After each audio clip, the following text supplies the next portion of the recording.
alanlarda bilgi sahibi olmalarını, sağlıktan eğitime, teknolojiden pazarlamaya kadar birçok alanda bilgilenme artık bu iletişim kanalları vasıtasıyla gerçekleşiyor. Bu değişim, bu teknolojik değişim, iletişim alanının aynı zamanda sanallaşmasına da yol açtı. Bu konuda iyi mi oldu yoksa sıkıntı mı var? Doğrusu bu konuda ben kararsızım. Çünkü sanal ortamda özellikle sosyal medyanın ortaya çıkardığı yanılsamalar, algı operasyonları, zaman zaman kitleleri infiale sürükleyebilecek paylaşım,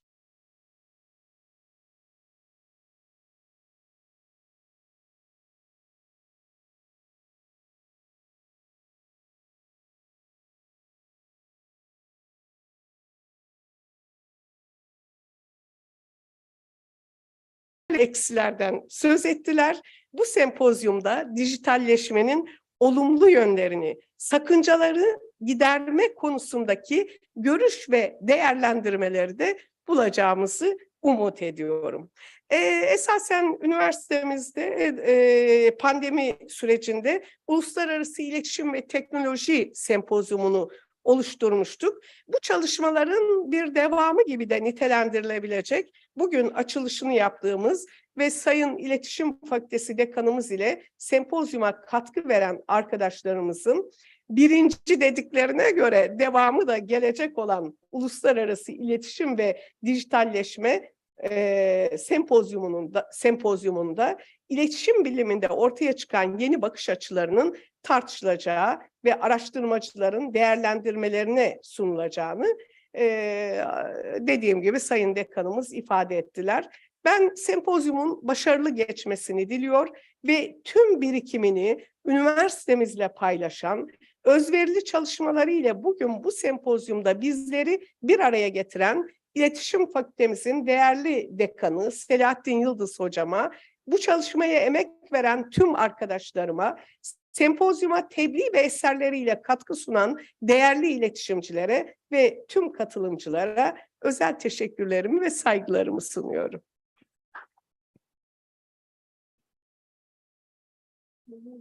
Galiba şunu düzeltmeye çalıştım. Evet, onu düzeltmeye çalıştım ama dosyanız evet.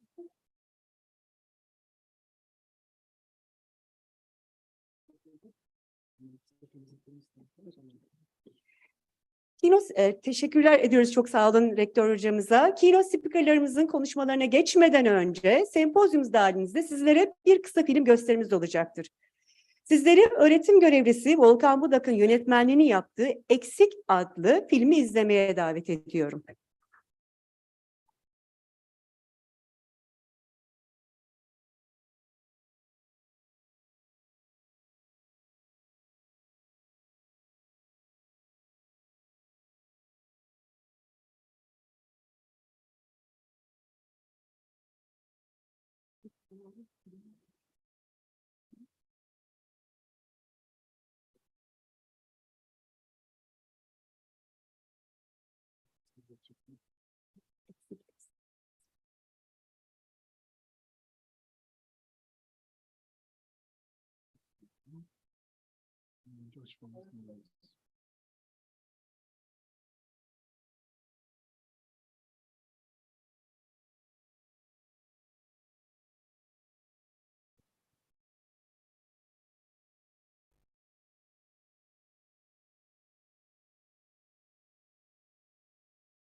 Dünyaya müzik vermeliyiz. Gün doğumuna eşlik etmeli. İnsanların düşüncelerini annelerinin kucağında yatan çocukların kulaklarını doldurmalı. Akan ırmaklarda yaşam müzik dolu olmalı. Yükseklere git, mavi gök.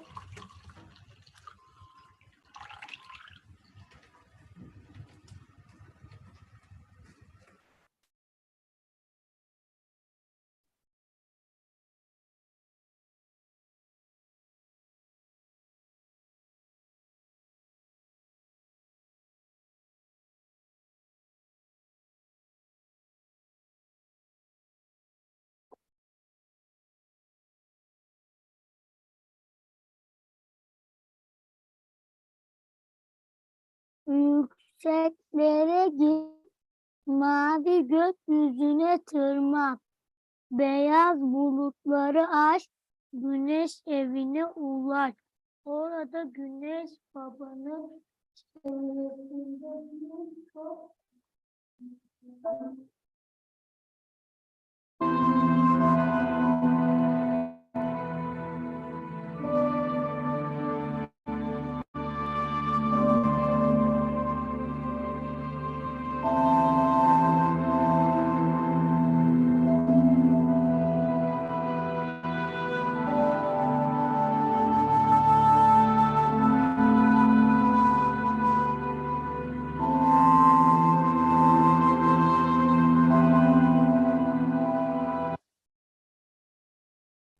Öğretim görevlisi Volkan Budak hocamızın elinize sağlık diyoruz.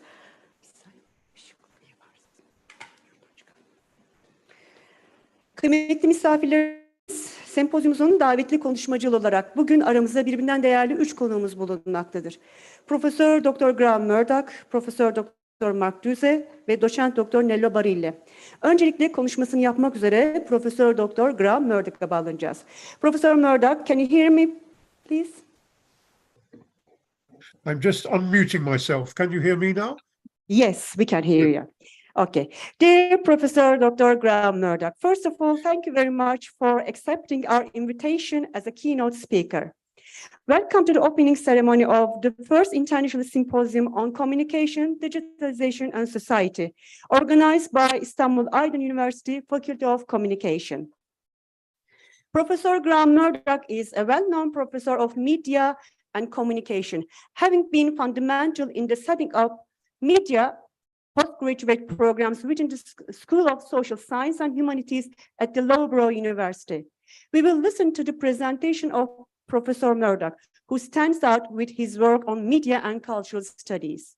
The title of the speech is Material Matters, Digital Media, Sustainability, Justice. Please welcome Professor Murdoch. We are listening to you now.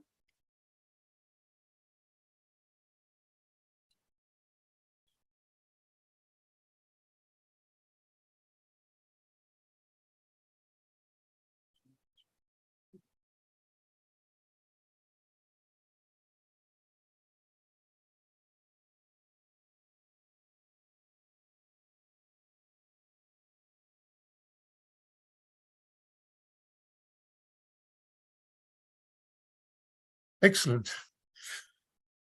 Are we ready to start? Yes, we are ready. Please. Great. Thanks very much. Well, many thanks for the organizers for this invitation. It's a great honor and a great pleasure. And thank you for that very generous introduction.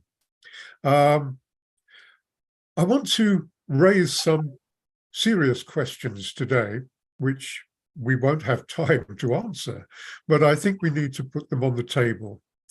And I've called it material matters because in the study of communication, we've rather overestimated, I think, the fact that very obviously communication is about the transmission of meaning and the negotiation of social relations. And that remains a central and essential focus. But we've tended rather to forget that in order for our communication system to work, it has to rely on an enormous array of machines of all kinds, satellites, cables, server farms, laptops. And these machines consume energy, and they are made up of all sorts of materials. And we're thinking about changing our communication system. We have to address that material base. And that's what I want to try and unpack in this lecture. It will be very superficial because this is a very deep subject, but I hope I can signal some of the things that we need to pay attention to. Next slide, please.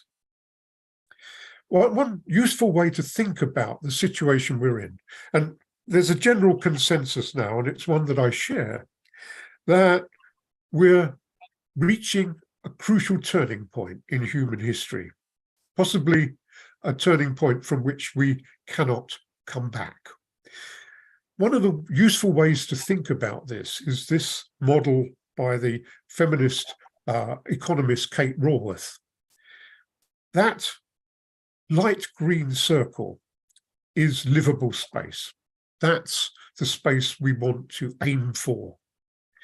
But it's, as you'll see, it's bounded by two dark green circles. On the outer edges, the ecological ceilings. These are the ecological limits that we must not exceed if we're to survive. Before coming here, I just read a projection. As you know, the intention is to try to keep global surface temperatures down to less than 1.5 degrees above the level they were before industrialization. The current projections are that we're heading towards 2.7. That would be an absolute catastrophe. We would see mass droughts, huge disruptions, melting ice, and possibly the unsustainability of many of the world's great cities. So ecological ceilings are one point, but that inner circle is the social foundations of a livable society. And for the last 300 years, we've been debating what those are. And as you'll know, they were announced in the French Revolution as being liberty, equality, and solidarity. The problem we've had, of course, is that those three things don't fit together very easily all the time, and we can't even agree on what they mean. But what's happened over the last 40 years with the turn towards markets and the thinning out of public provision across the world, including in former communist states like China, you see a massive redirection of income and wealth to the top of the social scale and endemic poverty at the bottom. That's the second crisis of structural inequality. Now, all of that's been happening, of course, at the same time as we digitalize society. That's to say, digital technologies of all kinds have come to be put at the center of organizing social life, not just at a personal level, but also at an institutional level. So that digital technologies are now a foundational block, and they will remain so. So the question of how they're made and how they're applied becomes crucial to any projection about the future of our collective life together. Next slide, please. This is just to summarize that argument, so that when we're looking for policies, we need to think about them as addressing both of these critical problems: the problem of ecological limits and their overshoot, and the problem of endemic inequality. Next slide, please. COVID has dramatized, I think, how dependent we are on digital technologies. But a calculation from the ITU, which is the most authoritative source for these kind of figures, estimates that over a third, 37% of the world's population remain offline. And almost all of those, 96%, live in developing countries. The report concludes that these statistics reveal a connectivity Grand Canyon separating the digitally empowered from the digitally excluded. Now, clearly, that's an enormous assault on the opportunities and liberties of those people. Not to be connected in a connected world is a major denial of rights. But I want to argue a different line of inquiry in this lecture. Next slide, please.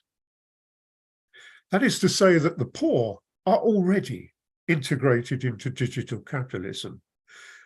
They are the most exposed to the risks of the climate crisis, the health impacts, and the periodic pandemics, which are actually propelled by the hyperconsumption, which is being driven by the business models of the major commercial digital platforms. Now, there's a lot to say about that, but I'm going to have to leave it on one side in this lecture because we don't have time. I want to focus on the second form of incorporation. That is, it's primarily workers who are dispossessed, who are central to the global chains of digital production. And it's these chains which are not only reproducing inequality, but are also pushing us to exceed these ecological boundaries. Next slide, please. Here's a very dramatic demonstration. We see that global temperatures and the emission of carbon dioxide, that's the main greenhouse gas responsible for global warming, has shot up dramatically since 1980. You see that on the red part of the chart, almost 45 degrees, very, very dramatic acceleration of emissions. Next slide, please. So we can ask ourselves, why has that happened? Why is it happening at that moment? Well, there's some fairly obvious explanations. First of all, this is the moment where we see accelerating industrialization and urbanization in emerging economies. We also see the triumph of neoliberalism and the turn towards markets and the new centrality of corporate decision-making in determining social life.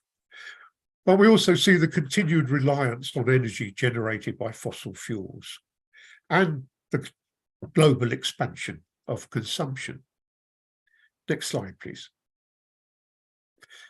If we look at fossil fuels, we see the three main fossil fuels, coal, gas, and oil, have all been accelerating over the last 2 decades.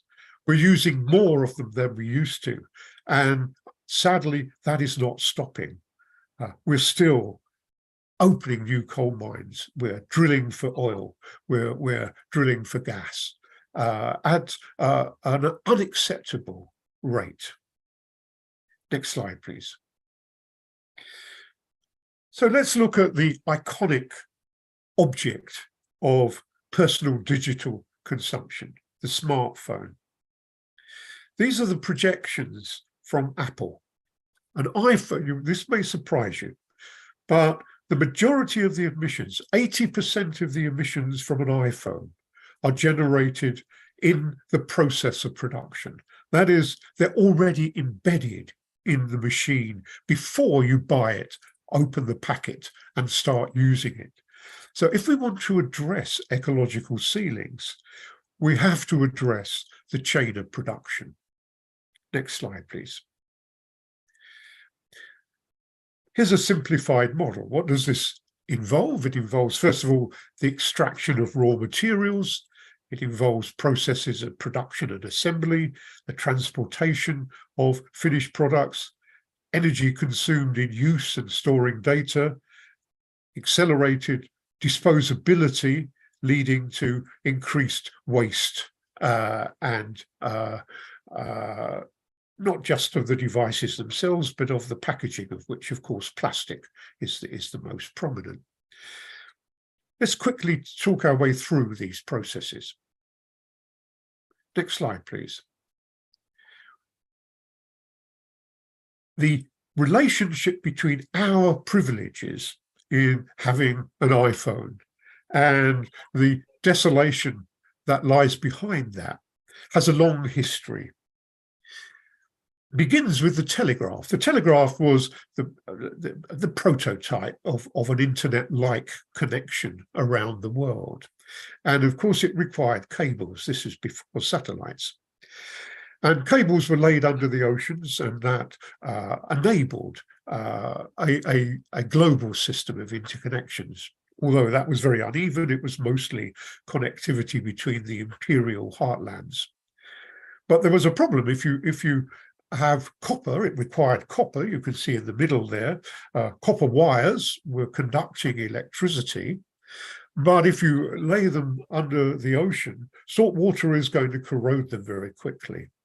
So they needed to look for a substance that they could wrap around those copper wires that would stop corrosion. And after some experiments, the substance they found was something called gutta percha. It's a resin, a little bit like rubber.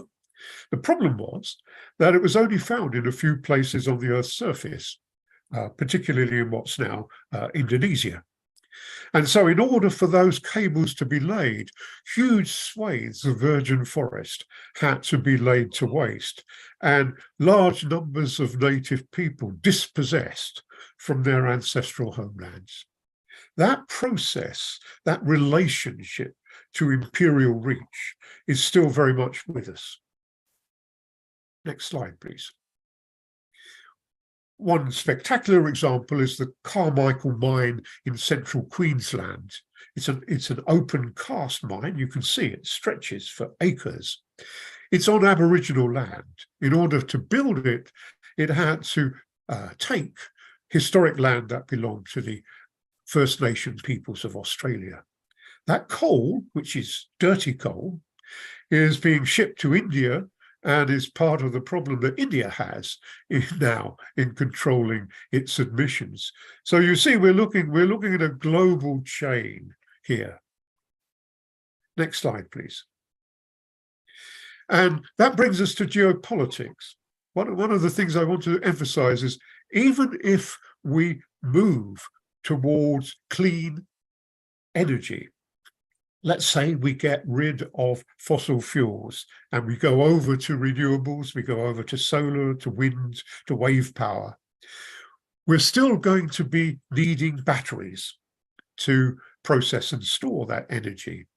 And those batteries have a very distinctive set of components, metals that are essential. This is the lithium. Lithium-ion batteries are the standard and are likely to remain so for a long time.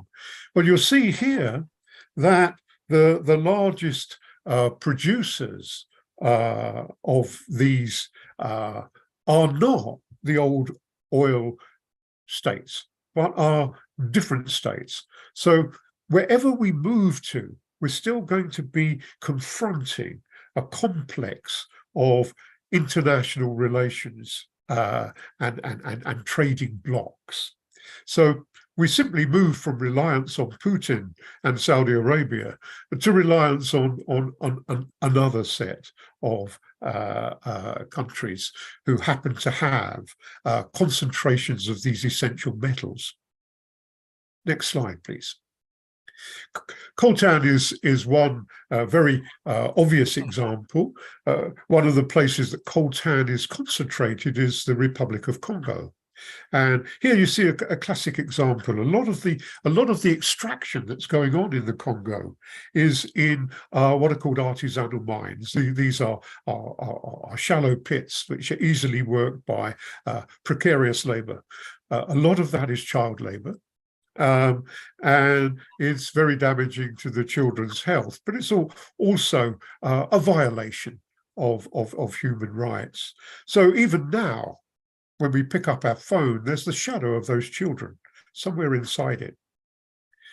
Next slide, please. And then we come to assembly and distribution. Here are two shots. The first one is the Foxconn factory, one of the Foxconn factories where lots of iPhones are assembled, and the other is an Amazon storage warehouse. These are factory-like labor, exploitative labor that Karl Marx would have recognized in the 19th century. They look exactly like the great cotton mills that are central to Marx's analysis. So we haven't got very far in moving towards a non-exploitative labor system for producing these objects. Next slide, please. Most digital machines are transported by sea, and they're transported on container ships. And you can see very simply how much bigger these ships have got over time. And they do enormous damage, not only as they move through the ocean, but also as they dock in ports. They use a particularly dirty kind of fuel, which is very, very polluting. Next slide, please. And what happens to all the data that we use? We're encouraged now to store it in something called the cloud.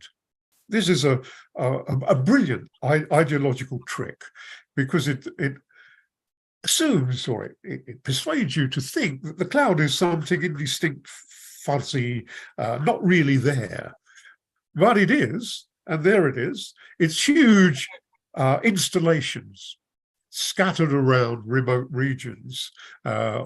And that's where the data is stored. And inside those buildings are giant rows of computers. And in order to run those server farms, requires enormous amounts of energy, but also water, because they have to be cooled. So they're responsible for a very substantial amount of emissions. Next slide, please. Here's an example. The data centers, this is a calculation from 2020. Data centers are using more electricity than entire countries, including South Africa, Argentina, and Nigeria. Next slide, please. And this is likely to get worse because we're moving towards denser data. We're not just transmitting text, which is thin data, but we're downloading movies, we're playing video games, we're doing all sorts of things that require huge concentrations of data. Next slide, please. And you can see here, here's an energy forecast for the use of energy up to 2030. And you'll see that overwhelmingly, if you look at the blue and green segments, most of that demand is going to be coming from networks and data centers, not from consumers. The consumers, that's us, are that thin yellow line. We're very modest. So when we're constantly being persuaded to economize on our emissions and our energy, we need to do that. But the real problem is not us, it's them. Next slide, please. Here's an example of the problem of fat data. These figures are from last year, but gamers in the state of California, possibly the richest state in the world, are consuming more electricity playing games than many countries. That's an example of the redistribution of wealth and opportunity from the bottom to the top. A very spectacular one. Next slide, please. And now we come to AI. There's a lot to say about AI, and I wish we had more time. But one of the obvious things about it is that in order to design these increasingly sophisticated programs that can write a university essay and can paint a Rembrandt picture, you have to feed them huge amounts of data. What's been happening is that the AI companies have been hoovering up all the data they can find on the internet, most of it without consent, of course, including your personal data. And that provides the database that allows these pieces of software to predict and to reassemble the fragments. But in order for that to happen, it requires gigantic amounts of energy. AI is escalating our energy consumption by a huge factor. And you can see that in this very simple comparison here. So again, you see that 1 year in the life of an American, an average American, not the most affluent, is a minuscule footprint compared with the footprint of data. So again, the real problem is not so much with our personal consumption, it's with corporate uses of energy. Next slide, please. And one of the consequences of this is electronic waste. That the pace of innovation now is so rapid that the machines that we use now will be out of date in a couple of years' time. And this is, of course, part of the business model of the digital platforms. They want us to keep replacing our machines at an accelerating rate. This is what I call hyperconsumption, accelerated consumption. So if you think we've already got the 13th iteration of the iPhone, we've been throwing away iPhones once every 18 months or so. And we're persuaded that the next one is always going to be better. It will have something that you must have, but you haven't got at the moment. Fingerprint recognition, eyeball scanning, you can sit on it without breaking it. All sorts of, it will give you a 3D image of the coronation and whatever. So we're on a treadmill. We're constantly moving forward. But the cost is all the backlog of those machines, which again are piled up in poor countries and are scavenged by precarious workers for parts that might be salvageable. So far from them being disconnected from the internet, they're actually very much integrated into it, but in a very different way. Next slide, please. So we come to the fundamental question of global justice. Here are two maps of the world, but you see they're almost an inverse of each other. The white map shows the projected change in the suitability for human habitation of different parts of the world. The red area is the area of most vulnerability. But you'll see that the Northern Hemisphere is perfectly, it's not going to be perfectly okay, but it's going to be a lot less chronic than south of the equator. So we're building a system that disproportionately punishes the very poorest in the world. So our privileges are built on their dispossessions and their poverty. And you can see the other map, which shows you the concentration of digital uses. You'll see it's almost all in the Northern Hemisphere, and you see there are huge blank spaces in sub-Saharan Africa, in Central Latin America, and so on. So this is not just a practical problem, it's a moral challenge. Next slide, please.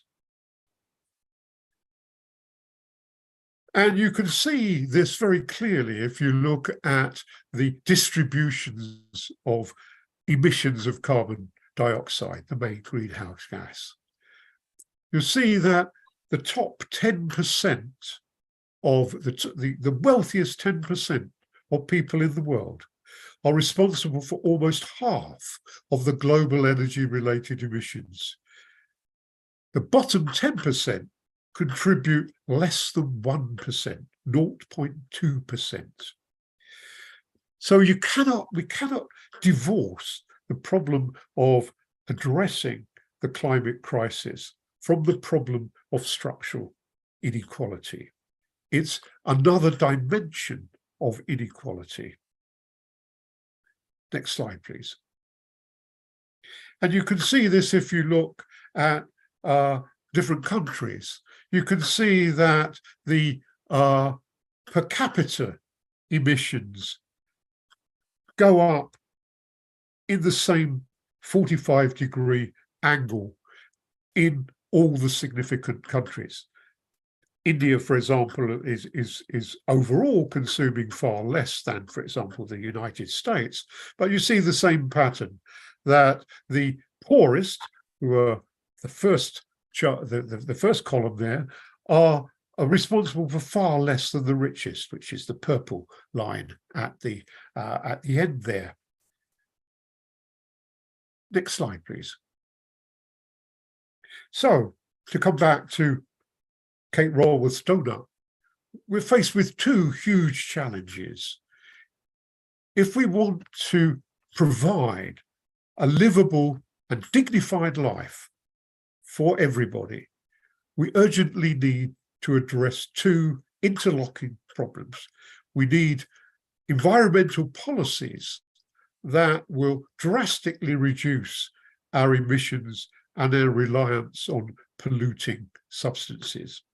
But we also need to make sure that those policies ensure and underwrite equity, dignity, and agency and social justice for everyone, not just for the privileged in the Northern Hemisphere.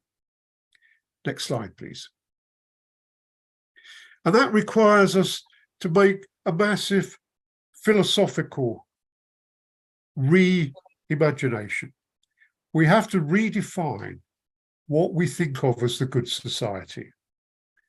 In the industrial period, we've grown up and persuaded ourselves that we're manufacturing something called progress.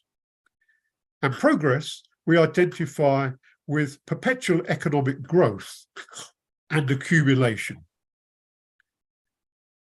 We've rather forgotten in that model the impact of that process of accumulation on the quality of life and the environmental care. We need to move away from that, and we need to think about a good society as one that guarantees a quality of life to everybody through the equitable distribution of collective resources. That's going to be a gigantic problem, because we are in a political moment when there is a concerted opposition to thinking beyond progress. We think very much in terms of quantities We need to think in terms of qualities. Next slide, please.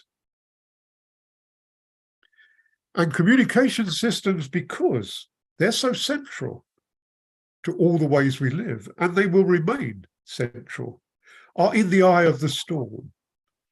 As communication scholars and practitioners, that imposes on us, I think, a particular responsibility to enter into this debate and to make strong arguments.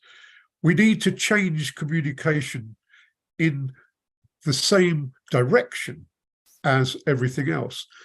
And perhaps, particularly if we work in universities or in public communication agencies, we can demonstrate that it's possible and practicable to change without damaging the core activities that we all engage in. We could be in the vanguard of change. We could be apostles for change. This requires us not only to move as rapidly as possible to sustainable sources of advertising, but it also requires us to address the exploitation that is embedded in that chain of production. We should refuse to use or order any machines that are made in a way that violates the human rights of the people involved in their production and transportation. That's our task, and that's our mission. It's a huge task, but it's also a huge opportunity that communication studies and communication practice has to be at the center of change. And it has to address not only the question of ecological sustainability, but the question of social equity and justice. Thank you. It's okay, we'll skip that one. Professor Murdoch, thank you very much for your participation and for your speech. And we hope to welcome you in Istanbul someday in the future, actually. Thank you again, Professor. You're very welcome. Thank you. Thank you. I would say that if anybody has questions or comments, they're very, very welcome to email me at my university address. You'll easily find me on my university site. So please, if you feel you want to take the discussion further, be in touch. Be sure. Thank you very much again. Have you got a problem? Is there any problem? No? Do you have any questions to Professor? Okay. Okay. Okay. Sorry. Yeah, we have a questions just at this moment now. Ama mikrofonumuz yok şu an. And could you hear the professor who is asking a question now? I can't hear the question. If you could repeat it for me, that would be helpful.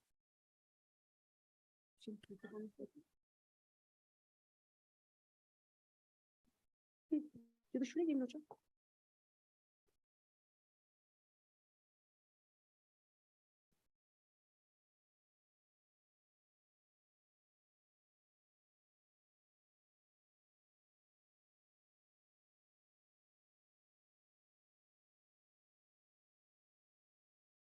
Hocam buraya gelin. Buraya gelin.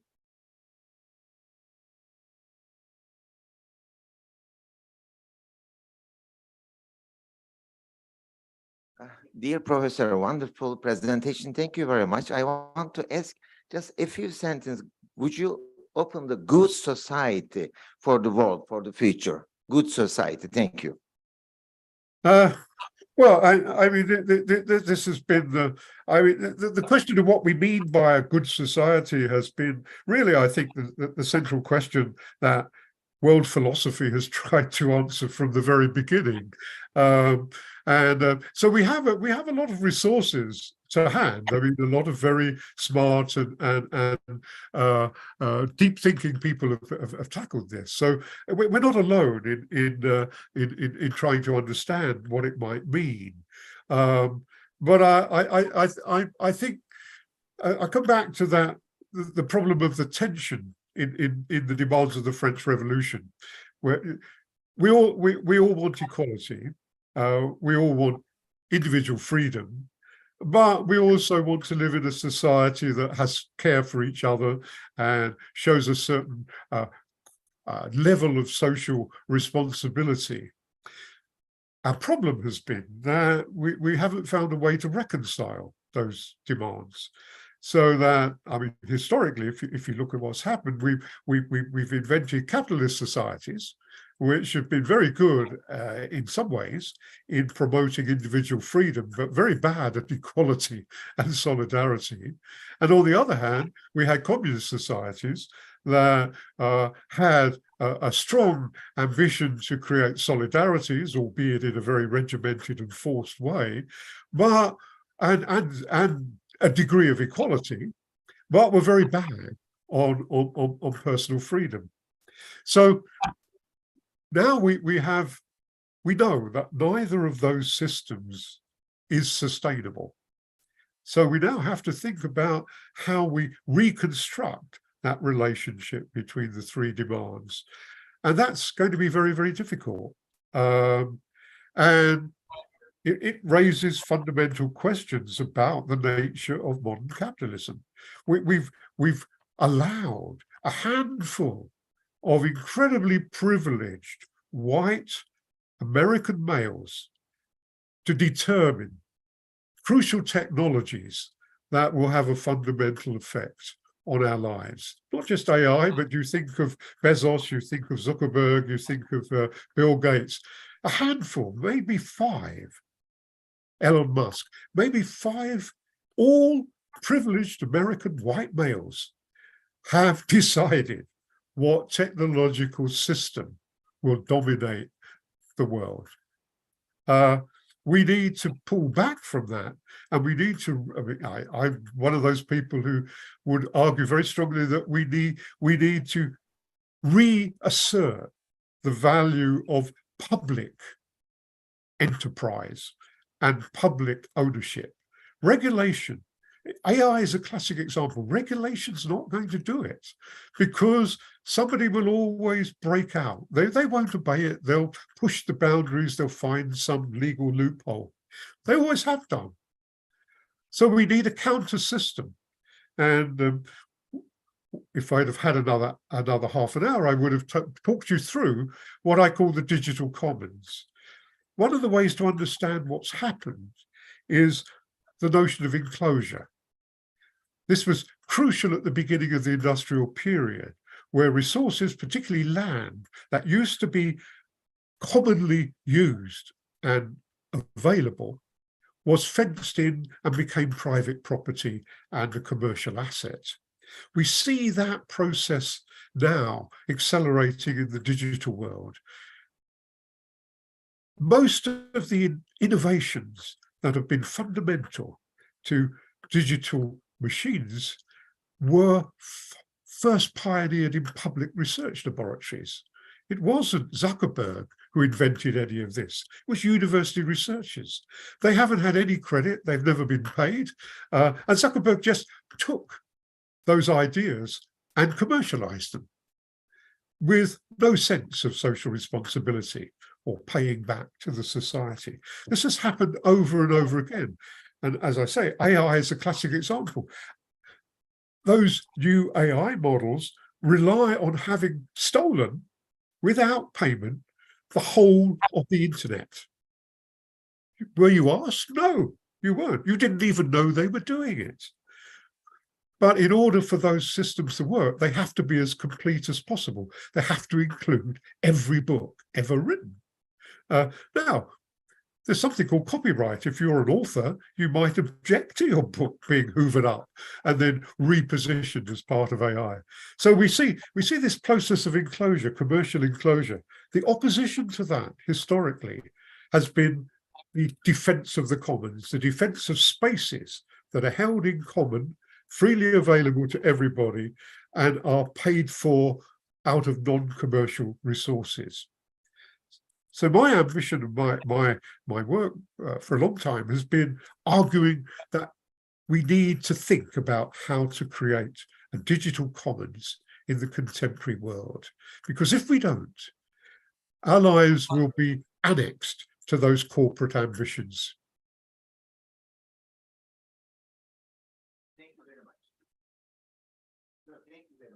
Okay. Professor, thank you very much for everything. And if you don't have more questions, I will welcome to our second speaker now. Again, Professor, we would like to thank you for your attention and for your participation and for your speech. And we hope to welcome you in Istanbul someday in the future, Professor, again. Thank you. Thank you very much. Well, have a successful conference. It looks like a wonderful lineup, so I'm sorry I can't be with you in person. Please. Thank you again.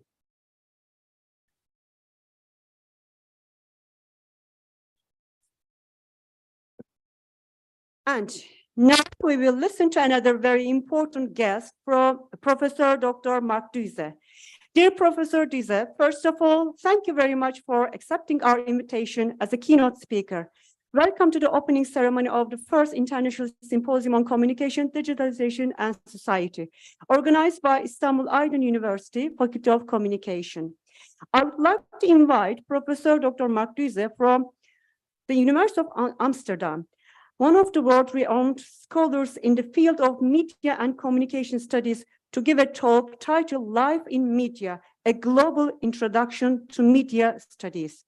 Please welcome Professor Duze. We are listening to you now. Good day, everyone. Lovely to see you. Hi.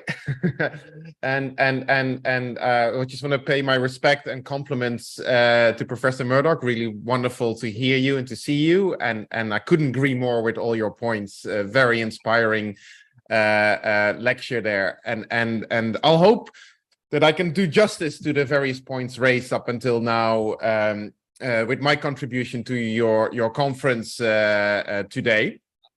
I prepared a presentation that looks at some of the issues that have been touched upon today regarding our immersive digital environment that we all live in, work in, participate in, how this shapes contemporary debates about, for example, the role of the public and, of course, public governance, and specifically what our role as media and communication researchers and scholars and students and educators is in this environment.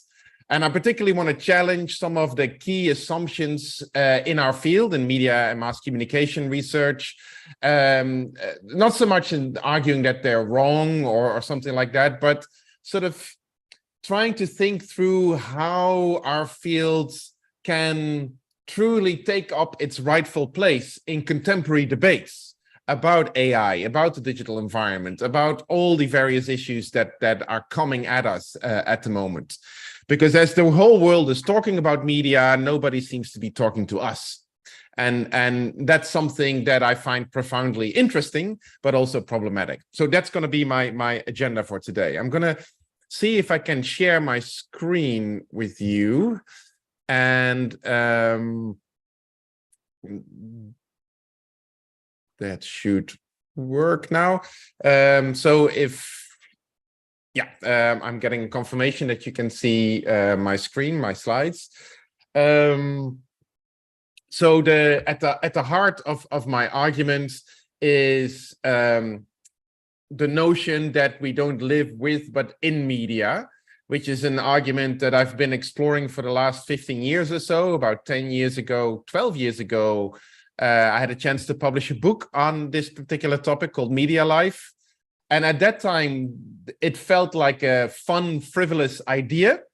But in the meantime, I think, and especially since the pandemic, this notion that we live in media, that we cannot do without media, and that this is slightly disconcerting, has crept up on all of us.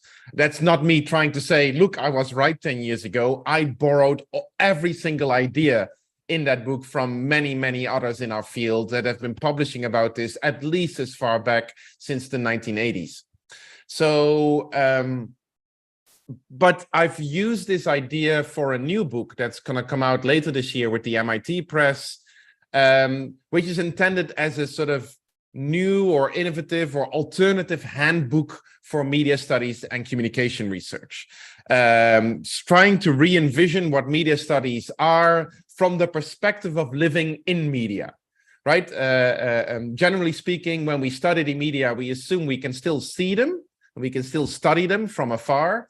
And my argument is that that has become impossible. So how do you study something that you can't observe? I think that's the key challenge to our field, and I'll revisit that argument later on. I'm going to touch upon 4 things today. I'm going to very briefly address and not unimportant question. Why should we study the media to begin with? What's so important about it? So in other words, this trying to answer the so what question. I'm going to offer my perspective on what our field actually is. And I'll do this based on some work I've done in the last couple of years that I'll share with you.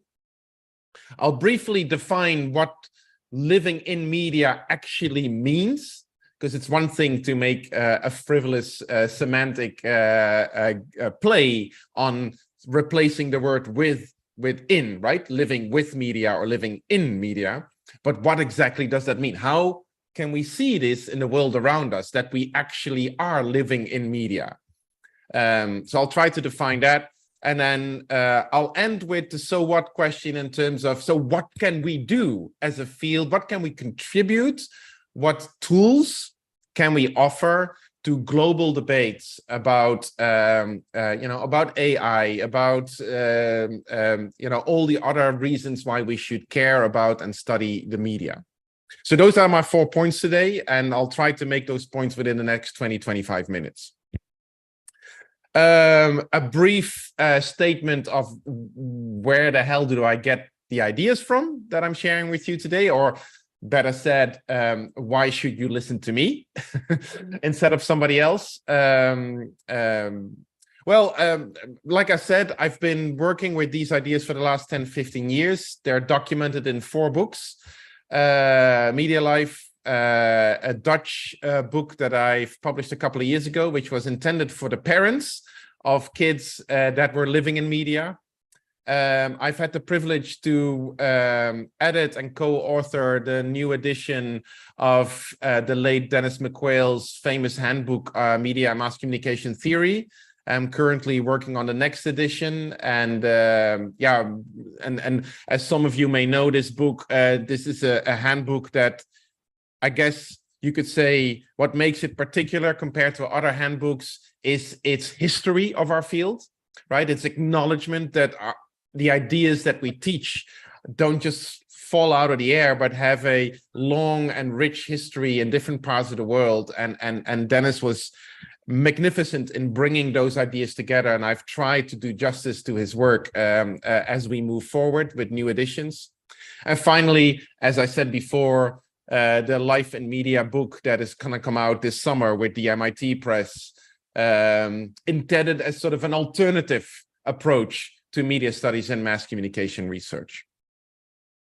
So why should we study the media? Now, given the people in the room today and the people perhaps logging on online, this is a bit of a no-brainer, but I do feel it's important for us to keep acknowledging why it is so important to do what we do. Sometimes we seem to either assume that it's important without making it explicit, or we talk about the topics that we care about, but fail to appreciate the broader impact of the claims that we are making, regardless of how small and specific our studies are. And I think let me just put it this way, I advocate for boldness, for as a media scholar to put forward an argument with force. I mean, to assume a voice. I mean, the world needs media scholarship. Clearly, some of the most significant issues of our time are all related to media. For example, we've all been through, and in many ways still are in the middle of, a pandemic. And as you may remember, when the pandemic was announced by the World Health Organization, it was said that it was an equally fatal process was going on, which was what they called an infodemic. In other words, for me, when I heard this press conference in February 2021, I was struck with this public recognition that life outside of media, living with the virus, getting infected, seeing loved ones sick, or yourself, is equal or inextricable from life in media. The spread of information, particularly disinformation about the virus. And seeing the WHO acknowledging that both elements are equally fatal to people, I think is a powerful reminder of the significance of studying media and appreciating that we live in media, not with media. The ongoing horrific war in Ukraine is a good example of why we should care about media, because this war is a classic case of hybrid warfare, right? Where the army and the tanks and the bombs currently in operation in the country of Ukraine were only a last resort after 15 or more years of actually media or mediated warfare through propaganda, through the takeover and influencing of existing media infrastructures, and the destruction of IT infrastructure that at least has been attempted by the Russian army. So again, you cannot appreciate and understand this war without appreciating the notion of media in all of this. Concerns about surveillance capitalism, privacy are paramount today, not just because Big Brother is watching you, but because everyone is watching you, and you are watching everyone else, right? Surveillance is not only done to us, we all participate in systems of surveillance by the very act of going online. And that makes us all co-creators of surveillance capitalism as the dominant system of value extraction on the planet. And again, reminds us of the significance of media studies. The ongoing platformization of everything we do in media is really significant. I mean, just today I read an interesting news story that with the rise of electric cars, and cars of course operated by software, all the major car manufacturers are building in options in cars where you buy the car, you drive the car, and then the car tells you, would you like to go faster? That's another $60 per month. So you get digital subscriptions, in other words, a platformization of your own car. And it was just one of thousands of similar stories of where, you know, the platform mentality creeps into everything we do, whether how we decorate or rent out our home on Airbnb, how we catch or offer rides on Uber, and so on and so forth, how we find love through Tinder and Grindr and so on and so forth. Everything gets platforms, which obviously necessitates a media studies perspective. There is obviously the role of artificial intelligence bursting onto the scene in the last couple of months, but for those among us who've been studying this for a while, we know AI applications for at least the last 10, 15 years, becoming increasingly influential, and it becomes significant to theorize this appropriately beyond utopian or dystopian perspectives. Again, a key challenge and a key thing that media scholars do quite well.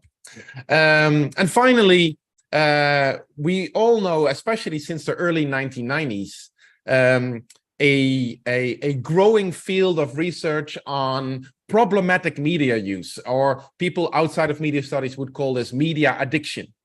and studies about how people, especially young people, feel when you take their phones away from them, for example. These are important studies, significant studies, but the media studies perspective would always look beyond the rhetoric of addiction, the extremely problematic rhetoric of addiction, and look at, well, quite simply, what are people actually doing with media? So all of that combined brings us to our field. And how is our field typically organized to look at these kind of problems? And I would argue, following the brilliant work of Dennis McQuill in particular, that we generally have 4 particular perspectives on this. And I want to acknowledge that these are not perspectives that follow neatly onto each other, although they each have their own history, and some histories are longer than others, but that these perspectives are, how would I say, they're parallel, they develop in conjunction, they're interrelated, and they creep into all media mass communication scholarship. First of all, and I think this is really important to acknowledge, is that the origin of media studies and mass communication scholarship can be found in considering media as a problem.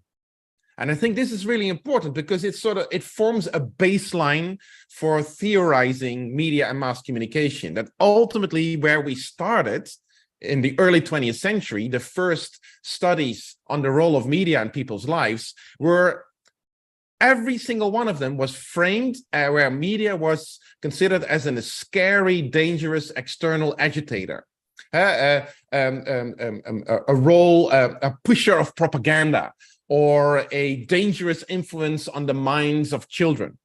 Those were the earliest studies of media and mass communication. So media as a problem to be solved, that is where we got our origin. That's our superhero origin story, if you will.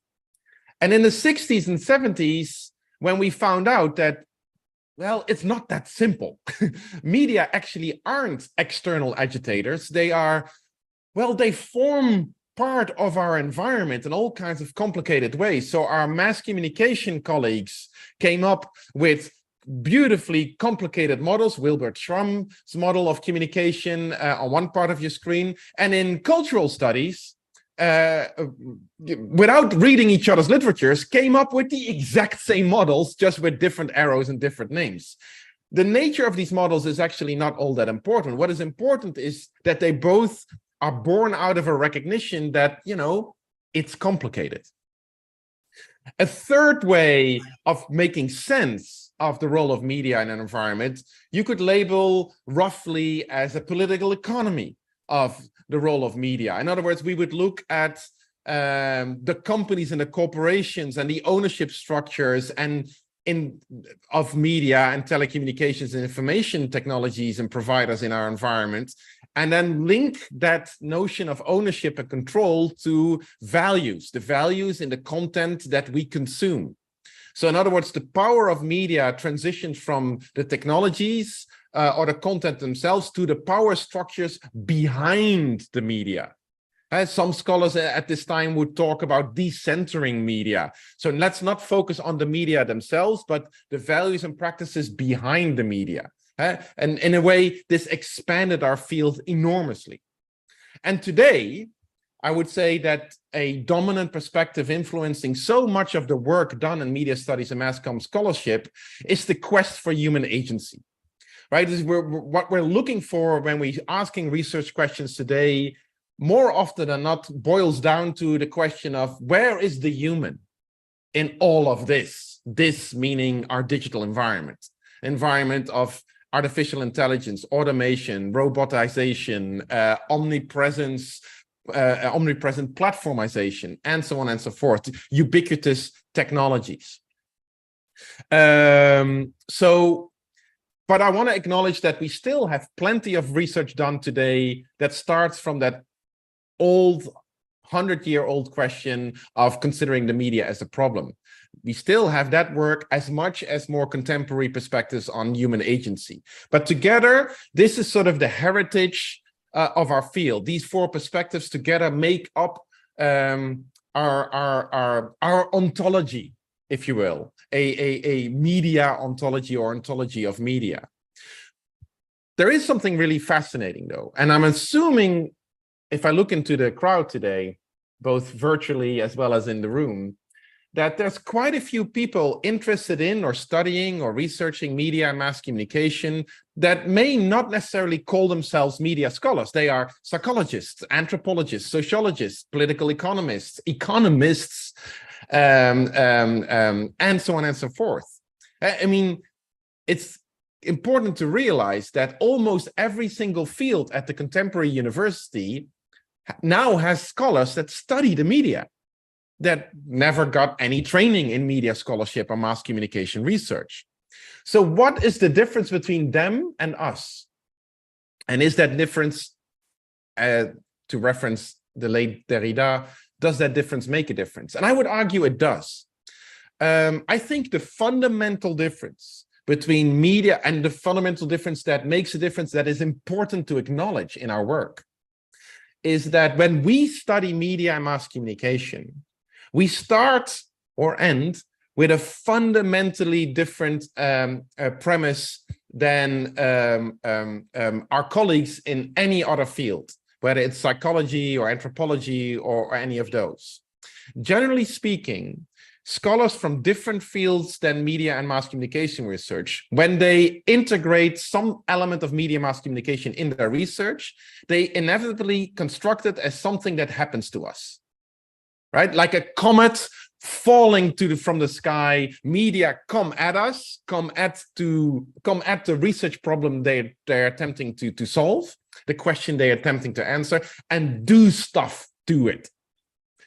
But as media and mass comm scholars, we know better. We know that media, that people make worlds happen in and through media. In other words, media is not something that comes at people from the outside. Media is that people and their environment and the culture that they're in and both their physical and virtual environment collectively negotiate, individually make sense of, and co-create in terms of their effects, impacts, and influences. Another way of putting this, with specific reference to today's sort of digital environment and a perhaps future metaverse, is that there's a difference between considering how media impacts and disrupts the world, which is, again, what all our colleagues outside of media studies and mass communication research do, or to ask the question how people use media to create worlds, their own worlds, a world of meaning, a world of social relations, a world of, effective work or economic procedures, a world of love, right? Where media are, again, do not necessarily impact or disrupt, but are simply part and parcel of the fundamental ways in which we act and are in the world. So for the rest of my talk, I'm asking you to, even if you disagree, to join me in that particular way of looking at media. So when I talk about media from now on, I don't consider it as a comet falling from the sky. I don't consider it as something that necessarily disrupts and changes. I consider it something that is part of everything we are, everything we do, and everything we aspire to become. This inspires and has consistently inspired my approach to the notion that we don't live in, that we don't live with, but in media. So very briefly, what does that life look like? First of all, it starts from a very simple premise that media to us have disappeared, that we cannot actually look at media from an outside perspective anymore. Media are to us like fish, water is to fish, necessary, inevitable, but also invisible. We have to appreciate that media are what we do, in that everything we do involves media. Even if we don't actively use media, media still shape and format our interactions, our ways of making sense, our acts of moving in and through the world. And I think very fundamentally, the key premise of a life in media perspective is to acknowledge that people love media. And I use love deliberately because love means it denotes a series of very powerful emotions, right? Love in and of itself is not an emotion. It is a container of emotions. It includes passion and lust and desire, but also jealousy and hate and all those kind of anxiety and all those kind of things, frustration, right? Do people come to you and say, this is the most amazing machine ever? Or do they come to you and say, like, it doesn't connect properly, God damn it, and they start cursing and they're angry, like intense emotions. And we sometimes forget that it is these intense emotions that come first when people use and make sense of media. And we have to start our analysis from these emotions. People love media, but at the same time, these media have disappeared from their active awareness. And everything they do involves media, which has led some scholars to say that we can't really say anything meaningful about media because we're using media to say it with. So that is at the heart of the life in media perspective. I'm going to move through all my examples and end today's presentation with the so what question. So what can we do with this way of looking at media? I would argue our field has three pretty interesting and convincing answers that are not mutually exclusive. I have a personal preference. You may have a different one, but I do think that all our work, one way or another, articulates one or more of these three perspectives. And I would encourage you to look at your own work to see where it fits and how maybe you can use these perspectives to make your point more forcefully, to engage in public debate, to make your voice heard as a media scholar or student, because it is incredibly necessary that we are heard, that we don't just cede the conversation about media to people, well-meaning, wonderful colleagues, but that don't come from a media background. So the three perspectives would be the role of media and information literacy, the notion of trusting ourselves to technology, and scholarship on deep mediatization and the digital environment. Now, I don't have time to explain all of these, but I can briefly touch upon each of them very quickly. The first perspective that our field has contributed tremendously to, you could argue, is a perspective that comes from this notion, this ancient notion of media as a problem to be solved.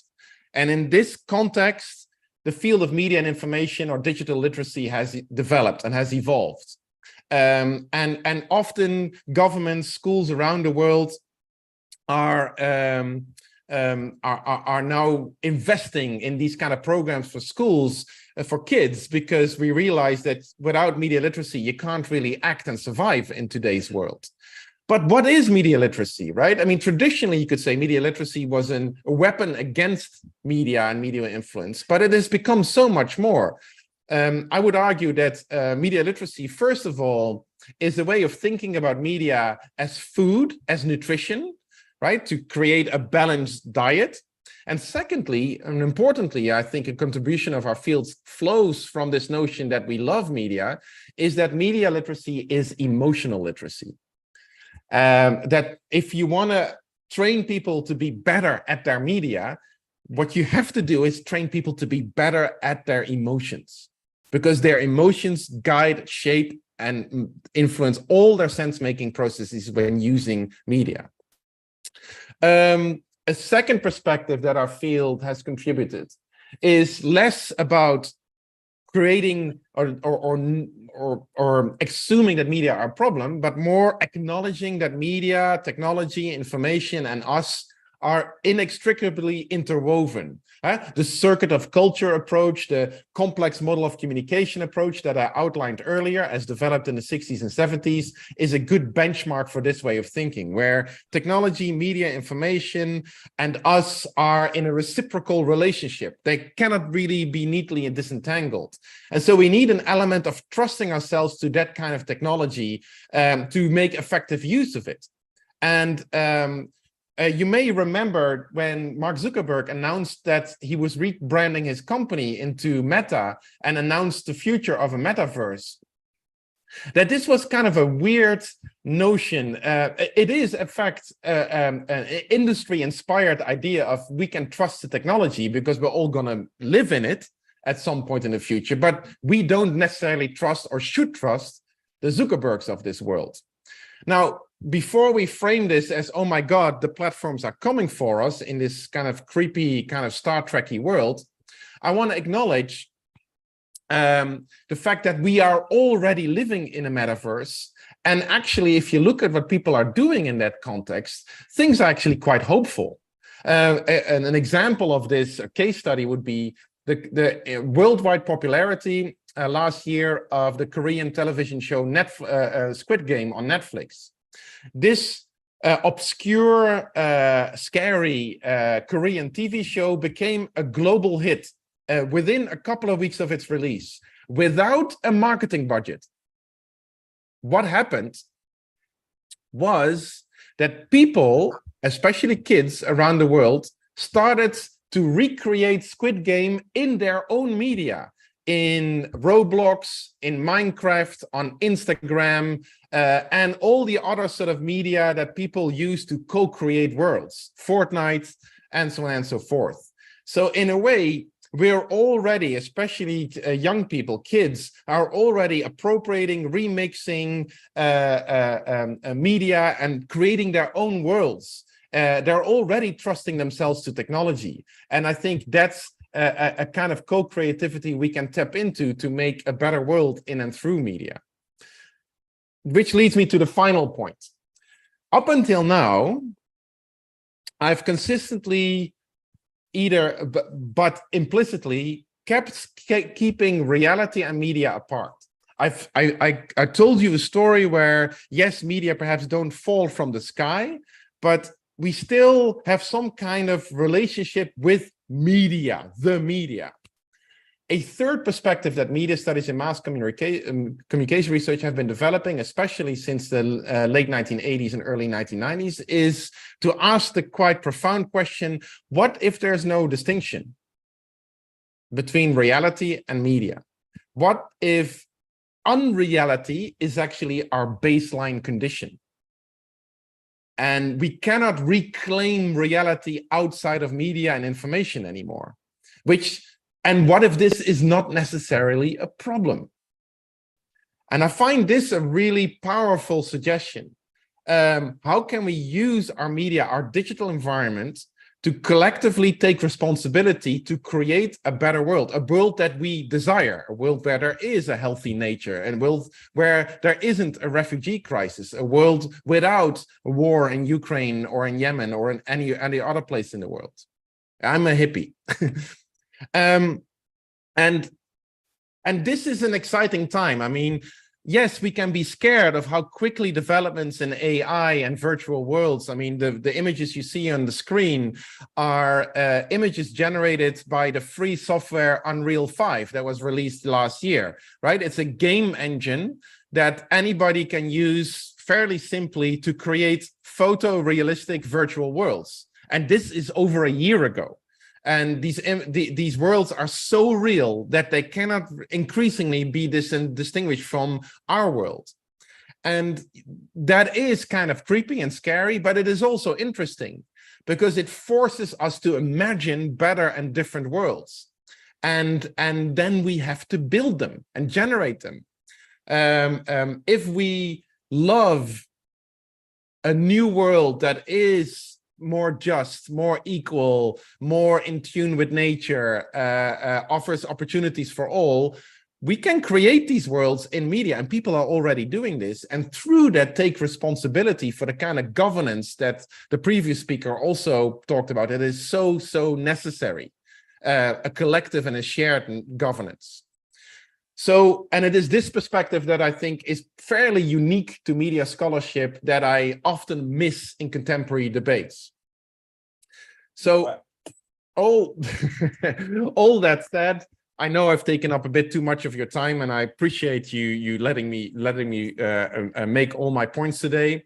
I hope that I've given some kind of historical and genealogical sort of backbone to our discussions in this conference, and I truly hope that I've inspired you to be forceful in your claims, to be powerful in your voice, and to step up also in a public arena, not just in the scholarly one, with what you have to say about what you discovered when you studied media and mass communication, because that voice is sorely needed in today's world.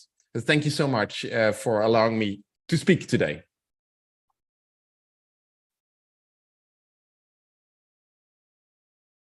Thank you very much for your participation and for your speech, Professor Duze. And dear guests, do you have any questions to the professor? No questions we have. Okay, thank you again, Professor Duze. And we are looking forward to welcoming you at our university in Istanbul to actually. And also we want to see you in Turkey and in Istanbul Aydın University someday in the future. Absolutely. I've been to Turkey. I've had the privilege of being to Turkey many times, and it's been way too long. So I would absolutely love to see you all very soon in person. So let's make that appointment. Thank you. Thank you very much again. Teşekkürler. Dear guests, now the last keynote speaker is Associated Professor Nella Barille from IULM University. Professor Barille, we would like to thank you very much for accepting our invitation as the keynote speaker. Welcome to the opening ceremony of the first International Symposium on Communication, Digitalization and Society, organized by Istanbul Aydın University Faculty of Communication. Professor Barille worked on sociology of media and communication, culture, fashion, and consumption. The title of the speech is Communication in the New Hybrid Ontologies, from Platforms to the Metaverse. Now we are listening to Professor Barille. Please welcome Professor Barille.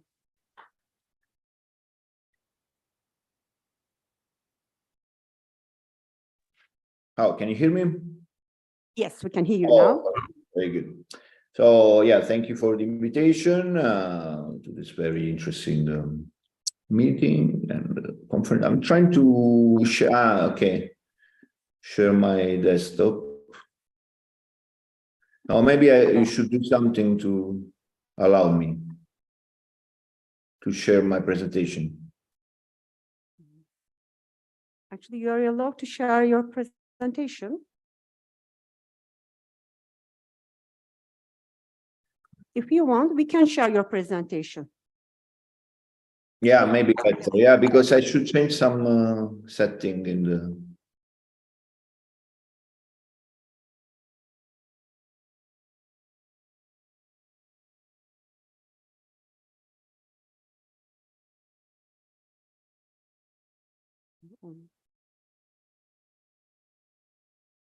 Okay, here is your presentation, please.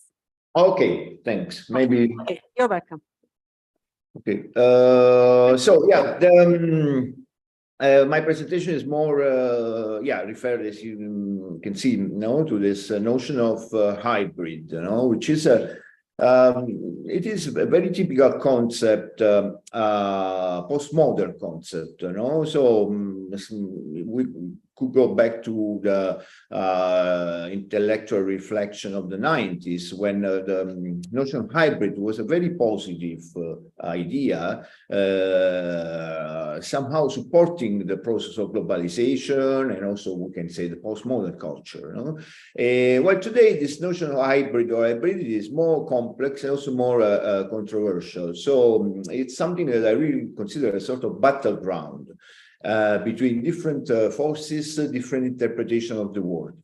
I'm not focusing so much on the cultural dimension or the multicultural dimension. There are some references when we talk about, like, some TV show, TV series. Yeah, we will see something related to the cultural communication or intercultural also communication. But in this case, I'm talking mostly about the ontology, as also in the previous presentation, the ontology of media. So talking about the media ontologies, we can go next, move to the next slide.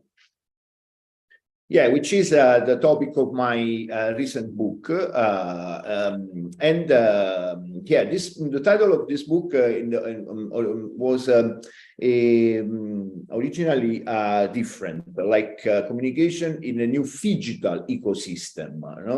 As you can see here from this picture, while now it's more related to the hybrid ontologies. Why I decided to change the title? Because phygital, it's now a very buzzword. It's very well discussed more by marketers than scholars. But I really believe that phygital is a sort of like turning point in the reflection on media.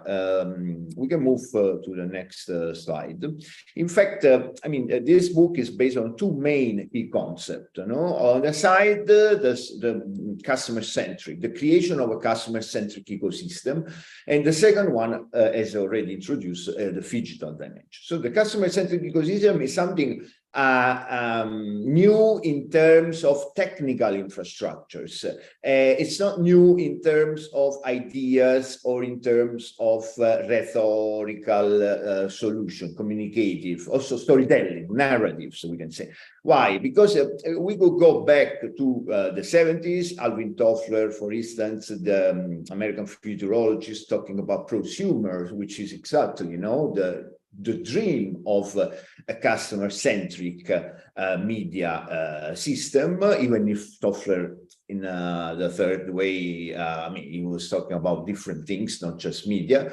But we can also see how in the 90s, for instance, this notion of customer-centric narratives, the idea of putting the customer at the center of everything was a typical strategy, communicative strategy developed by global brands. We can make several examples from Sprite. I don't know if you remember, the image is zero, thirst is everything, obey to your thirst, putting the customer at the center of the world managed by Sprite, the global brand.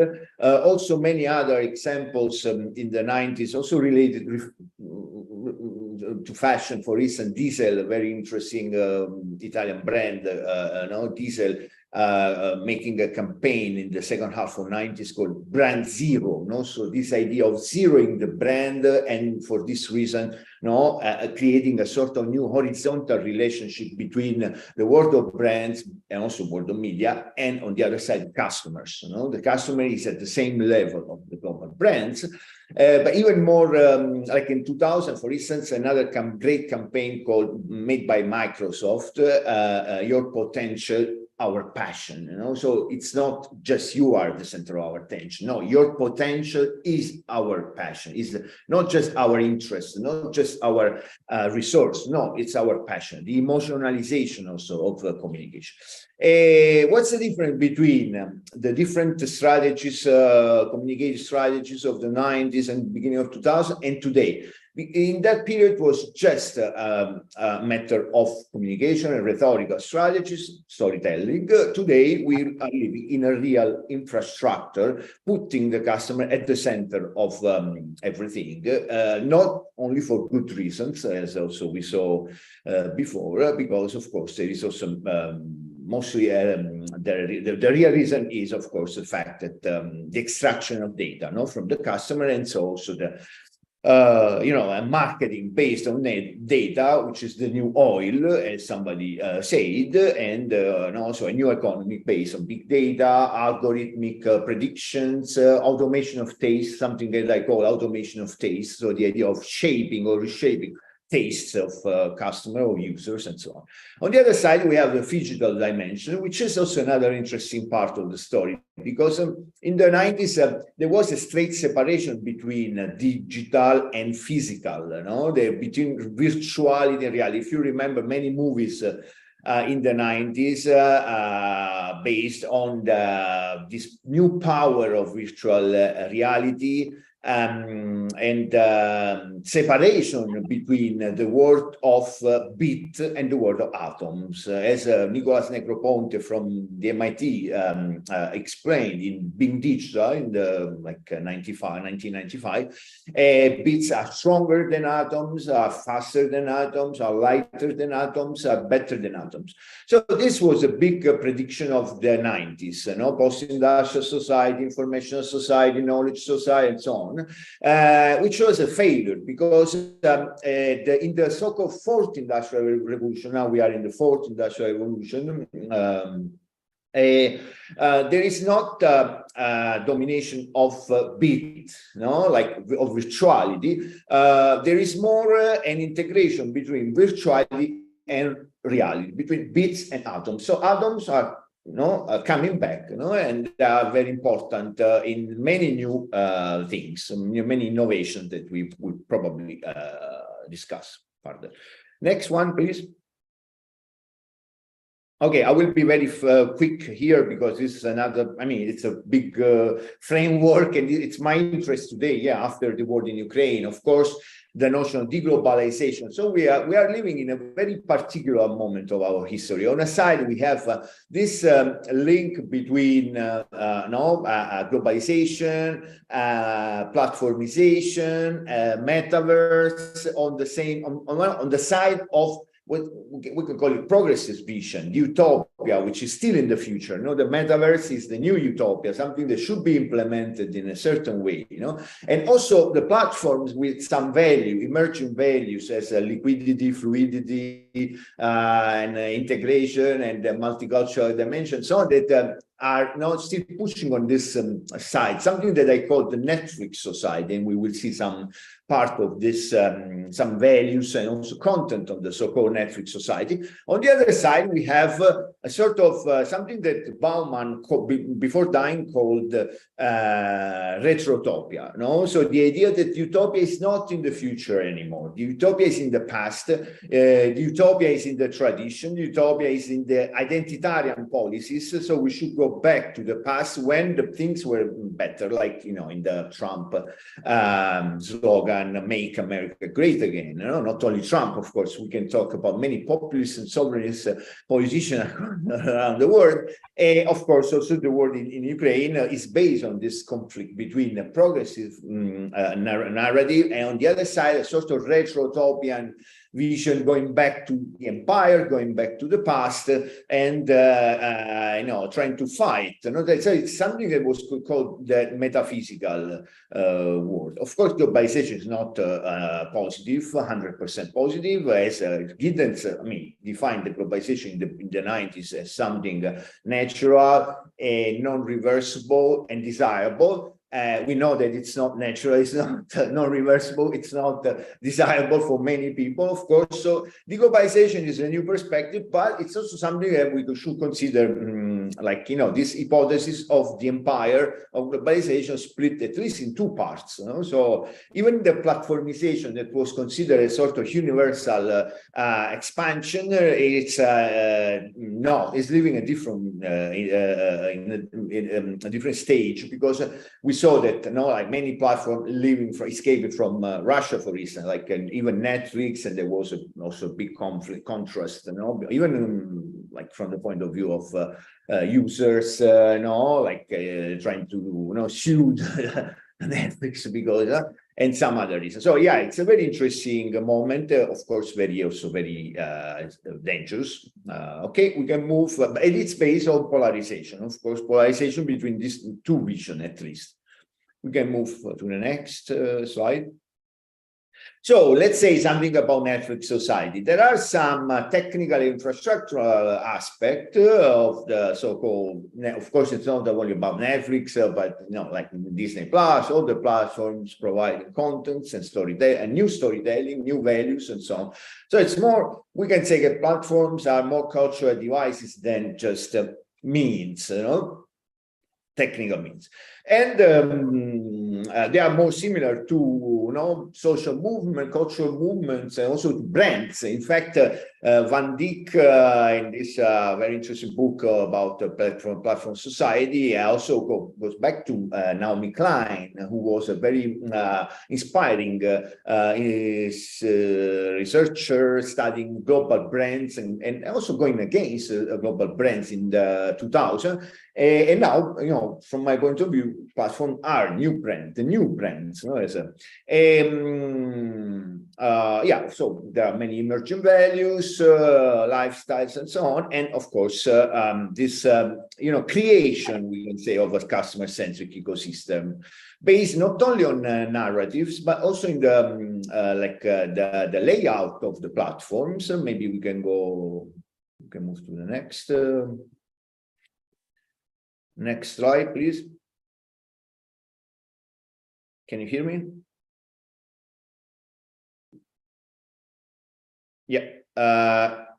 No. Yes. No. Yeah. Platform design, please. Yeah. Platform design. Yeah. So there are some scholars also analyzing the ergonomy. We can say also cognitive ergonomy of the platforms, and even the menu, how the menu is organized. The idea is okay, it's organized in that way to give the idea to the user that he's free to choose, you know, whatever he wants and to satisfy his needs. So this like centrality, total centrality of the user, you know? But with the paradox, and this is also something that Toffler analyzed in another book of the beginning of 70s called the Future Shock, that you know, the paradox of hyper choice. You know, the more choices we have, the less we choose. So you know, there are some memes talking about this. Okay, yesterday we just spent, you know, our night searching for something, but we didn't watch anything. We just went to sleep after searching, you know? And so yeah, there are many interesting aspects on, you know, how the layouts are designed, how platforms are designed, exactly to give to users the sense of this centrality, of this total freedom, which is of course not true, or not completely true. Yeah, next, please.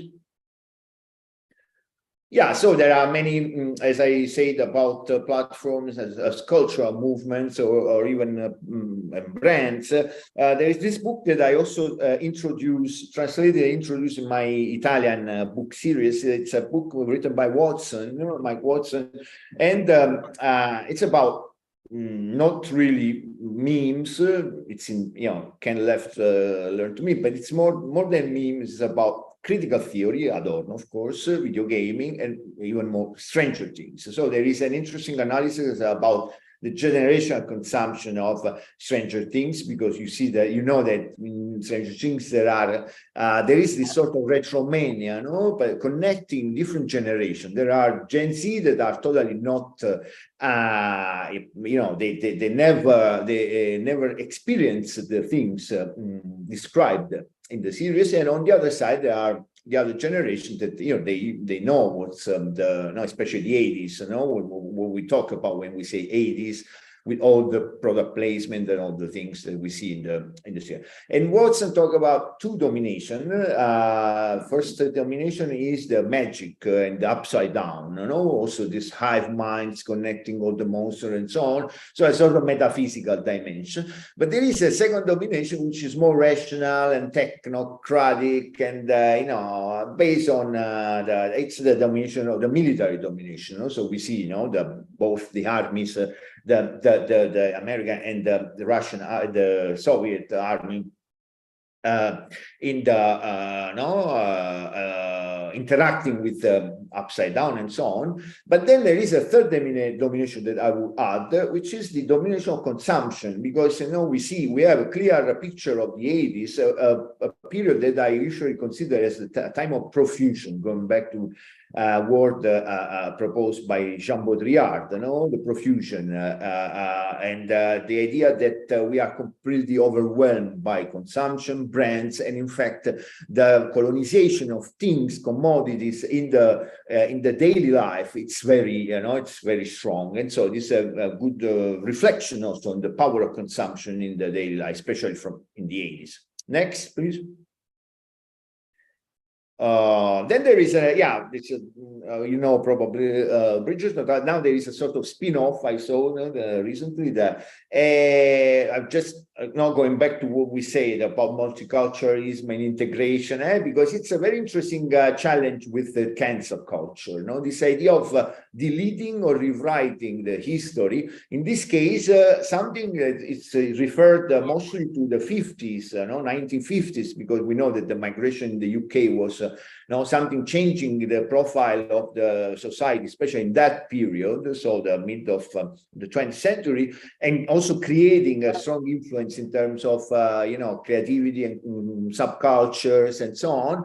But in this case, is like put in the past as a sort mostly institutionalized, like turning something which is a new recent relatively recent trend into something more institutionalized and more a typical trait of a certain society. So very controversial also is the idea, but of course interesting. Next, please. And here, how many minutes I have still? Please, could you tell me? Can you hear me? Yes, Professor. How many minutes I have still? If you can finish the whole presentation in 10 minutes, that would be great. Okay, 10 minutes. So just quick here, like, quiz coming because it's again a retro-maniac storytelling, refer to the past, the 50s again, but this combination between the algorithmic dimension of the chess and more like the design and vintage style and so on. And I also here there is a reinterpretation of the history because chess is usually a Russian thing and it's usually something for men, while here we have the champion who is the protagonist, who's a champion. She's American and she's also a girl, so totally like the idea of reinterpreting the history. Okay, next please. And here it's even more interesting, the notion of customer-centric, because we see exactly, this is not just a movie, it's a Black Mirror movie, it's a spin-off of the TV series Black Mirror, Bandersnatch, but it's like an adventure video game, again, inspired from the 80s, and you can choose, you can select the different options and also make the story, develop the story in a certain way, and also here, retro maniac style. It's very interesting with this sort of lo-fi effect, which is something inspired by the video game of the 80s. And so the idea is not just describing a story, but also living a story. So this is something that Andrew McStay calls a shift from storytelling to story living. And, there are many other products preparing also this idea of metaverse, the centrality of the metaverse in which, we are all protagonists in some ways. Okay, next, please.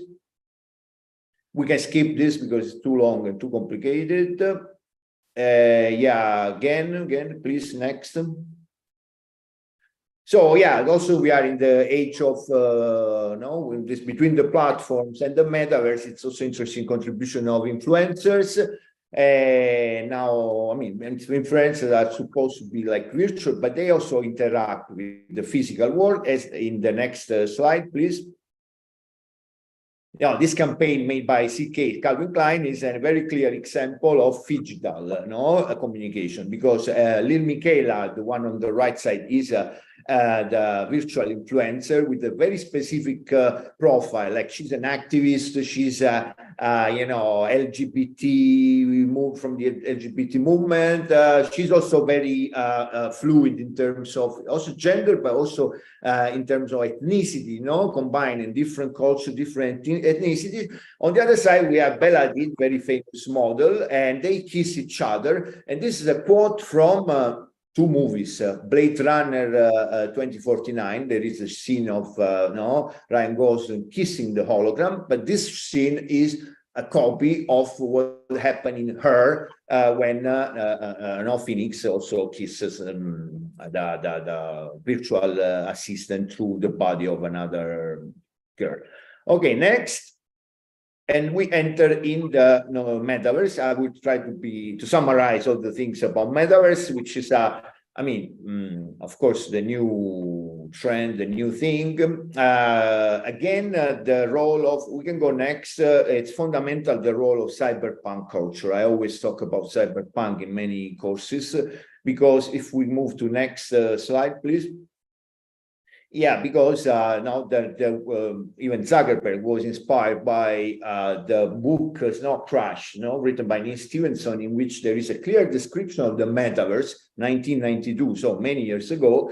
And so, this is a clear example of the contribution of cyberpunk to the also not just the reflection, but also the creation of new environments. Before we heard about the idea of media as environments, the implementation of virtual environments that are not just virtual, because also here there are parallel interactions between reality and virtuality. Next.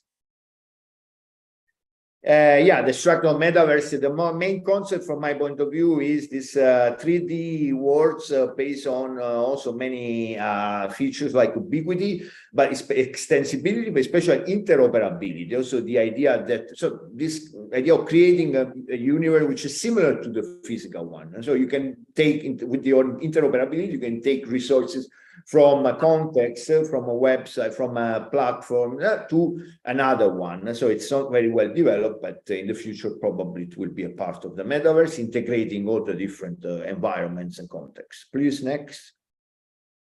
But the main concept of metaverse is the most fascinating is this shift from pixels to voxels. Pixels are the unit of the infographics that they created, the world based of simulation, based on bidimensional graphic units, while today the reflection is on the voxel. In fact, this 3D aesthetics that we see here, it's a part of, it's probably the main trait of the contemporary metaverse. And the reflection of voxel is not just in terms of graphic design, but also there is a physical reflection, like so epistemological microphysical. For instance, Susskind, who's an expert of black holes, also reflects on the fact that our reality is made of, our reality can be considered as a sort of dynamic hologram, and for this reason is made by voxels, so three-dimensional pixels. So if our reality is made of voxels, our reality is a simulation. So the metaverse is not something separated from our reality, but it's just another simulation interacting with the simulation, which is our reality. Please, next. So again, finish with, we can skip also this, please. I want to just finish with also fourth industrial revolution. Of course, it's interesting because it's about many innovation like blockchain, decentralized innovation, and so on. But I want to finish with the aesthetic of the metaverse NFT. So this a fantastic, please show this Elon Musk, this is the next one, fantastic create NFT made by people in Italy. I visited, I also participated in with some friends organized in Biennale exhibition about NFTs and metaverse. So I participated also in the debate there, some presentation. And there are in Florence, in Venice, Biennale, in Milan, 2 exhibitions. So it was a big trend, and this one is very fascinating because it's the idea of combining. The reference, of course, is 2001: Space Odyssey, connecting so the apes on the bottom of the image with this sort of Elon Musk on the cross, which also reminding some Parmigianino and other painters from the Renaissance. And now this connection is really something going back to the 2001 Space Odyssey, when you see the first scene, the intro scene, when the ape fight with the monkey, fight with the bone, and so it's about the invention of technology and also the bone after killing the other monkeys. Throw the bone in the space, and the bone turns into a starship. Next, please. Yeah, this is also another interesting. It was in Florence, in the exhibition of Florence. So it's this real auratization, going back to Benjamin and the notion of technical reproduction of the artwork, and also de-auratization. Here we have a sort of re-auratization. So the virtual things, they have a new unicity, a new aura, determined by, on a side, by the blockchain, so giving a certain token, a certain code to the image. But on the other side, also we see the effect. This is a sculpture inspired by Roman sculptures, but this basically there is a season, a cycle of seasons, so 4 seasons, and this reiteration of 4 seasons basically destroy erode the stage, So, and this installation will continue for 1,000 years until everything is destroyed. The marble stage will be completely destroyed. So it's a way of bringing elements of real reality, like also the astronomical cycles and so on, into the virtual simulation. Just the next one about CryptoPunks, and we can finish. Not this, next one, please. Yeah, this one, and I can finish. So, and another very interesting part of the metaverse, more than the 3D environment, which is interesting, okay, but this, the aesthetic, again, a retromaniac aesthetic, something inspired by subculture, this CryptoPunk made by FKT, which is it was a spin, like new company, like but now it's the property, it became a property of the ownership is Nike. So Nike now is producing things through this like new company, this series of characters paid in I don't remember the amount of pounds at Christie's, but it was a crazy, really a crazy amount of money for this. But it's very interesting, the reference again to the past, the reference to the 80s pixel aesthetic and video games. And so this reminds me something discussed by the scholars, the theories of media archaeology, So the notion of zombie media, basically we have dead media, like for instance, typewriters, floppy disk, and we have many dead media, but then art can modify the life cycles of that media, changing their function, and creating and turning that media into zombie media. So even if they are dead, they still are alive in a different level, which is the aesthetics and the art field. And so here we have an example of a sort of video game characters becoming a sort of artwork thanks to this new world of NFT and the metaverse. Okay, I think I can just finish. Just the last Lyotard. Maybe I can finish just with Jean-François Lyotard. Next, please.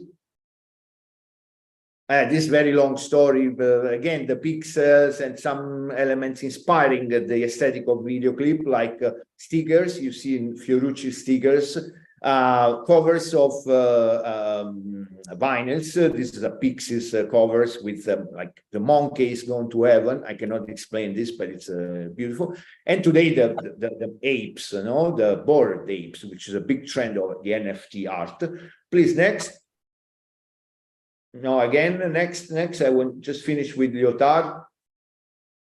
Again, next. Examples about Lyotard, postmodern condition.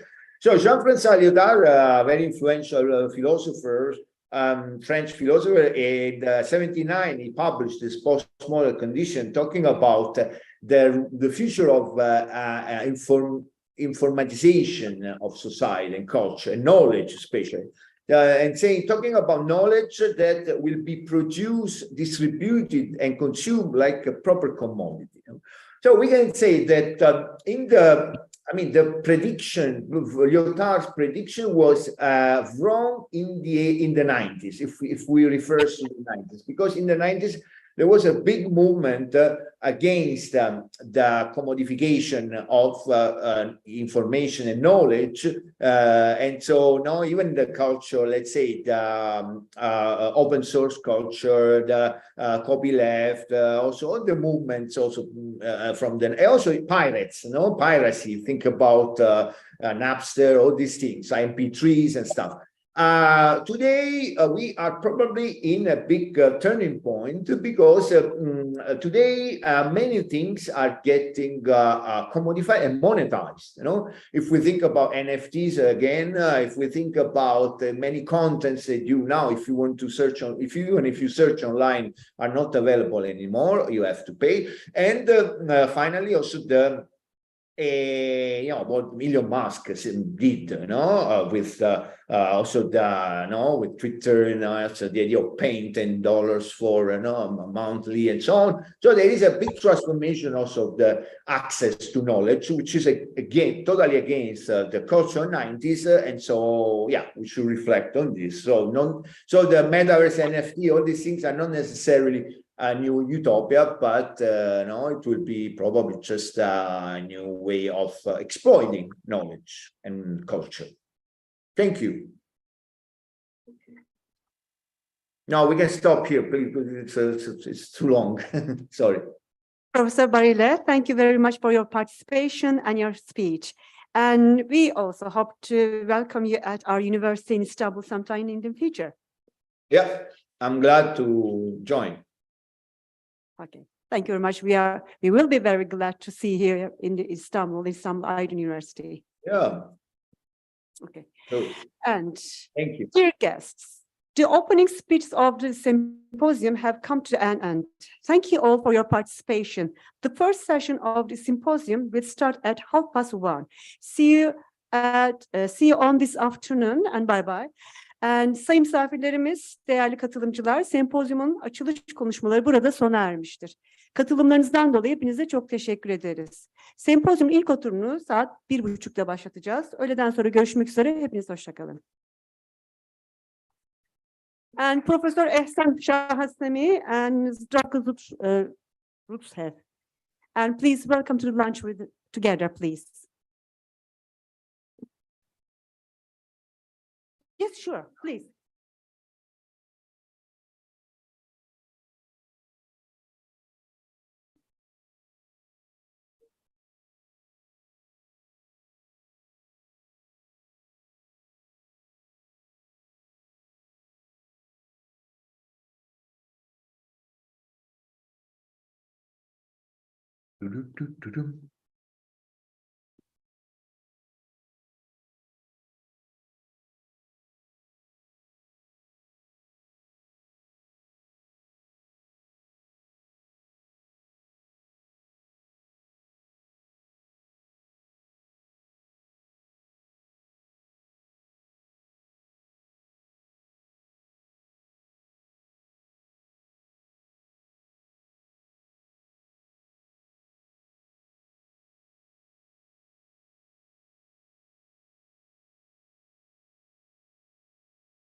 as far as I can see, there's no question. Okay, thank you for your presentation, Professor, again. Thank you.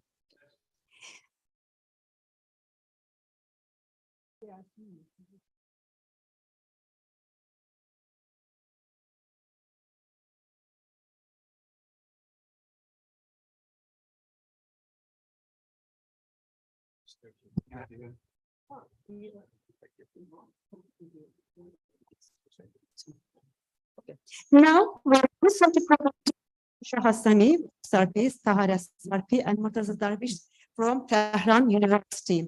The title of the research is Zygmunt Bauman's Liquid Life Revisited. Professor Hassani, we are listening to you now, please. Thank you. Hello, everyone. I should thank conference organizers for the wonderful support, to all delegates that I have had this many presentation of many papers in different countries. Particularly when I was younger, I took conferences 2 or 3 times a year, and I am thankful for the organization of this conference, because there are some conferences in all countries that are not well organized. My presentation is actually part of a project, a bigger project that we decided to present as a conference paper and conference presentation on Zygmunt Bauman's Liquid Love Revisited. It is a book that was published in 2003, almost 20 years ago. 2003, I mean, it was the beginning of the millennium, and there was this big hype about how the new communication technologies will positively change our lives forever, and we will be emancipated from many problems that human beings endured for the rest of the history. But this is, you know, the futuristic analysis of Bauman was, you know, an oddity, kind of oddity, because many people were optimistic, and maybe they were partly right that if connected, the lives of human beings will be better, more equal. To some extent, we have witnessed the realization of some of these optimisms. But Bauman's perspective, at least in this issue, he later changed the subject to life itself, and he criticized what he called liquid life, a life that is experienced and seen through the media, through the social networks, internet, etc. Zygmunt Bauman himself, he had a very wonderful life. He has this uncommon life. When he was a teenager, his home country of Poland was attacked by German Nazi forces. He fled to Russia, and he joined the groups of Polish migrants to Russia to stand up against the Germans. After the war, he was of Jewish origin. He went to Israel, but he fell into trouble with the government of Israel. He decided to go to London. He was a professor at University of Leeds, and he, I think it was 4 or 5 years ago that he died after becoming retired from the professorship. He died in England. And one of the wonderful things about Bauman was that his most great works were those which he wrote after his retirement. He was a very hardworking man, and he, you know, published many books. I personally think every one of them is great and is worth reading even after more than 2 or 3 decades ago. For example, his book on death and mortality and immortality, his book Wasted Lives, which is on the issue of migrants and refugees. This book was published in 2004. His books on liquid love, etc., liquid life and liquid love, etc., are worth reading even after 2 decades. media landscape has changed dramatically. This liquid love, which is the love that is lived and experienced on the internet, catch the attention of Bauman, because many people at that time, if you are my age, you know that many people were busy chatting with different people online. They had developed online friendship. And this was, you know, something attractive, at least if you think people were not that serious about this issue. At least it was attractive to most of the people. Bauman scrutinized this issue, this phenomenon, and called it liquid love. And he criticized that because of several issues that we are now, after 2 decades of living, almost in, at least in my case, after more than 2 decades of living on internet, we see that the results of the liquid love is exactly what Zygmunt Bauman had predicted. Bauman said that liquid love decontextualizes people from their background. You know, when you are chatting with, for example, if you are a woman chatting with a man, and you know you fall in love with each other, you both are decontextualized. We are social animals. We have backgrounds, cultural backgrounds, economic backgrounds, even geographical backgrounds. If the relationships want to stay online, it would not be satisfactory.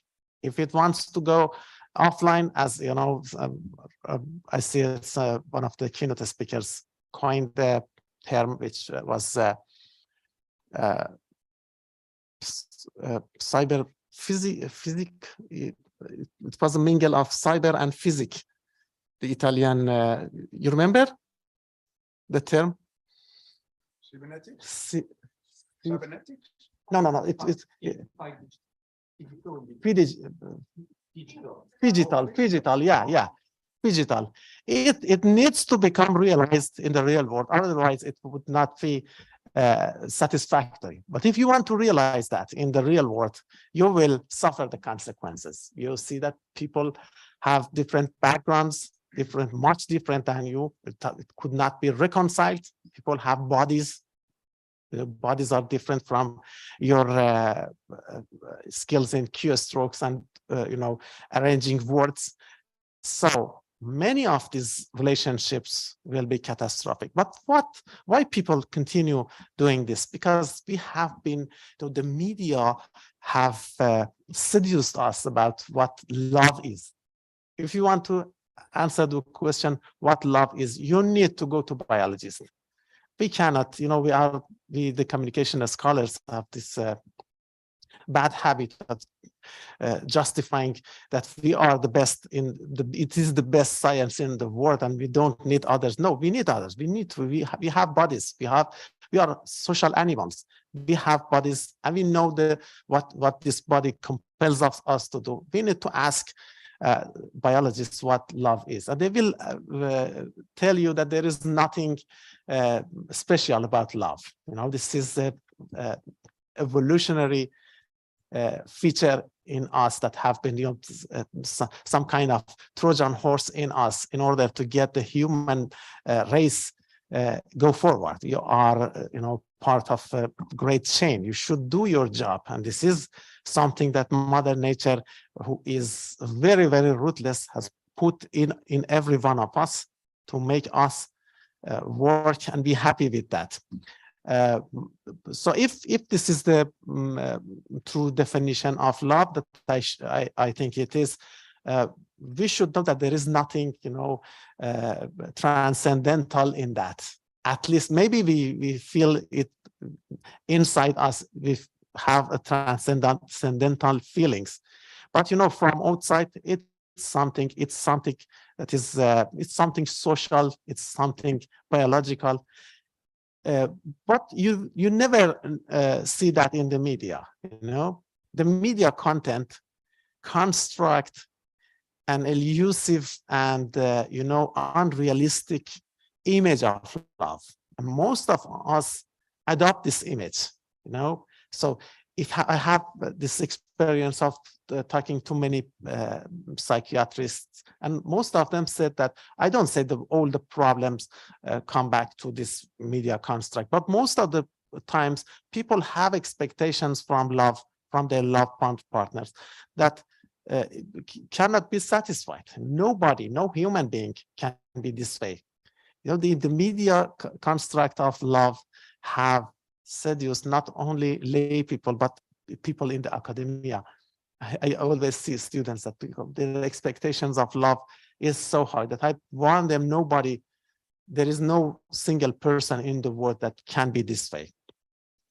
And I always redirect people to the lives of those people who created those media. Most of them, you know, live alone. You know, this is the false image that have been put us. Like, for example, we created idols, and then we started to worship themselves. This is unfortunately what in our society that made us need to develop a kind of media literacy that is called love literacy. We need to know love. Very few of us know what love is exactly. And another problem, how much time do I have? 5 minutes. Another issue that Bauman was concerned about was that, you know, this is a kind of love that is not bound by commitment. If you have a love partner in the real world, there is commitments involved. So this is the natural way it should be. We are social animals. We live in societies. All of us have functions to do in the society. And one is commitment. If you have a love, the love must come with commitment. But Bauman quotes a person who is addicted to online relationships, and he told Bauman he can always press delete. This is, you know, the problem with liquid love is that there is no commitment in that. Another issue that Bauman brings to our attention is the relationship between consumerism and love. You know, we are living in a world in which, you know, your mobile phone would be outdated in 2 or 3 years. You need to throw it and buy a new one. And this has, you know, maybe some people have adopted this perspective that I should update my love partner because it has been outdated. You know, this is too pessimistic, but this exists, more or less this exists in our society, particularly among the young generation. Another issue is that the rise of celebrity culture due to the advent of Web2 technologies have really disoriented teenagers or young people as to what love is. You know, I have been working on this Iranian celebrities for over 1 decade. I teach celebrity studies at the University of Tehran, and I always tell my students that the image of their love life is completely constructed and wrong. You know, so for example, in a wonderful example, a celebrity and her husband got divorced, but it is the second or maybe third year that they you know, take pictures, duo pictures. Then they didn't tell other people that they are divorced, but this is the way they make money. So they kept it as a secret. They still deceive us, and you know that they create a perfectionist image of what love is, and I'm quite sure that they have destroyed many married lives because of raising expectations. I'm sorry, I'm running out of time. I have another presentation, so I think I should end this presentation. Thank you very much for listening to me.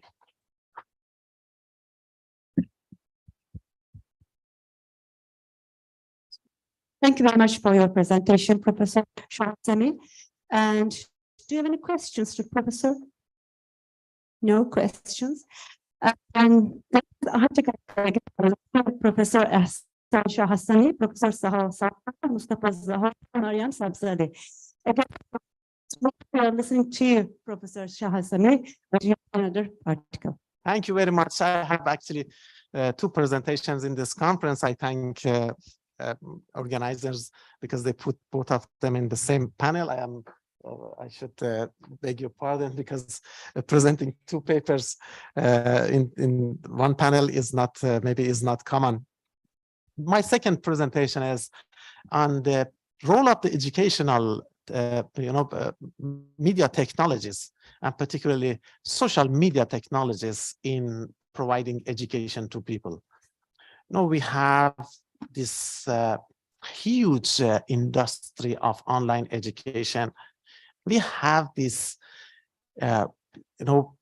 again, we have this hype about how media technologies have revolutionized teaching. I am coming from Iran. I'm not from Tehran. Originally, I'm from a small town in the west, in the south of Iran. If there was no internet, I would not be able to study, to get my PhD, to become a professor of communication at University of Tehran, and to come here to personally meet with you. If you have experienced the pre-internet world, you know that you know how important internet is. It's a treasure of wonderful information, and it's it is there always at your finger point. You are only one click away from the 90% of world knowledge. But still, I have because I teach media literacy at the University of Tehran, I have this itch of being suspicious about every new development in communication technologies. Particularly, I am coming from a country in which there are hundreds of universities. A country of 80 million people has hundreds of universities, possibly more than 2,500 universities in Iran, more than China with 1.5 billion population, and many of them have taken distant education as their main approach, and they have a mixed approach. Also, some of the people come to campuses and participate in real courses, and others, but maybe most of them are attending courses in their homes while they are using their cell phones, or using their laptops, or etc. And thanks to this new industry, we have over 100,000 jobless PhD graduates. Over 100,000. This is the population of a big city in United States. They have their PhDs. I don't say that most of them are, based on my experience, I'm teaching in Iran. I say that maybe over 80% of them cannot teach at universities. They have been attending online courses, and they have been actually their credentials practically have been sold to them. You attend the virtual courses, and then after 4 years they will give you a PhD. But there are good graduates, including graduates of my own university, University of Tehran, which is the top university in Iran. They are jobless because the places that they are supposed to take have been given due to favoritism to other people, particularly those who have received online education. The education, always, once again, I emphasize that we are social animals. We live in society. We cannot live on our own. We can, this is most of the time. For example, sometimes I ask a person, why do you ride this luxury car, extra expensive car, particularly in my country, Iran, which is a poor country. They say this is more safe and the riding is good. No, this is not true. You ride this car because you want other people see you are on this car. Because you are social animal, You don't need to be ashamed of it, because all of us live in the society. All of us know that we are seen there. But this is what is ashameable is that you deny that. We are social animals. Education has always been collective, except for vanishing part of the society. Education has been always a collective activity, and education has been always face-to-face. If we want to have an effective education, we need to have face-to-face education. We need to hold courses. We need to refrain from hypes that there is a new kind of human emerged, like, for example, the concept of Übermensch that have been introduced more than 100 years ago. Some people are, there is a new season of people creating hypes about education, how it has been revolutionized by new communication technologies. We need face-to-face education, and we need collective education and other kinds of education, particularly for school education. Maybe you can self-educate yourself. You take courses from all parts of the world, and that's wonderful. YouTube is full of good lectures. I have, every day in my home, I take at least 1 hour seeing a new lecture from a professor in other parts of the country, including when I wanted to come to this conference, I searched the professors who were going to present papers, and I listened to their courses. But the point is that what is known as online education industry, they tell us that they have revolutionized education forever. But I say that they cannot replace the old system of education. We need to use communication technologies. I always tell my students, you need to be online all the time, but not to visit celebrity pages. You need to be online to do your research. You need to be online to study. You need to be online to complete face-to-face communication with your professor and your classmates. Unfortunately, this theoretically, most of the people say this, but actually, particularly among millennial students, very few use communication technologies effectively to educate themselves. That's the reason I am a little bit pessimistic about using new communication technologies in education. All right, I'm going to finish. One of the problems that, after COVID-19, unfortunately, most of the students, most of the families, particularly this is my experience of doing research in my country, most of the parents had to buy a cell phone for their kids. And this was, this had a catastrophic effect on the Iranian education system. After the COVID-19, students don't like to come back to classes. And during the courses, all the research that have been done on this issue, that most of them were trying to entertain themselves while their teacher was trying to get through the courses and prepare good presentations in order to better facilitate the education to our children. Unfortunately, now, 2 years after the COVID-19 is practically over in Iran, we still have it, but it is not, that catastrophic effect it once had on the country. We are still, our teachers say that we are still negatively affected by 2 years of online education, despite the very advanced, unlike what you might think, Iran is advanced in terms of educational technologies. I told you that there is an industry active there. And, sometimes people think that the biggest danger that our children face with is pornography or maybe unimmune relationship. But this is not the biggest danger. The biggest danger is entertainment. Entertainment makes brain, once again, a physical thing. We use our brains, our brain is material, is physical. It's something in our school.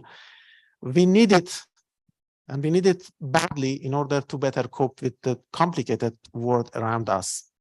And unfortunately, entertainment has made the brains of our children lazy.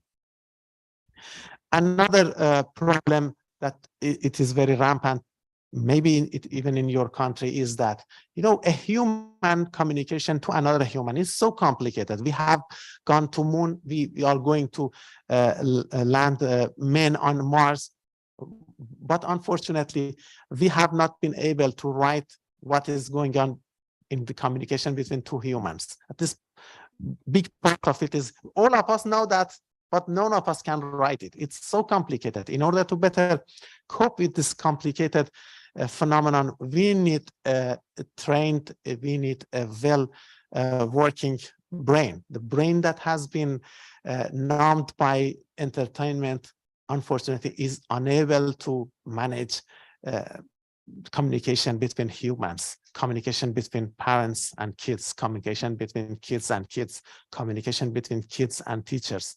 And you see that, you know, in comparison to 30 years ago, people, young people are much less able to interact with others. Their relationships will break very easily by the first misunderstanding. And that's the result, partly the result of taking new communication technologies too serious and implementing in a massive way as they did in Iran.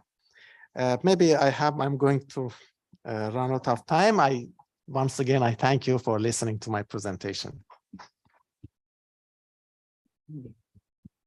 Thank you very much.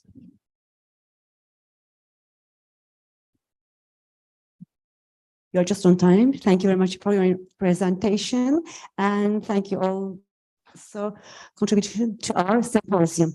And the next speaker is belong to Associated Professor Gentar Jamastatin and Associated Professor Virgil Valentinacis.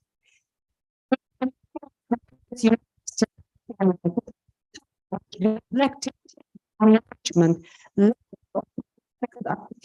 communication studies.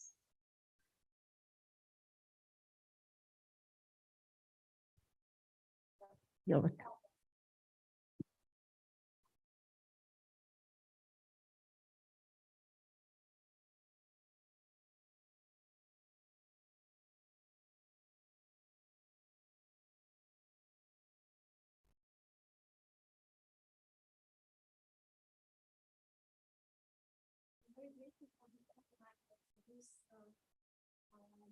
International companionship, we are stable, and the topics were really rich, diverse, and from very high values. And now I'm afraid I will drag you back to the classrooms and teaching classrooms and our cabinets. And this happens because both me and the co-author of this presentation and publication, we have administrative and academic experiences, and we try to share it via the research. So my perspective of the presentation is to do a research on the academic and administrative situations that we have in our daily work. And my input into this research is basically methodological one and the gathering of documents. If my colleague would have been there today to present, he would probably, you know, give a wider philosophical and global introduction. Unfortunately, this is my duty today to present it. So probably if you will follow up our publication, which will be published, so the philosophical level will be there.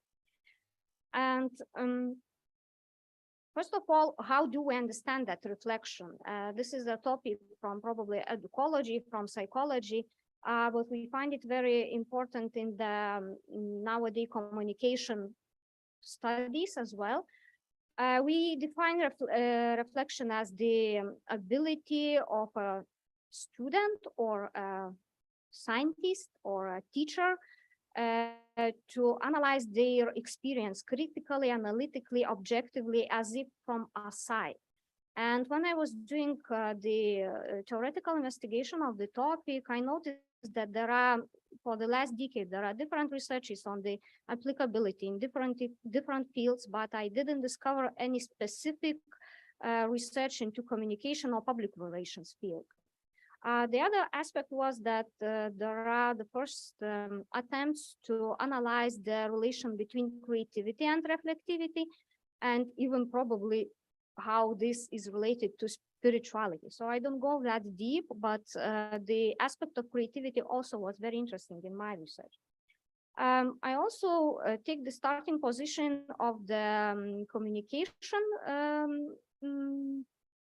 field, that in our daily work, we as teachers, we are trying to focus on 3 types of skills when we are teaching the students. So we are trying to focus on content, what professionals should communicate, how they should communicate with their clients, on the processes, how to do it professionally. And the third part is perceptual skills. So what professionals are thinking and feeling about how they communicate. And from my personal experience with my colleagues, I very often see that that first 2 parts of the content and process teaching for the students, it overcomes the other one, the perceptual skills. We have high demands from the market to prepare students ready for digital transformation, ready to use the newest tools. And we sometimes forget that third part of the perceptual skills. And with the reflection included in the process of studies, this is how exactly we can help them to be more self-critical and more analytical and objective. The other side of the topic that I would like to cover today is that we also have that important part of program management. I am a program director, so I have quite a lot of direct work with the teachers, with the students. I'm kind of intermediate between teachers, students, and the administration. And at least the European universities at the moment, there are in the end of the 5 years term, and there are a lot of external evaluations happening. I'm not sure if it's relevant for the people from other universities. It is relevant for us now, and we are constantly solving the problem. How through all the 5 years process to gather the information about what is happening, how to save it, how to analyze it, and how to present it. So the part of what I was trying this year with my program teachers was exactly to help us to go these external evaluations fluently. So today I will present a qualitative research. That is why I'm telling that I'm dragging you back to classroom. I'm dragging you back from global context to one country context. And of course, the case analysis and qualitative research is often criticized for being, very local, very one example and so on. But I do believe that every example gives, especially if it's in-depth analysis, if there is triangulations of the methods, it really gives the additional value to the whole view that we have on the different cases. And my research has, I have separated in 3 different cases. So first and the second case is about the student groups that I had this year. So I make versus Lithuanian group of students versus international group of students, their results of the reflection task, the results of the survey tasks. And the third case is the case that I had the administrative issues with the teachers of my program. in this table, I try to summarize 10 main reflection tasks that I was giving my students during this year, and 5 types of reflection that 5 dimensions of reflection that can be used in the process of working with the students. I'm not sure how much you are familiar, so I will just mention quickly that these 5 types, they differ from one another with either we are talking about description of events like it is in narrative 1, either we are talking about field reactions in sensory reflection, either we are reflecting on the situation segments and looking for the interrelations in them when we have an analytical reflection, either we are assessing the experience with different criteria that are most often proposed by the teachers or researchers, and this is a reflective assessment, or it might be a critical reflection where we are reflecting the experiences we had with a purpose to improve the performance.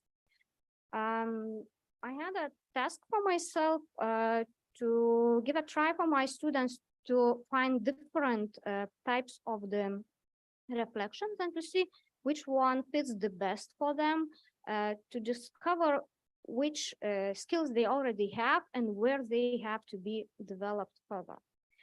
And also I was analyzing their achievements from my own perspective.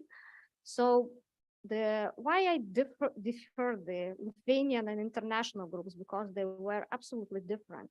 Of course, Lithuanian group is very like they have the same cultural background, the same experiences, and even if they are a bit from different age generations, they still have more in common than different.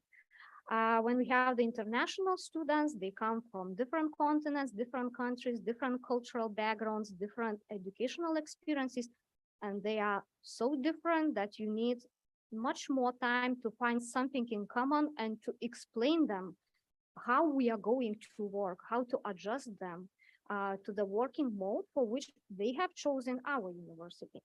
So what I have seen with the Lithuanian students at the very beginning, they were already creative. They were already creative in format. If you gave a task for them to do something creatively and then ask them to reflect, so they do it without any complaints. They write 2-3 sentences answer, and they most often tell it in a narrative way. I was there, I was doing this, and this was like this and that. After the course and after those 10 tasks, what I have noticed, it was that from form creativity, we turned into content creativity. So their creativity got deepened. So they made everything like more described, they report everything better and so on. And their reflections, they became like very long, sincere, emotional texts with a lot of, personal things and discoveries. And what I was wishing for them is to continue this, because not all of them, not all 12, of course, but 10 of them really found something very important in this. And they learned how to cover different dimensions. With the international students, with the very first task, when I asked them, please make this and this, that was a visual business card that I asked them to do, their reaction was, but teacher, we don't paint. And I said, like, creativity is not about painting. So don't stick to one understanding that painters are creative. No, everyone can do something. So we were, first of all, trying to demolish this problem in their thinking process. At the beginning, I was giving the questions, and my questions were longer than their answers, because they managed to answer yes, no, or in a couple of the words. So they start making it longer. And they also preferred narrative type of reflections. Now they finally go from narrative to some dimensions already of analytical, critical. So it's getting progress. Now I will show you several examples. So these were my first tasks for the Lithuanian students, where I asked them to make a business card representing their personality. Pay attention at this star on the right corner, yes, black background, white star. It's a wonderful young guy who is very creative, and you expect from an extraordinary creative person something probably extraordinary, yes?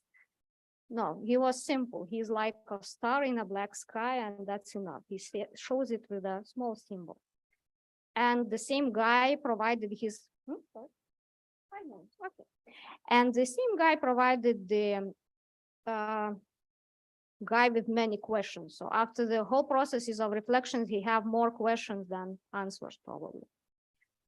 And this is our works of international students. So those who don't know how to paint, they were making a simple, a bit explicit business card on a paper, but I am very happy with the results on the right side, because on the left side, yes, because they already at least managed to take the main elements of the course and to demonstrate them in some collages.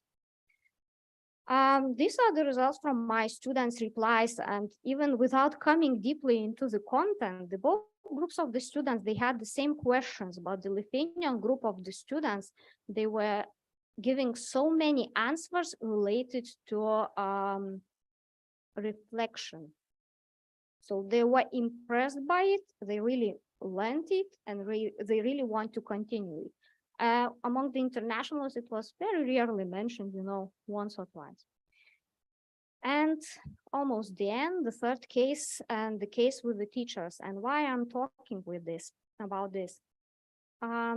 This year, that was a specific situation because we had from 5 teachers, 2 of them were new to the program. And the international students, especially, they didn't get visas because of the current situation in our country and in the region. And we had blended learning, mainly with 1-2 students in the classroom and many students online. And we were all struggling a lot. Yes, Isabel, struggling a lot. And I had many issues to solve, how to make that understanding of the group teachers, administration, and everything else. So what I have started, so I started the WhatsApp group, which it was working daily, you know, we were solving many things and there was plenty of information to analyze. We were making monthly reviews that helped us, you know, to see, are we developing, do we have some problems, are we solving them, what we can do next. And then at the end of the semester, for the first time in my administration work, I decided to ask my teachers to write a month reflection, the semester reflection, asking what they discovered, what they would do differently, and what would they advise the next semester teachers. And I shared the answers with the other teachers. This semester teachers, of course, the group already, you know, doing much better, but this semester teachers really paid attention to the proposals of the previous semester teachers. So that was a huge help for us. And I also made an interview with the teachers to analyze whether they are making reflection during the semester with the students. Every of them, of course, could make their own conclusions on this issue, but we came to the same agreement that reflection is really important in the process. It maybe doesn't have to be repeated in several different methods, but at least at the beginning and at the end of the seminar, of the lecture, it's very good to have that feedback with the student. And very shortly, 2 minutes, yeah, conclusion. So one of my first conclusions that actually came to me when I was making this presentation, so we often discuss with the colleagues that to go to the conference and to write the articles, so you have to make a research, you know, and to present something. I made a discovery for myself that sometimes if you're doing an administrative and research work and you have a lot of material, so there is no necessary, it's not necessary to make an additional research because you already have a lot of material. So I was doing kind of, you know, surveys, reflections, and document analysis, and just additional interview. And yes, there is something that I already can share and present. Those cases that I separated, they were meaningful for me, and I do think they might be meaningful to the communication studies. The results that I discovered from the research I made, they really show me the examples how the perceptual skills are trained, apart from the other two types of skills. For the reflection and creativity relation, I would continue the research, probably would choose different methodologies, but the examples, they already showed me a lot. And yes, definitely reflecting with your team of teachers and administration is a huge help in administering the program, no matter which type of program you have. Just, I wish everyone, the administrators, to have teachers really willing to reflect and share. So thank you very much for your attention. Thank you very much for your presentation again. And are there questions for the professor? So we don't have any question. Okay, thank you again, Professor, for your presentation. Yes, now we will listen to Dr. Isaac Palomadoros from Microservice University, Lithuania. It's conceptualization and creative strategy of sustainable fashion on Instagram and special conception. Dr. Palomadoros, please welcome.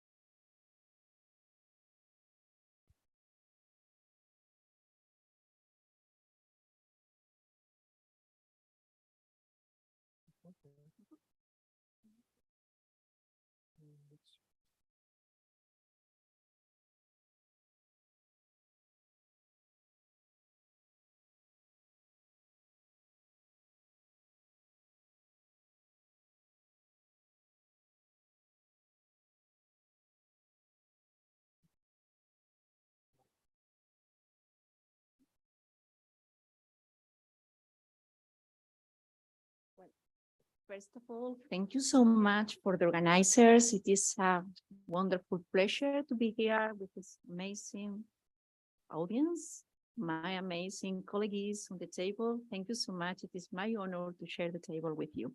Okay, today I'm bringing on the table something that I think could be a topic that is touching all of us from a very close point of view, because we are going to talk about sustainability. And we are going to talk about social networks that maybe from a positive or negative point of view, because we all have our own opinions, but we cannot deny that is something that is ruling our new world. Okay, so the topic is specifically the conceptualization and creativity strategy of sustainable fashion recommending Instagrammers. And we have another question. Is this a new model of conscious consumption?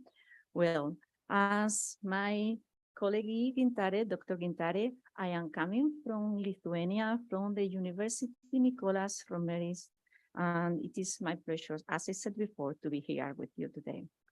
Okay, let's see a bit about the context that we have. The rise of sustainable fashion, especially the influencers, is something that started as an emerging phenomenon. However, nowadays it's a very established one. Okay, and this is something that could be curious or funny, because after coronavirus, many people, especially in the internet, they are saying that, well, we have faced an absolutely terrible situation. So for many people, they think that now sustainability is not so on the top of their problems, okay?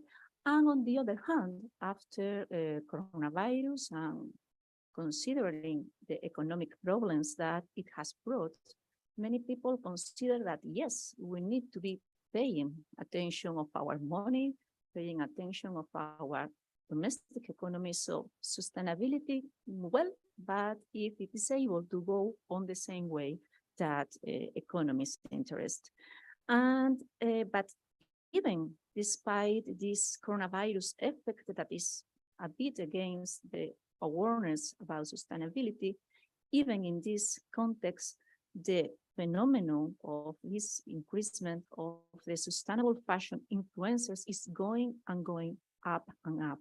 Okay, and it is a kind of trend that is absolutely opposite to the hegemonic one. Okay, they are going in parallel ways, and the hegemonic one is the fast fashion industry. And also, we still have this way of thinking. Actually, we heard before an example about the idea of the conspicuous conceptions, in which we understand that when we boast of the kind of things that we bought because they are more expensive, we are like going up in a scale of our social status. And this kind of tips, recommendations, and values that the sustainable fashion influencers are going to share with us are absolutely opposite to this way of thinking.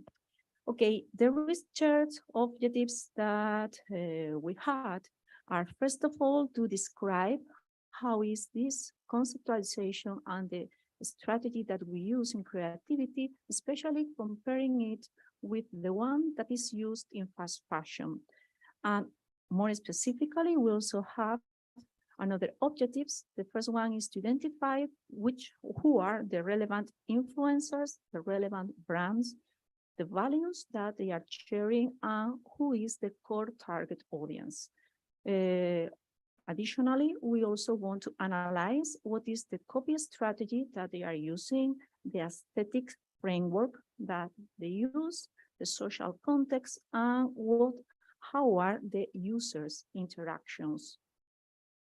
First of all, we did a literature review just to have at least 3 concepts very clear. The first one is what is sustainable fashion. Sustainable fashion covers not only the way in which we produce garments, but also the way in which we consume, considering that we need to have 3 interests at the same time. We need to protect the planet, we need to protect the people, and we need to make it possible from an economic point of view. Absolutely opposite to this, it is the phenomenon of fast fashion that, as I said before, it is the mainstream nowadays. And this concept of fast directly coming from the idea of the fast food translated to the fashion industry is not about only that we produce a lot, especially that we consume a lot. How many of us maybe sometimes have bought something, a t-shirt, only €3, and maybe we use once, twice, and later what happens? So this is the problem, because we don't know how many liters of water we need to produce a t-shirt that maybe it only costs for us €3 because it is in big sales. But trust me, for the planet, it is very, very expensive. And we could say that the perfect antonym of the fast fashion is the slow fashion that, yes, it has to do and is very related with the idea of sustainable fashion, but it has 2 different points. The first one has to do with the rhythm in which we consume. We understand that we are buying garments that they deserve to be used until their complete life. And they are able to be used until they are complete life because they are of a higher quality. And for this reason, this quality and this slower rhythm in the consumption are the different characteristics of this. The methodology used has been quantitative because we have developed a content analysis and an online KPI report. And firstly, just to know about the field, we created our desktop research. Just to describe a bit about the desktop research, we started having very clear long tail keywords, most popular sustainable fashion influencers and best sustainable fashion influencers. Using the browser Google Chrome, the geolocalization was Lithuania, and we had the period only after 2022, nothing before this year. With this, we selected 20 sustainable fashion influencers on Instagram, considering the ones that had a higher level of followers. You could see that most of them belong to United Kingdom or USA. Obviously, as we are using keywords in English, we understand that our sample is a bit biased, but we wanted to create an international study for this occasion. So for this reason, we prefer to use the English language, okay? As have said, we have influencers from UK, from the States, also from Australia, from Germany, and from Canada. We created in our content analysis, so we reached 345 units of analysis, considering all the posts published by these 20 sustainable influencers during the first quarter of the current year. Okay, and we classified and we studied these using 16 categories that we could unfold in 35.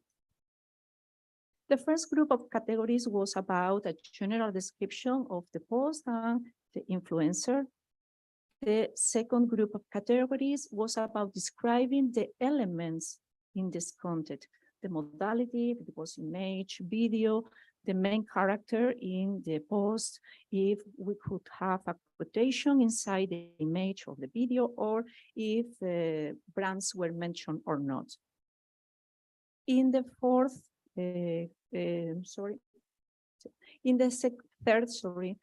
group of categories, we consider the content, but from the perspective of the meaning. For this reason, we focus on the topic that they used and the values that the Instagrammers shared.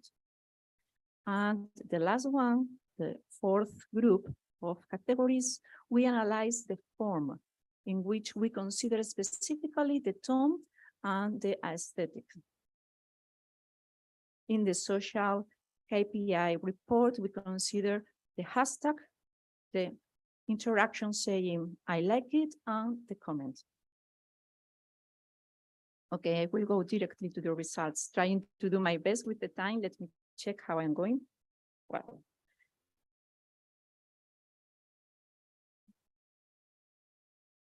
Okay, wonderful, thank you so much.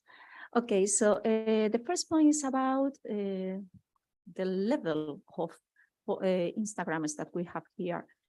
We can say that only 2 of them are micro-influencers, okay? That is the typical level, even mega influencers when we are talking about fashion, fast fashion. But here, the most of them are nano-influencers, that it means less than 10,000 followers, or micro-influencers, that means less than 100,000 followers. And also the amount of the rates of productivity, the number of posts per month that they share is, we could say, like medium. For instance, in the case of the Instagrammer that has more, that is around 20 per month, and very lower in the case of the most of them that they have very few. You can see that the one that has less is only 3.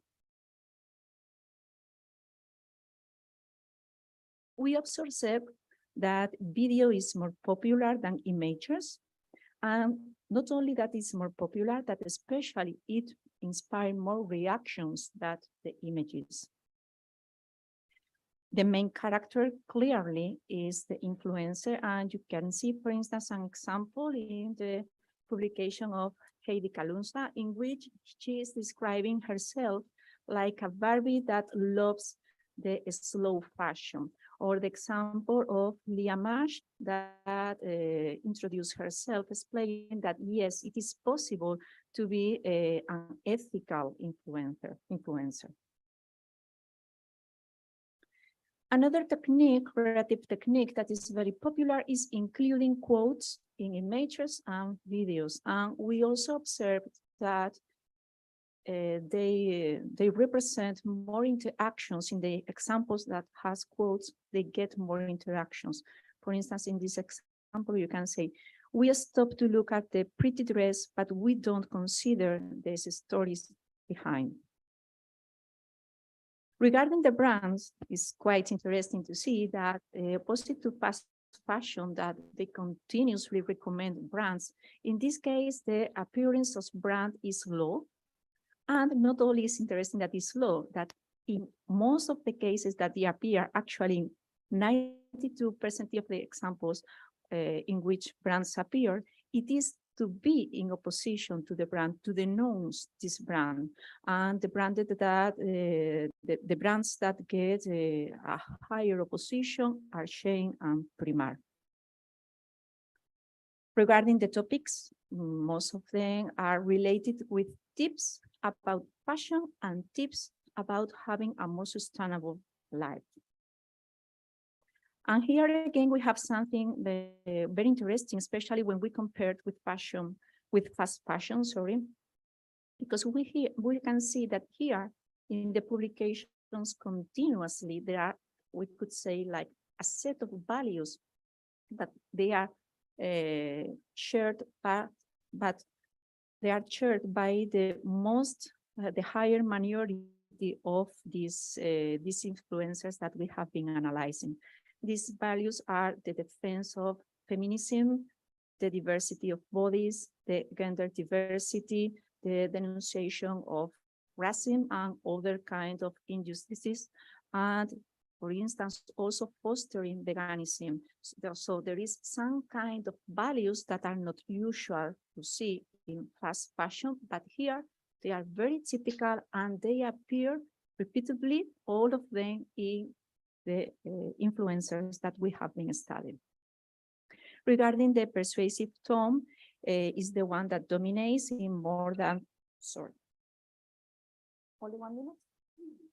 Thank you. It's present in only in more than 3/4 of the publications that we have analyzed. Okay, and it depends on the strategy of each influencer. If this persuasive tone is promoting something or trying to denounce something. But what we have checked that is quite interesting is that these messages that are denouncing are the ones that get more interactions from the audience. Of course, we also have neutral tone that is used to explain in a very didactical way what are the problems about sustainability and fashion. Regarding the conclusions, we could say that sustainable fashion influencers are using the same road, but in another sense that fast fashion are using. Their main road is clearly social networks, but they have some different advertising and creative strategies. And it is quite interesting to see that the audience appreciates this difference because there are these kind of points in which there are different points that deserve or receive more interaction by the audience. Also something that was very interesting for us was to see that these influencers are fostering a point of view in which when we have a more sustainable consumption, we feel that we are increasing our ethical status. So it is something quite similar that we have seen before with the conspicuous consumption when we are having things or when we are buying things that are more expensive, we feel that we are rising in our social status. So this mechanism is quite similar, but of course the effects are very different and the ethical point of view that is behind is very absolutely different. Okay. To see to the future, to imagine different research lines that we could do. The first one would be expanding the study because we would like to cover more countries and different languages to check if there is difference when we change the culture, and also to change the point of view. We would like to invite researchers from the field of philosophy and for the field of psychology to analyze this idea about the effect in a new way of Confucius conception. But here, instead of raising in the social scale, in the social status, we are promising our audience to rise in this ethical, we could say, or moral status. Regarding the contribution, we understand that we are working in a sector that is in desperate need of this because the fashion industry is the second sector that pollutes the most. And of course, that we are talking about sustainability, that is a global challenge that would be addressed from every country, every organization, of course, also from science, and especially from marketing and advertising, because we have a very paradoxical mixture. From long years, from centuries, we have been inspiring people to consume and to consume more. And now, are we able to reverse this inertia? Okay, we are experts in persuasion, so it's our time to contribute to this. Thank you so much for your attention. I hope that it has been of your interest. Yes, for your presentation again. Last order. National Academy and Film Arts for Bulgaria. Augmented reality, new horizons for visual communication in the modern TV. Please welcome again.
Hello,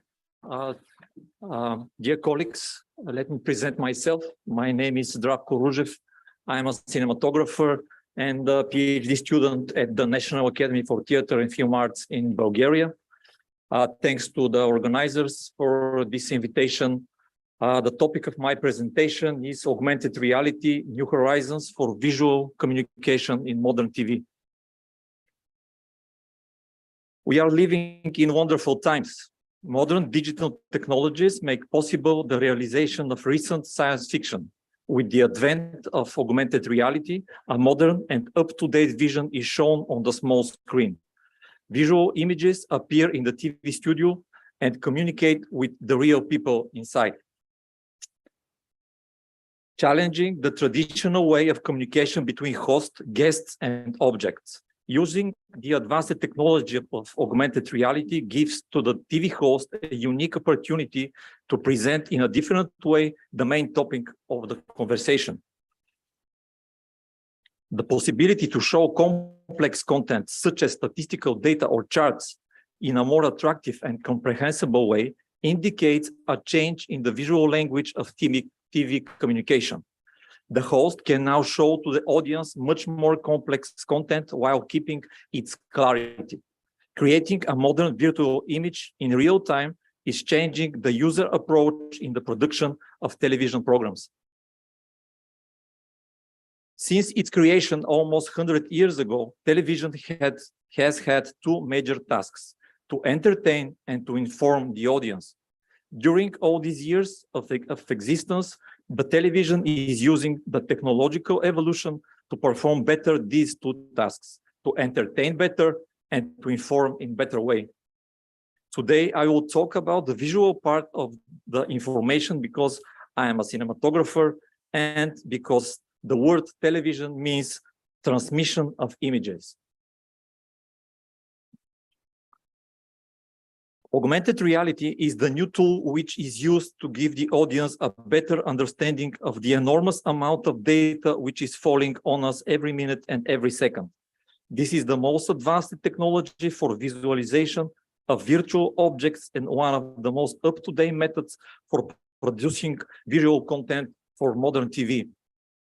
Weather reports, economic statistics, election results, and many others are not easy to understand, but today they are presented in a much more clear way because it is based on the most powerful sense, the human sight.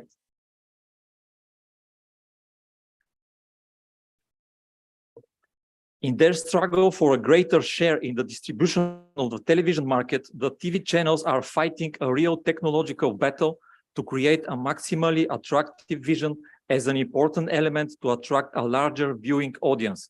The potential opportunities provided by the augmented reality for the attractive presentation of television content reveal new horizons for the creative application of this cutting-edge technology. Maybe you have heard the expression, a picture is worth 1,000 words. And it is true, the world of photography is based on that.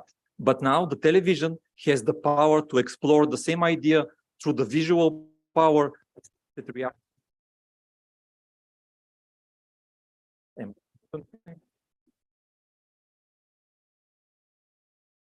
Okay. What we observe as the result of mixing a lot of data and the best visual technology.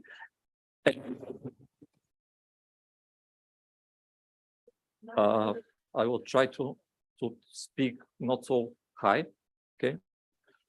Today we are witnesses of the appearance of new horizons for visual communication. What does a new horizon mean? Let's see how the television looked like in the good old days.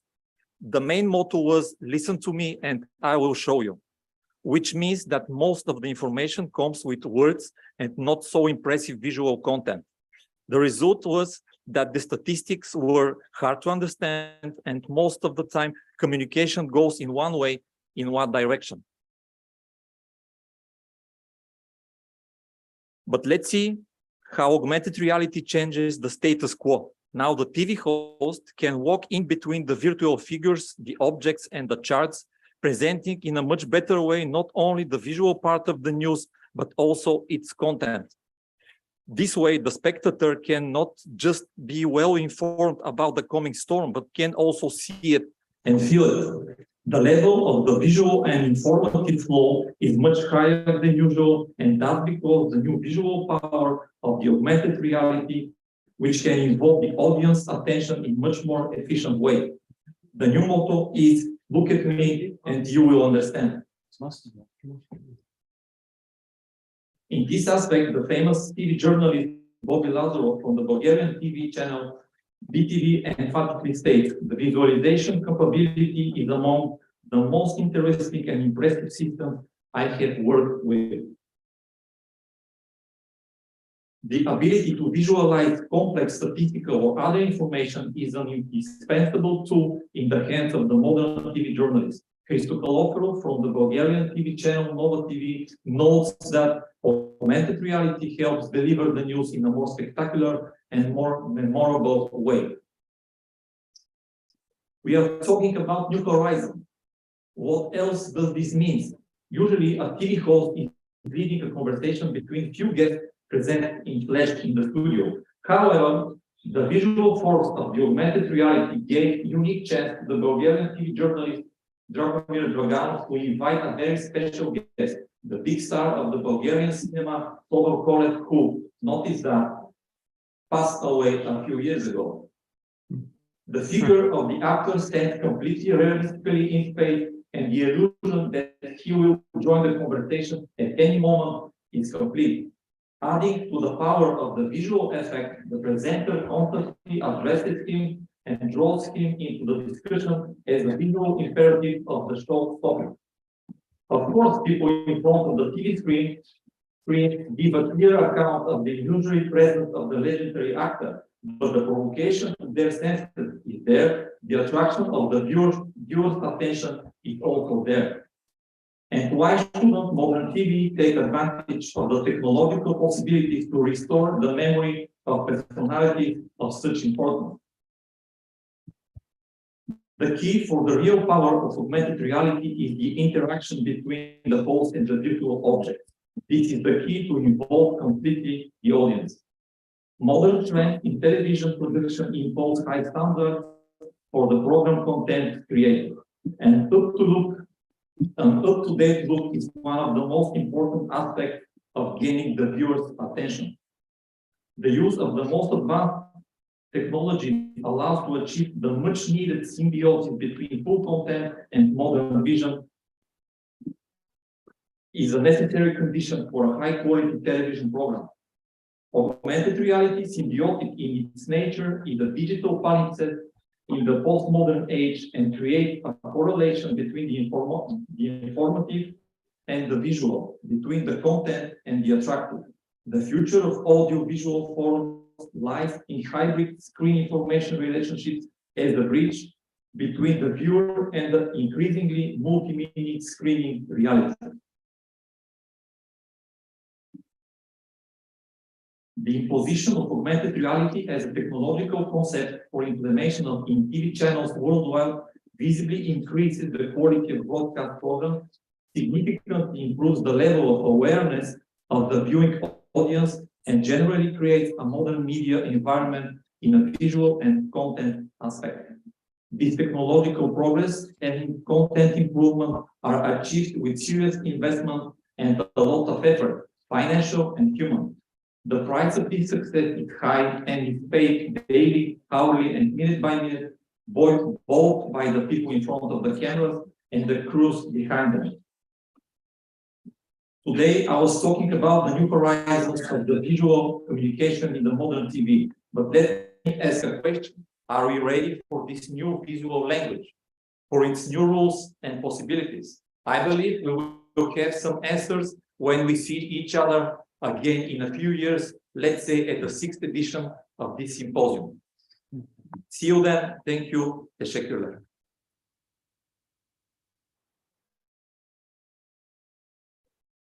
If you have any questions. Yes. Do you have any questions?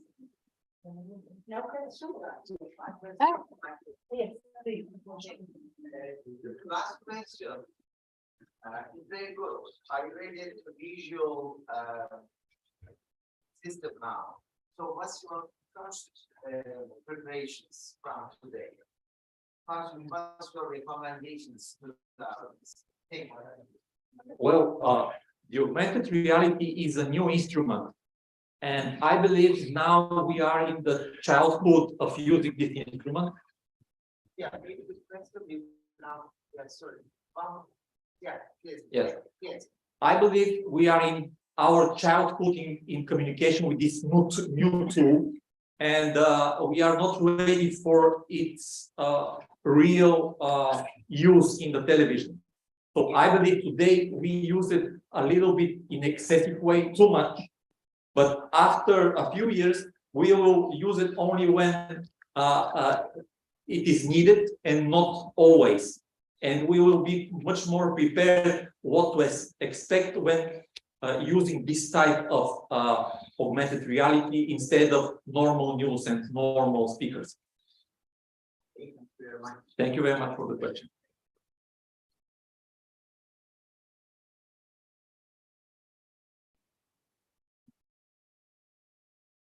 Dear guests, we have to come to the end of the session, the first session actually. I would like to present the certificates of their participation. First of all, we are going to start with Professor Dr. Toplum. Please. Present your certification. Oh. So, each really.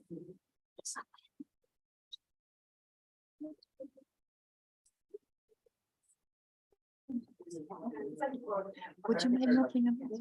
Would you mind moving a bit? Yeah. Thank you so much.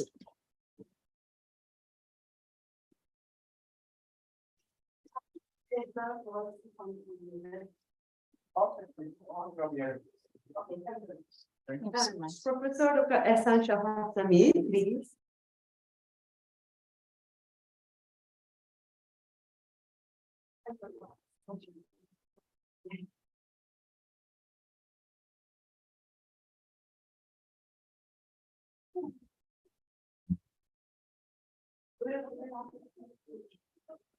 And was the and I have probably and I have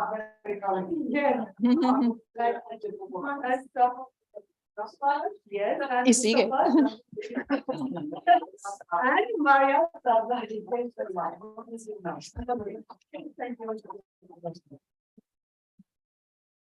And Associate Professor Gintar Yamazaki, yes, please welcome. Yes. And Yeah, this is there's lot of projects. Yeah. So there were so many of us. and please, Dr. Isabel Palomar, yes, please welcome.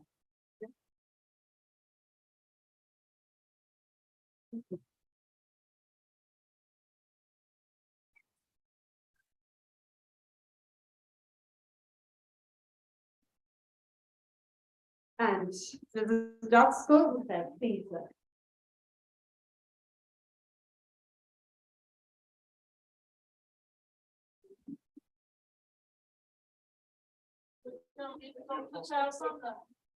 Solo pass.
Hocam sergiye geç kalmayalım.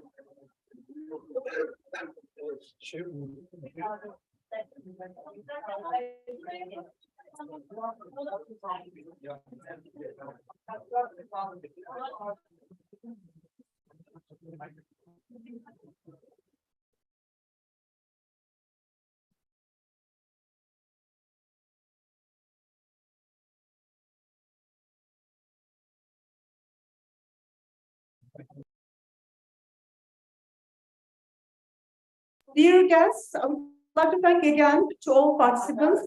Now, I would like to invite you all our guests to the opening of the exhibition and the film screening that we organized as a part of the symposium.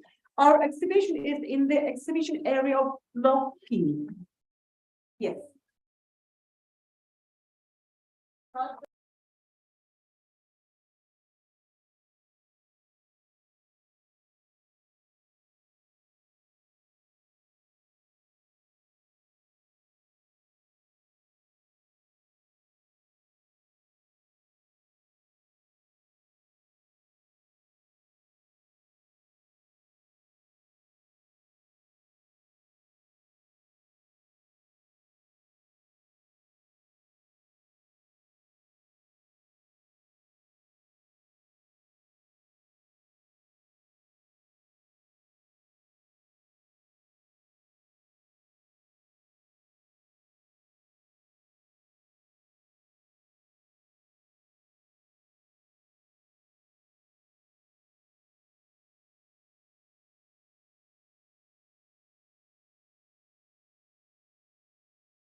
Evet.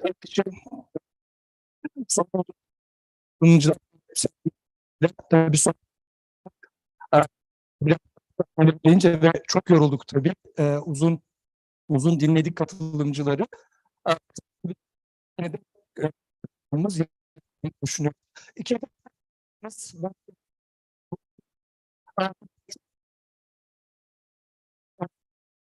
Sunum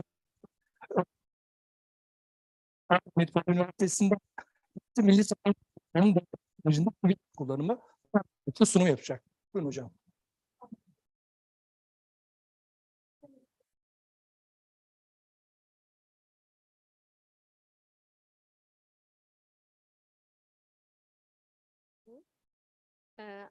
Tekrardan ben Esen Mallı, Ankara Medipol Üniversitesi İletişim Fakültesi'nde öğretim görevlisi olarak çalışıyorum. Aynı zamanda İstanbul Üniversitesi Radyo Televizyon Sinema programında da doktora yapmaktayım şu an. Bugün sizlere Milli Savunma Bakanlığı'nın deprem sürecindeki Twitter kullanımını anlatacağım. Burada benim temel olarak incelemek istediğim konu şuydu hocalarım. 2023 Kahramanmaraş depremleri süreci içerisinde depremlerin hani afet yönetimi sürecinin doğal bir aktörü olarak gözüken Milli Savunma Bakanlığı'nın sosyal medya üzerinden Twitter paylaşımlarını incelemek ve Twitter paylaşımları içerisinde de hangi temel kavramlara, konulara değindiğine bakmaktı. Bu konu bağlamında ilk etapta kavramsal çerçevemize baktığımız zaman afetler, toplum ve yerleşim alanları üzerinde çevresel ve ekonomik, sosyal kayıplar meydana getiren, insani faaliyetleri durduran ve kesintiye uğratan doğal, teknolojik ve insan kaynaklı olarak tanımlanmaktadır. Bizim konumuz bağlamında ise biz doğal afetler konusunu ele almaktayız ve doğal afetler insanlık tarihinin başından itibaren gerçekleşen ve gerçekleştiği bölgede de hem çevresel olarak hem de insani yaşam üzerinde ciddi kayıplara sebep olan bir olay olarak karşımıza çıkmaktadır. Doğal afetler içerisinde yer alan depremler, yer kabuğundaki kırılmalar sebebiyle ve aynı şekilde gerçekleşmesi sonucunda gerçekleşmiş olduğu coğrafi alanlar üzerinde önemli ciddi bir etkiye sebep olmakta ve büyük de bir can ve mal kaybına neden olmaktadır. Burada ülkemiz bazında baktığımız zaman Türkiye bulunmuş olduğu coğrafi konum sebebiyle sürekli deprem yaşayan bir ülke olmakta ve deprem süreci içerisinde de afet yönetimi açısından iletişim çok kilit bir yere sahip olmakta. Günümüzde özellikle şunu belirtebilirim. Afet yönetimi süreci içerisinde arama kurtarma, nakliye, tahliye, enkaz kaldırma, beslenme, barınma gibi unsurlar içerisinde iletişim çok kilit bir yere sahip olmaktadır. Burada hem o afet yönetimini gerçekleştiren kurum ve kuruluşlar içerisinde hem de bulunan bölgedeki kişiler içerisinde afet yönetimi içerisinde iletişim çok kilit bir yerde. Ve günümüzde kitle iletişim araçlarıyla birlikte sosyal medyada deprem sürecinde yoğun bir şekilde kullanılmaya başlanmıştır. Sosyal medyanın interaktif yapısı, yer ve zaman, hani mekan fark etmeksizin bilginin erişime imkan tanıması gibi özellikleri sosyal medya üzerinden hani deprem sürecinde sosyal medyanın kullanılmasını mümkün kılan bir nokta. Bir de deprem süreci içerisinde karasal ağlarda oluşan zararlar sebebiyle o süre içerisindeki karasal ağlar hani tahrip olduğu için maalesef ki erişime imkan tanımadığı için sosyal medyanın da kesintisiz bir iletişime imkan tanıması sebebiyle sosyal medya deprem sürecinde yoğun bir şekilde kullanılmaya devam etmektedir. Benim burada inceleme konumu bağlamı Milli Savunma Bakanlığı olduğu için ve ordu ve askeriye bazında olduğu için afet sürecinde askeriyenin rolünü incelemek istedim hocalarım. Deprem süreçlerinde afet yönetimi içerisinde AFAD başta olmak üzerinde çeşitli bakanlıklar, kurum, kuruluşların her biri bu süreç içerisinde yer almakta. Özellikle silahlı kuvvetler pek çok ülkede afet yönetim sistemlerinin doğal bir aktörü olarak görülmekte.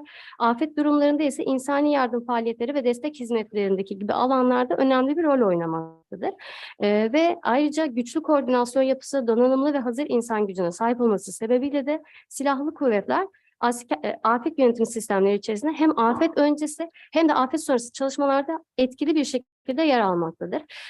Ve günümüzde Türk Silahlı Kuvvetleri bazında baktığımız zaman YouTube, Instagram, Twitter gibi sosyal medya mecralarını Facebook'ta dahil olmak üzere aktif bir şekilde kullanmaya başlamışlardır.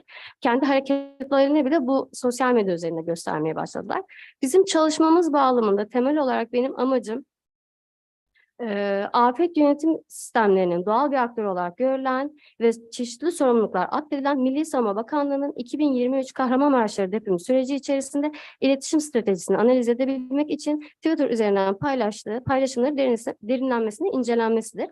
Araştırmamızın amacı kapsamında cevaplanması amaçlanan ve araştırmamızın kavramsal çerçevesini belirleyen araştırma sorularım ise Milli Savunma Bakanlığı'nın 6 Şubat 12 Şubat 2023 tarihleri arasında Twitter paylaşımlarında en çok kullandıkları kavramlar ne sıklıkla kullanılmıştır ve Milli Savunma Bakanlığı'nın 6 Şubat 12 Şubat 2023 tarihleri arasındaki Twitter paylaşımlarında afet yönetimi ile ilgili hangi kavramlar yer almaktadır? Ve bu araştırmada nicel araştırma deseni içerisinde içerik analizi tekniğini kullandım ben ve araştırmanın evreni Milli Savunma Bakanlığı'nın Twitter paylaşımlarının Twitter içerisindeki bütün içerikleri dahil ediliyor. Örneklemim ise Kahramanmaraş depremi süreci içerisindeki ilk bir haftayı ben örneklemim olarak aldım. Bu ilk bir haftayı örneklem olarak almamın temel sebebi ise ilk bir hafta içerisinde milli yas ilan edildi ülkemizde ve bu süre içerisinde geleneksel medyada sadece depremle ilgili içerik paylaşımında bulundu. Yani bununla alakalı yayınlar yapıldı. Peki bu süre içerisinde Milli Savunma Bakanlığı sosyal medyada yani Twitter üzerinden hangi içerikleri paylaştı? Bu yüzden bir haftaya almak istedim ve çalışmada veri toplama aracı olarak 18 kategoriden oluşan kodlama cetvelini oluşturdum. Kodlama cetveline temel olarak baz aldığım, bunu şu şekilde göstermek istiyorum hocalarım sizlere. AFAD'ın yayınlamış olduğu toplum müdahale planı içerisinde yer alan, burada çalışma grubu içerisindeki haberleşme, nakliye, ulaşım ve altyapı gibi çalışma grupları benim kendi kategorimi oluşturan kodlama cetvelimin temeli olarak karşımıza çıkmakta hocalarım. Çünkü bu cetveli temel olarak almamın sebebi de şudur. Ben ilk başta incelemeye girmeden önce Milli Savunma'nın Twitter'da paylaşmış olduğu içeriklere baktım ve içerikler de birebir TAMP'ın yayınlamış olduğu içeriklerle çok uygundu. Bu sebeple onu kendime temel olarak aldım. Ve araştırmanın veri toplama süreci 6 ile 12 Şubat arasında gerçekleştirildi. Araştırma sonucunda elde edilen verilerin analizinde de betimleyici istatistikler kullandı. Çalışmamdaki bulgulara baktığımız zaman hocalarım ilk başta sosyal medya, Milli Savunma Bakanlığı'nın sosyal medya hesaplarına yönelik bilgilere burada yer vermek istedim. Burada ülkemizde en çok sosyal medya platformları içerisinden Instagram kullanılıyor. Ancak benim burada Twitter'ı seçme sebebim ise 3 milyon olarak şu an şu şekilde aşağıya görmüyorsunuz büyük ihtimalle hocalarım. Burada hocam Instagram takipçisi Milli Savunma Bakanlığı'nın 1 milyon oranlarında. Ancak Twitter takipçisi 3 milyon oranında olduğu için ve çok fazla kişi oradan takip ettiği için ben Twitter'ı seçmek istedim. Bu süreç içerisinde bir haftalık süreç içerisinde Milli Savunma Bakanlığı 341 tane tweet paylaşmış bulunmakta. Milli Savunma Bakanlığı'nın Twitter hesabı 2016 yılında açıldı. Bu süreç içerisinde 16 bine yakın tweet paylaşıldı. 16 binin içerisinde sadece bir haftalık deprem süreci içerisinde 341 tweet yoğun bir paylaşımı gösteriyor bize. Ve bunların 11 tanesi eksiz metin halinde, 118 tanesi görsel, 209 tanesi video, 3 tanesi de canlı yayın halinde gösterildi. Bu 3 tane canlı yayında genel haber kanalları üzerinden Milli Savunma Bakanlığı'nın yapmış olduğu açıklamalar üzerine gerçekleştirilmişti hocalarım. Paylaşılan tweetlerin günlük dağılımına baktığımız zaman en az tweet paylaşımının ilk gün gerçekleştiğini görmekteyiz. En fazla tweet paylaşımının ise 5. gün gerçekleştiğini görmekteyiz hocalarım. Ve buradan itibaren baktığımız zaman 18 kategorik cetvelin içerisinde tweetlerin detaylı incelemesine baktığımız zaman ilk olarak haberleşmeye baktığımızda 341 tane tweetin sadece 10'unda haberleşmeyle ilgili ifadelerin yer aldığını, %90'ında haberleşmeyle alakalı ifadelerin bulunmadığını görmekteyiz.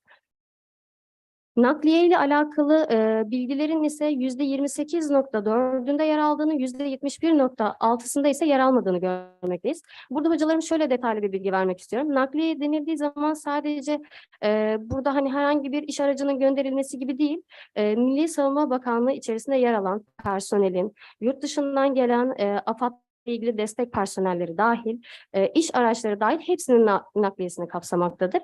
Ve bu süre içerisinde de hava kuvvetleri bazında sıkı bir şekilde nakliye süreci gerçekleştirilmiştir Milli Savunma Bakanlığı tarafından.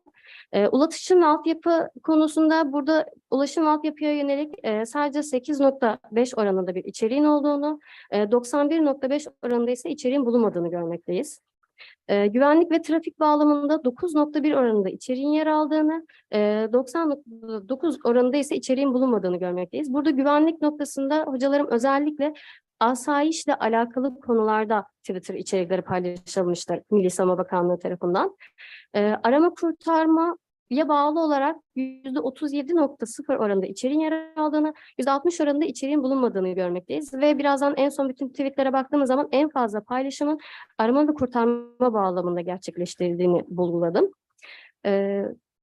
Diğer bir tweetimiz sağlık konusunda 341 tweetin içerisinde yüzdelik bazında 19,9 oranında içeriğin paylaşıldığını, 80,1 oranında ise içeriğin paylaşılmadığını görmekteyiz. Yangın oranında burada sadece 0,6 oranında içeriğin olduğunu görmekteyiz. Hocalarım burada sadece İskenderun yangını ile ilgili verildiğine yönelik bir tweetimiz var. Bununla alakalı paylaşım olduğu için sadece 2 tane tweet var aynı zamanda. Barınma ile ilgili 10,9 oranında içeriğin olduğunu görmekteyiz. 89,1 oranında ise içeriğin olmadığını görmekteyiz 341 tweetin içerisinde. Beslenmede %12,6 oranında içeriğin olduğunu, 87,4 oranında ise içeriğin bulunmadığını görmekteyiz. Burada ise beslenme konusunda özellikle sahra sağlık evleri gibi sahra aş evleri şeklinde kendilerinin açmış oldukları ve fırın, yemek dağıtımı gibi unsurlar çok ağırlıklı bir şekilde yer almakta. Psikososyal destek bazında 341 tweetin içerisinde yüzdelik oranında 2,3 oranında içeriğin yer aldığını, %97,7 oranında ise içeriğin bulunmadığını görmekteyiz. Kimliklendirme ve defin olarak hiçbir içeriğe rastlamadık. Çünkü zaten ilk bir haftalık süreçte arama kurtarma işlemleri gerçekleştirildiği için kimliklendirme ve defin ilk bir hafta içerisinde de gerçekleşen süreçler var ama Milli Savunma Bakanlığı kendi tweetleri içerisinde buna yer vermemiş. Hasar tespitte ise sadece yüzdelik oranında baktığımız zaman 1,2 oranında var olduğunu içeriğin, 98,8 oranında ise içeriğin bulunmadığını görmekteyiz. Enkaz kaldırmada da ilk bir haftada zaten enkaz kaldırma sürecinin gerçekleşmeyeceği için Milli Savunma Bakanlığı tarafından da enkaz kaldırmaya yönelik herhangi bir içeriğin bulunmadığını görmekteyiz paylaşımlarında. Tarım, orman, gıda, su ve hayvancılık bazında ise 0,3 oranında bir içeriğin paylaştığını görmekteyiz. Burada da hocalarım sadece bir içerik vardı ve içeriğin temel bazına baktığımız zaman ise sadece kendi tankerleriyle götürmüş oldukları su hakkında bir paylaşım yapmışlardı. Altyapı oranında da herhangi bir içerik paylaşımının yapılmadığını görmekteyiz Milli Savunma Bakanlığı tarafından. Enerji bazında 0,9 oranında 3 tane içerik paylaşımının olduğunu görmekteyiz. Burada da sadece çadır kentlere giden o vantilatör ve ısı ile ilgili paylaşımlar vardı. Tahliye ve yerleştirme planlama bazında ise %14,4 oranında içeriğin paylaşıldığını, %85,6 oranında içeriğin olmadığını görmekteyiz. Burada tahliye ve yerleştirmeyle sağlık oranı birbirine çok bağlantılı bir şekilde gerçekleşiyor. Çünkü yaralı vatandaşların hava araçları, yani hava kuvvetlerinin uçaklarıyla birlikte Ankara'ya sevki, İzmir'e sevki gibi unsurlarda her ikisi genelde sağlıkla birlikte verildi. Bu iki oranı da bu şekilde vurgulanmıştım. Ve son olarak diğer kategorisinde ise 6,9 oranında içeriğin olduğunu görmekteyiz. Burada şöyle bir şey açmak istiyorum. Diğer kategorisinin içerisinde yer alanlar o süre içerisinde, yani 6 Şubat içerisinde askere gitmesi gereken askerlerin askere alımı ile alakalı içerikler vardı diğer kategorisi içerisinde yer alan. Bir de Milli Savunma Bakanlığı'nın yapmış olduğu ziyaretlerle alakalı içerikler burada diğer kategorisinin içerisine giriyor. Hocalarım, genel paylaşılan tweetlerin yüzdelik dilimine baktığımız zaman ilk üçün içerisinde ilk olarak arama kurtarma, sonrasında nakliye, 3. sırada ise sağlık yer almakta. Son kısımda ise hocalarım en son, yani son 3'te yer alanlar ise yani %0'lık oranla zaten enkaz kaldırma, altyapı ve diğer oranda şöyle bir de ben de kontrol edeyim. Kimliklendirme ve definin yer aldığını görmekteyiz hocalarım. Benim sonuç olarak burada bulguladığım şeyler, afet sürecinin etkili bir şekilde yönetilebilmesi için iletişim kaynaklarının da etkin bir şekilde kullanılması gerekmekte. Ve artık iletişim araçlarıyla birlikte sosyal medyanın da bu işin içerisinde olması gerekmekte. Ve afet yönetim sürecinin doğal bir aktörü olarak görülen Milli Savunma Bakanlığı'nın 2023 Kahramanmaraş depremleri sürecinde sosyal medya platformlarını, özellikle de Twitter'ı aktif bir şekilde kullanarak içerik paylaşımı yaptığı görülmektedir. Bu süreçte Milli Savunma Bakanlığı'nın Twitter üzerinden gerçekleştirdiği içerik paylaşımlarını detaylı bir şekilde incelediğimizde Milli Savunma Bakanlığı'nın temelde afet süreçlerinde kendisine atfedilen arama kurtarma, sağlık, tahliye, beslenme, barınma gibi ürünlerin doğrultusunda içerik paylaşımının bulunduğu bir ürünleri. Ve sonuç olarak Milli Savunma Bakanlığı'nın bir hafta içerisindeki Twitter paylaşımlarının afet yönetim süreci içerisinde yer alan kurtarma ve ilk yardım evresiyle ilgili olduğu sonucuna varılmıştı. Hocalarım benim bulgularım ülkemizde TSK ile alakalı yapılan çalışmalardı. Özellikle Ahmet Murat İlgün'ün çalışmasında afetlerde ve yani afet ve insani yardım süreci içerisinde ormanın çalışması. Özellikle orada orduya atfedilen görevler bazında işte bir afet olduğu zaman arama kurtarmanın yapılması konusunda, tahliyenin yapılması konusunda, nakliyenin yapılması konusunda önemli noktalara değiniyor ve burada şunu söyleyeyim, insan gücü olarak ve aynı zamanda sahip oluşturduğu teknik donanımlar sayesinde bu alanın burada askeriyenin çok aktif bir şekilde kullanabileceğini belirtiyor. Ve aslında benim de Twitter'da bulgulamış olduğum şeyler askeriyenin de biz ilk bir hafta içerisinde bizden beklenilen rolü paylaşımlarına da göstererek bizden beklenen rolü gerçekleştirdik bir imajı çiziliyor Twitter üzerinden. Benim sonuç olarak bulgularım ekstra kendi diğer bakanlıklarla bir bağlantı ya da halka daha farklı bir bağlantı kurmaktan öte o süreç içerisinde yapıp ettiklerini göstermek lazımdır. Twitter'da içerik paylaştığını görmekteyiz. Sunumu dinlediğiniz için herkese çok teşekkür ederim. Çok sağ olun. Hem sunum için hem de süreye verdiğiniz için biliyorsunuz 15 dakikalık süremiz var. Diğer aslında sunum yapacak arkadaşlarımıza da bu hatırlatmayı yapayım.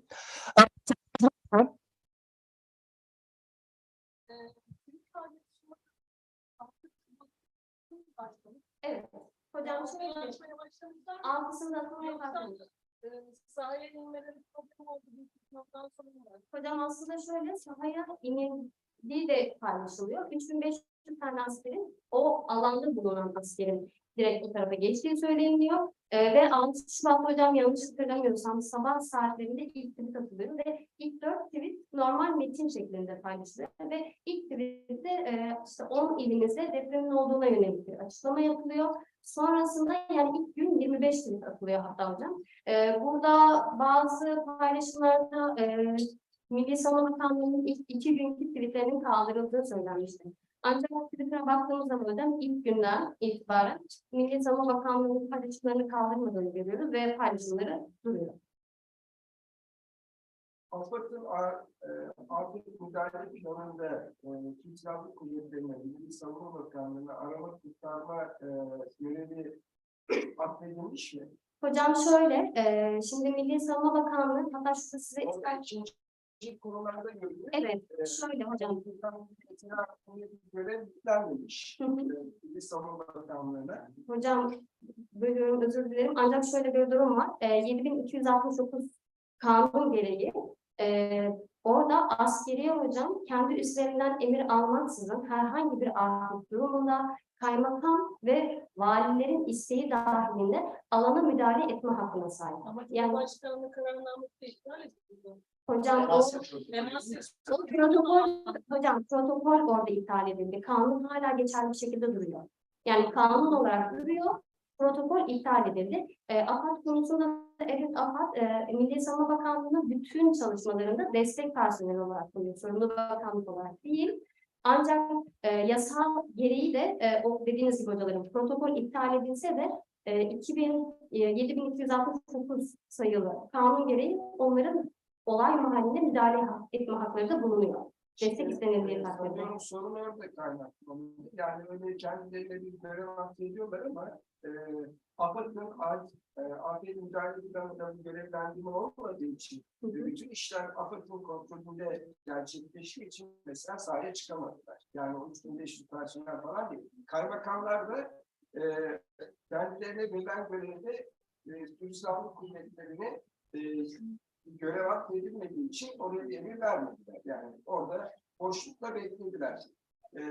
Burada mesela attıkları tweetler gerçeklikle uyuşmuyor. Orada ciddi bir sıkıntı var. Yani tabii bu söylemiş olduğunuz çalışmayı hocam bir söylem analiziyle incelemiş olsaydık evet haklısınız. Ancak ben içerik analiziyle gerçekleştirdiğim için hocaları konu hakkında izninizle çok yorum yapmak istemiyorum. Çünkü çalışmamın gereği içerik analizi olduğu için ben onlar ne paylaştıysalar o bağlamda bir çalışma gerçekleştirdim. Belki tartışmada böyle bir şey ekleyebilir. Evet, ancak hocalarım 15 dakikalık bir süremiz olduğu için sizin, evet. Evet hocam. Evet. Bir tartışma kısmını ekleyebilir. Evet hocam. Çok teşekkür Sorumuz ederim. daha var. İlgin Hoca aslında benim de aklımdan geçen noktaya dönük olarak bir şey sordu. Ben yine orada üzerinden bir şey merak ettim. Aslında merak ettiğim şey şuydu. Afet yönetim süreçlerinde Milli Savunma Bakanlığı'na kanun veya kanun benzeri bir düzenlemeyle ne tür sorumluluklar yüklenmiş ve bu sorumluluklarla mesela atılan tweetlerin temaları yani konuları örtüşüyor mu? Onu çok merak ettim, ben şey yaptım. 1269 sayılı yaptınız. Muhtemelen orada bir tanımlama var. O bağlamda baktınız mı? Mesela yasadaki tanımlanmış olan görevlerle burada attıkları işte tweet konu dağılımlarına baktığımız zaman örtüşme oranı nedir? Kanun içerisine baktığımız zaman kanunun madde 7 içerisinde olduğuyla alakalı paylaşımların olduğu.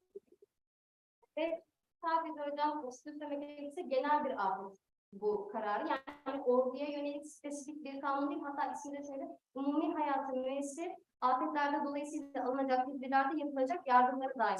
Burada ilgili olmadığını sormuyorum. Diyorum ki oradaki afet yönetim sürecinde Milli Savunma Bakanlığı ve Türk Silahlı Kuvvetleri'ne yüklenmiş olan sorumluluk alanları açık olarak yazıldı Spesifik mı? olarak hocam genel bir tanımlama olarak ordu olarak geçiyor hocam.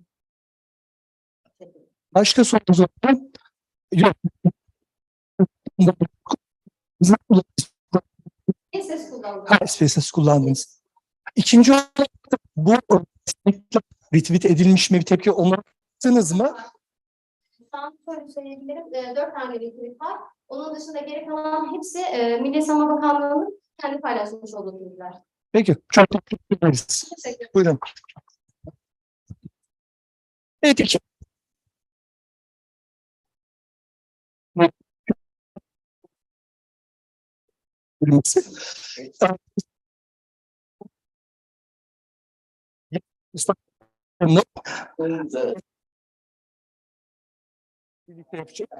Ha yok, Metin yani biraz rahatsız olduğu için bir tamam, siz yapacaksınız. Tamam. Aslında başlangıçta Metehan'ın yapmasını planlamıştı. Ama tabii Metehan birkaç gün rahatsız oldu. Ben şey yapmak, hani bir devre almak zorunda kaldım. PDF'yi de açabiliriz. Belki PPT X'i Maximum olduğu için açmayabilir diye ben her ikisini de attım oraya. Hangisini dosyanın etrafını kullanabiliriz?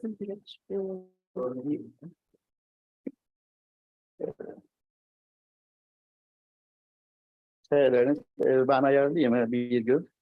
Tam sunum şeyini. Galiba siz ses kayıt mı alıyorsunuz? Karşı kameraya mı bağlı ses? Ha, YouTube'dan yayın da var, anladım. Dolayısıyla burada kalmam gerekiyor yani. O da güzel, tamam. Bizi ifşa ediyorsunuz, şey yapıyorsunuz tüm ülkeye. Türkiye'deki akademisyenlerin kalitesinin ne kadar düşük olduğunu tüm Türkiye'ye yayıyoruz. Öyle mi? Biraz ironi yapalım orada, şey yapalım. Şeylerini. Teşekkürler . Tamam. Şöyle tam sayfa. Teşekkürler. Şimdi tabii çalışmamızın başlığı Veli hocamızın da söylediği gibi ne kadar dijitaliz, orada bir ünlem işaretini özellikle koymuştum. Yani o bir sorgulamayı, eleştirel düşünmeyi içermesi anlamında. Alt başlığımız da Türkiye'de yetişkinlerin dijital okuryazarlığının değerlendirilmesi diye. Tabii bu çalışmayı yapmamızın nedeni şu. Şimdi uzun süreden beri gündemimizde bir dijitalleşme kavramı var. O işte dijital toplum ya da ne bileyim endüstri sonrası toplum ya da işte ne diyeyim Drucker'ın deyimiyle kapitalist ötesi toplum vesaire gibi kavramlarla birlikte 1970'li yıllardan itibaren gerçekleşen enformasyon devrimi sonucundaki ortaya çıkan toplum bir tanımlaması var ve bu çerçevede de ne oluyor? Bu toplum yapısının alt örgütlenmeleri, ekonomik, siyasi, hukuki örgütlenmeler vesaire çerçevesinde şimdi bu yeni yapı içerisinde bireylerin ne tür becerilere, bilgi ve yetkinliklere sahip olması gerektiğine dair olarak da bir takım görüş ve düşünceler ortaya konuluyor ve bunlarda özellikle de baktığımız zaman 2000'li yılların başında hem uluslararası sermayenin hem de baktığımız zaman işte hükümetler dışı uluslararası yani NGO'ların gündeminde hem de baktığımız zaman hükümetler arası örgütlenmeler, UNESCO'dur, Birleşmiş Milletler vesaire gibi, OECD gibi örgütlerin de gündemleri konusunda ve bu çerçevede de baktığımız zaman işte genel ifade olarak bir 21. yüzyıl becerileri diye bir tanımlamadan söz ediliyor. Bireylerin bu 21. yüzyıldaki yeni ortaya çıkan toplumsal örgütlenme, tüm alt örgütlenme sistemlerini kapsayacak bir şekilde kendi hayatlarını sürdürebilmeleri, iş gücüne katılabilmeleri vesaire anlamında sahip olması gereken beceriler, yetkinlikler, bilgiler olarak tanımlanan bir 21. yüzyıl becerilerinden söz ediliyor. Ve bu becerilerin arasındaki sayılanlardan bir tanesi de dijital okuryazarlık. Tabii dijital okuryazarlığı dediğimiz zaman da kastedilen şey aslında bizim alanda ilişkilendirecek olursak dijital medya okuryazarlığı. Tabii hani bizler dijital medya okuryazarlığı diyoruz, işte dijital okuryazarlık deniliyor. Sonrasında mesela Douglas Kellner bunu eleştirel yeni medya okuryazarlığı olarak tanımlıyor. Daha farklı bazı tanımlamalar, eğitim bilimleri ya da pedagoji alanından gelenler bunu bilgi ve iletişim teknolojileri okuryazarlığı gibi tanımlamalarda da bulunuyorlar. Şimdi tabii biz de hani bu çerçevede merak ettik açıkçası şeylerini. Bizim şeylerimiz 18 yaş üstü yetişkinlerimiz ki Türkiye nüfusunun da biliyorsunuz hani yaklaşık olarak %70'i yetişkinlerden oluşuyor. 18 yaş üstünü 85 milyon nüfusun. Bunların acaba şeylerini, bu dijital beceri, bilgi ve yetkinlikleri ne düzeydedir diye. Şimdi tabii bu çerçevede bunu ölçmeye dönük olarak birçok baktığımız zaman aslında uluslararası literatürde geçen ölçekler var. Dijital okuryazarlık ölçeği, işte bilgi iletişim teknolojileri okuryazarlığı, teknoloji okuryazarlığı vesaire adı altında. Şimdi bu ölçeklerden bazıları da Türkçe'ye uyarlanıyor. Hem dilsel baktığımız zaman Türkçe anlamındaki ifade bozuklukları uygun hale getirilmiş, hem geçerlilik, güvenilir testleri yapılmış bunların. Şimdi tabii ki burada şunu gördük. Türkçe'de baktığımız zaman en azından dijital okuryazarlık ölçeği bağlamında karşımıza 3 tane ölçek çıkıyor. Bunların 2 tanesi uzun ölçek. Uzun ölçek derken tabii onların bir de alt boyutları var. Yani faktörleri var. Yaklaşık olarak soru sayıları işte 50 ile 70 arasındaki uzun ölçeklerde. Bir de kısa ölçek var. Şimdi tabii şeye baktım, ben ilk önce uzun ölçeklere baktığım zaman şunu gördüm. Yaklaşık olarak bir kişinin bu ölçeği, uzun ölçekten birini doldurma süresi 15 ile 20 dakika arasını buluyor. Ama tabii bizim insanlarımız da zaten hani amiyane ifadeyle anket dediğimiz şeylerden fazlasıyla artık son zamanlarda hayatında olduğundan dolayı bunları doldurma konusunda son derece isteksiz. Ondan dolayı da biz şey yapalım dedik. 10 soruluk kısa dijital okuryazarlık ölçeğini NG, kendisi bir uzak doğulu bilim insanı, Amerika Birleşik onun 2012 yılında geliştirmiş olduğu bir kısa 10 soruluk dijital okuryazarlık ölçeği var. Onun tabii Türkçe baktığımız zaman uyarlaması ve geçerlilik ve güvenilirlik testi 2017 yılında işte eğitim bilimleri alanından 3 tane hocamız tarafından ne olmuş? Türkçe'ye uyarlanarak geçerlilik ve güvenilirlik testleri yapılmış. Dolayısıyla biz ne olduk? Bu hazır geçerlilik ve güvenilirlik testi yapılmış, Türkçe'ye uyarlanmış olan ölçeği aldık, Google Forms'ta girdik ve ondan sonra tabii ki bu ölçeği yaparken de şimdi bir belki diyebilirsiniz ya işte güvenilirlik düzeyi ve ondan sonrasındaki hata payı nedir diye kartopu örnekleme yöntemiyle biz bunu yapmayı tercih ettik. Şimdi bunu yaparken de doğal olarak tabii bir üniversitede olan öğrencilere dağıttık. Bir ikincisi de çevremizdeki bulunan, kendi çevremizdeki bulunan, sosyal çevremizdeki yetişkinler ya da akademisyenlere ölçeği uyarladık. Yaklaşık 228 kişi dağıtımımız sonucunda bu ölçeği eksiksiz bir şekilde doldurmuş olduğunu gördük. Tabii kartopu örnekleme yöntemi şimdi bir olasılıksız örnekleme yöntemi olması dolayısıyla sizin bir işte güvenilirlik düzeyi ya da hata payı aramanıza gerekmiyor. Ama öteki taraftan tabii böyle bir örnekleme yöntemiyle çalışmayı yaptığınız zaman da genellemeleriniz oldukça hatalı oluyor. Bu tarz bir çalışmada mümkün olduğunca bunu genel araştırma evrenine genellememek gerekiyor, çıkarımlarınızı, şeylerinizi. Şimdi tabii kavramsal biraz kısmı geçiyorum, şey yapıyorum, 10 soruluk ölçek dedik. Bunları kavramsal literatürlere bakabilirsiniz. Sonradan dijital okuryazarlığın işte literatürdeki kabul gören 4 ana bileşeni ya da 5 tane temel, mesela baktığımız zaman yeterlilikleri var, şeyleri var onlara. Şimdi bir diğer gidelim. Şimdi tabii bu 228 katılımcının baktığımız zaman işte erkek ve kadın sayısı konusunda aşağı yukarı bir dengeli dağılımdan söz edebiliriz. Yaklaşık %54'ü erkek katılımcıyken işte %26'da kadın katılımcı durumunda. Bunların yaş dağılımına baktığımız zaman şimdi 19'da 55 yaş arasında olduğunu görüyoruz tüm katılımcıların ve çoğunluğu da 18-29 yaş arasında toplam katılımcı sayısı da 142 araştırma örnekleminin de bu %61'ine denk düşüyor.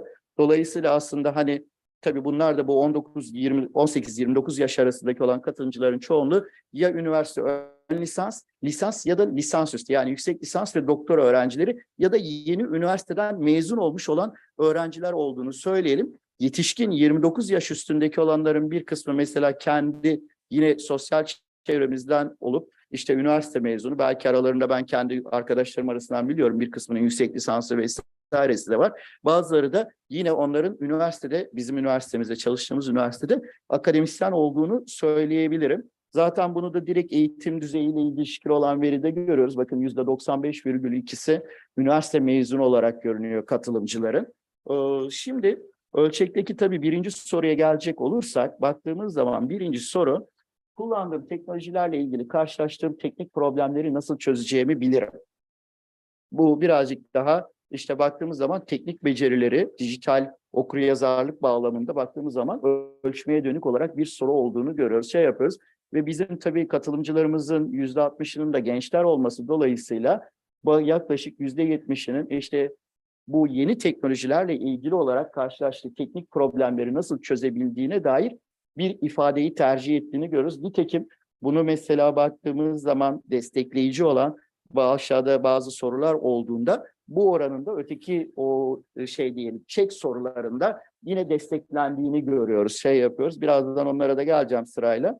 İkinci soruya geldiğimiz zamansa birazcık daha mesela bu yeni teknolojilere uyum sağlama, onları kullanımına dönük olarak bir soru olduğunu görüyoruz tutum ölçeğindeki. Burada da en yüksek oran bu arada burada yeni teknolojileri kolayca öğrenebilirim diyenlerin oranı, yani katılıyorum ve kesinlikle katılıyorum ifadesini işaretlemiş olanların toplam oranının neredeyse %80 olduğunu görüyoruz. Yani her 5 katılımcıdan dördü de bu yönde bir beyanda bulunmuş.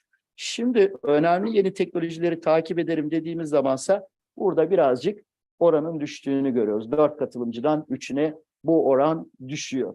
Onu söyleyelim. Şimdi devam edecek olursak, bakın burada farklı teknolojiler hakkında bilgi sahibi olup olmadığına dair bir soruya vermiş oldukları cevaplarda ise katılımcılarda bu oranın %55'e düştüğünü görüyoruz. Yapıyoruz. Belki burada farklı teknoloji derken ben hani kafamda bir soru işareti oluştu. Yaptı. Acaba farklı teknoloji derken katılımcıların zihninde ne oluştu diye, ne anladılar diye, benim anladığımda onların anladığı aynı mıdır diye bir düşündüm kendi kendime açıkçası şeylerini.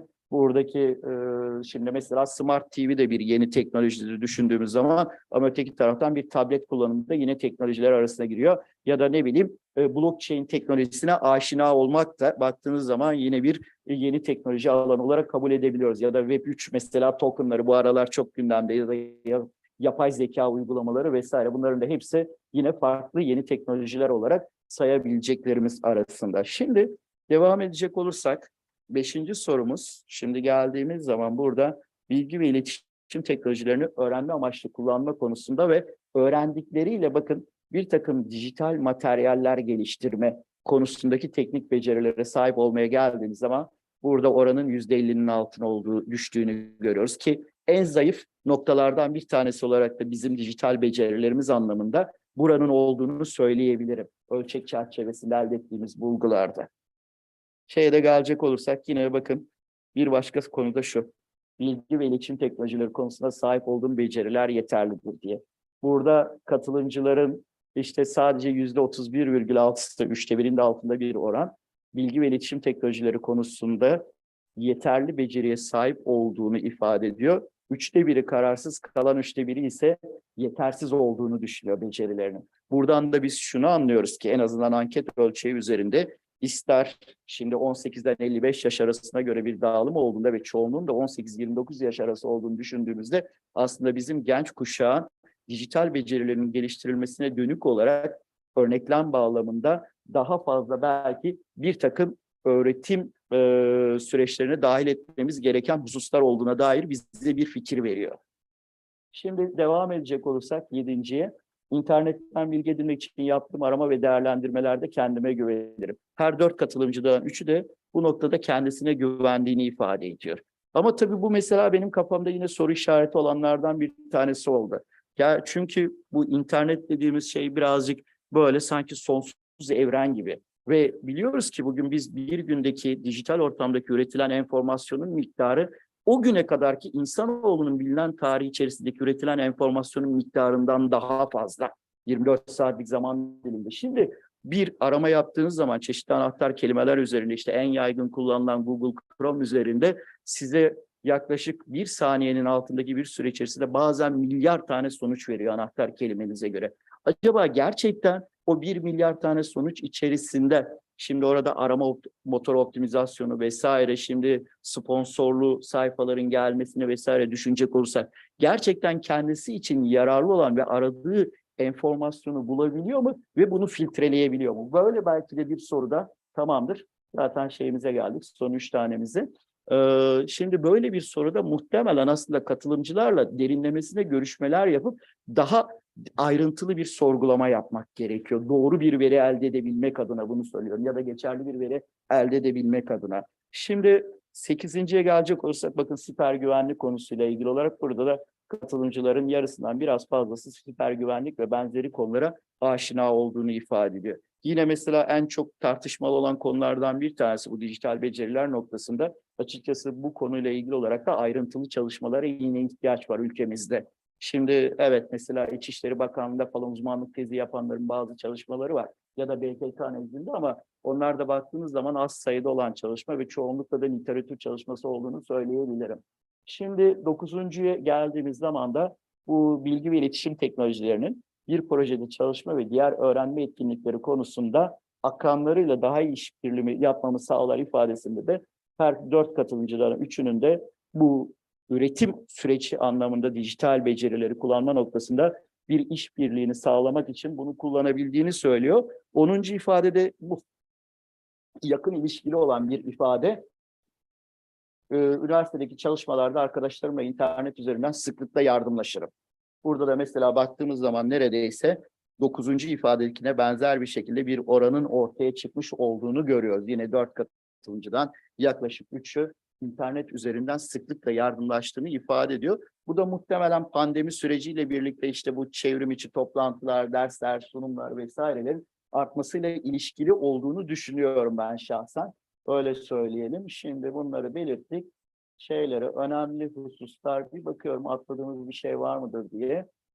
Evet. Şimdi eğer dijital okuryazarlık 21. yüzyıl temel becerilerinden biri ise ve bilgi iletişim teknolojileri becerileri de 21. yüzyıl bireyinin bir sahip olması gereken temel beceriler arasında kabul ediyorsak biz araştırma örneklemi bağlamında bireylerin bilgi ve iletişim teknolojilerinin üretim ve öğrenme amaçları kullanım becerilerinin artırılmasına ve yine katılımcılar özelinde genel bilgi iletişim teknolojileri beceri yeterliliğinin artırılmasına, siber güvenlik ve benzeri konulara aşinalık düzeylerinin yine artırılmasına ihtiyaç olduğunu gözlemlemiş bulunuyoruz. Yapıyoruz. Bu arada son bir iki şey daha söyleyeyim. Şimdi bizde ben mesela tabii bu konuyla ilgilenirken şeye baktım. Şunu merak ettim. Türkiye'de bu konudaki yapılmış olan tezler ne durumdadır diye. Yüksek lisans doktora tezleri. Az sayıda yapılmış olan doktora tezlerimiz var. Onların da bazılarını oturup inceleme fırsatım oldu, okuma fırsatım oldu birazcık. Neler yapmışlar, etmişler diye. Zaten 2 tanesi bu dijital okuryazarlık ölçeğinin uzun versiyonu kullanılarak yapılmış olan çalışma. Ama bilimsel makale anlamındaki bu konudaki çalışmaların az sayıda olduğu dikkatimi çekti ve çoğunlukla o çalışmalarda işte eğitim bilimleri tarafındaki bulunan hocalar bu tarz ölçekleri Türkçe'ye uyarlayaraktan geçerlilik ve güvenilirlik testlerini yapmışlar. Dolayısıyla aslında bu konuda ülkemizde bir akademik literatür ve çalışma eksikliğinin olduğu da göze çarpıyor. Onu da söyleyebilirim. Şimdi bazı kitap bölümleri vesaire de var ama doğrudan dijital okuryazarlık konusunda iletişimciler tarafından yapılan çalışmalarda eğilmiyor. Biraz eğitim bilimciler bize göre daha fazla bu konuda çalışmalar yapmış. Son olarak da bunu söyleyeyim. Evet, yani benim söyleyeceklerim bu kadar. Belki bazı arkadaşlara fikir vermesi açısından şey söyleyebilirim. Biz bir Şimdi anket şeyinde bir cinsiyete dayalı bir farklılaşma ya da yaş kuşaklarına göre bir farklılaşma olup olmadığına bakmadık. Şeylerine değil. Belki onlara da bir bakıp, hatta mesela şimdi çok gündemde olduğu için işte bu Z kuşağı ya da değil mi dijital yerliler dediğimiz kuşağı özel olarak da bu çalışmalar yapılabilir yine. Teşekkürler dinlediğiniz için. Teşekkür ederim. Sorunuz var mı?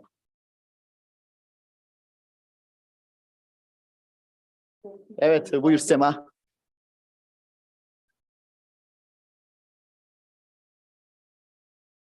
Evet, evet. Yok yok, SPSS verileri girmedik, şey yapmadık. Dolayısıyla.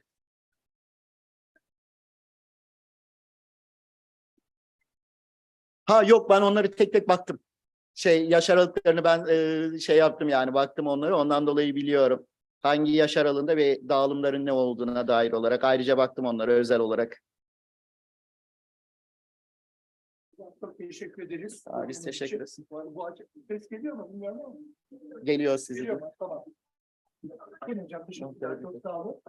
Evet, üçüncü konuşmacıya geçiyorum. Araştırma görevlisi Simge Kırteke, Üsküdar Üniversitesi'nde. Burada mı? Yani yok. Tamam. O zaman dördüncü konuşmacımız Canan Demir, Yüksek Sağlık Öğretmeni Doğu Üniversitesi'nden. Buyurun.